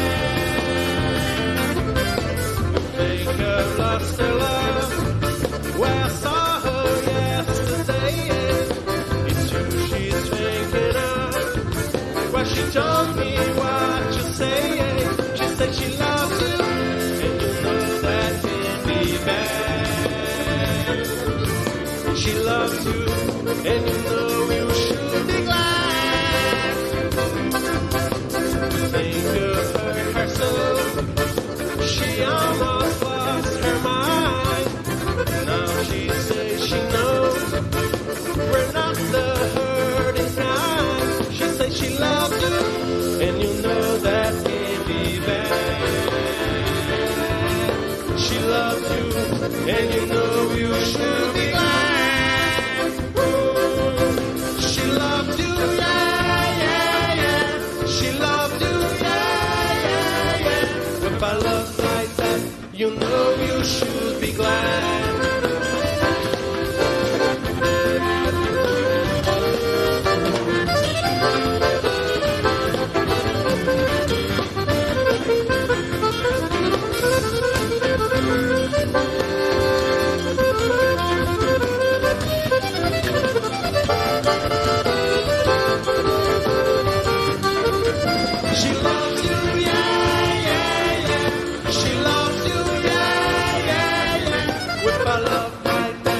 you know you should be glad. With a love like that, you know you should be glad. With a love like that, you know you should be glad.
Wasn't it worth it? Totally. Where else are you going to see this? Nowhere. Thank you for that very special performance, Beatles Cordell. We're now approaching the end of our event, so I'd like to invite João Madureira back to the stage. And as he joins me, I'd like to thank our online viewers, 700 average, being with us today, and wish you a great new semester wherever you are. There were people from all over the world. It has been a real joy having you with us today. Tamires has some information about your certificates, so stay tuned, and I hope to see you soon. Bye, onliners! Thank you all very much for joining us for this amazing Cambridge Day. Well, I hope that today has been inspiring and enriching for your English learning journey. The journey of knowledge is never ending. Educators committed to their personal and professional development make a difference in their students' lives. And remember, Cambridge is always here to support you on your English learning journey. And before we go, I want to remind you to complete the quick survey here displayed on this QR code, so you can download your certificate of participation. E para encerrar essa edição do Cambridge Day 2024, eu me despeço falando aqui do Escritório Central de Cambridge. E eu estou muito feliz em poder ter passado esse conteúdo para vocês. Eu quero agradecer imensamente a Tamires Gama, Rebecca Rios e todos que ajudaram a organizar esse evento. Quero agradecer principalmente a você por esse dia maravilhoso que tivemos juntos, pelas trocas e pela sua dedicação em querer aprender sempre. Um abraço e nos vemos no próximo ano. We look forward to seeing you again next year. Until then, keep learning and growing. See you next time!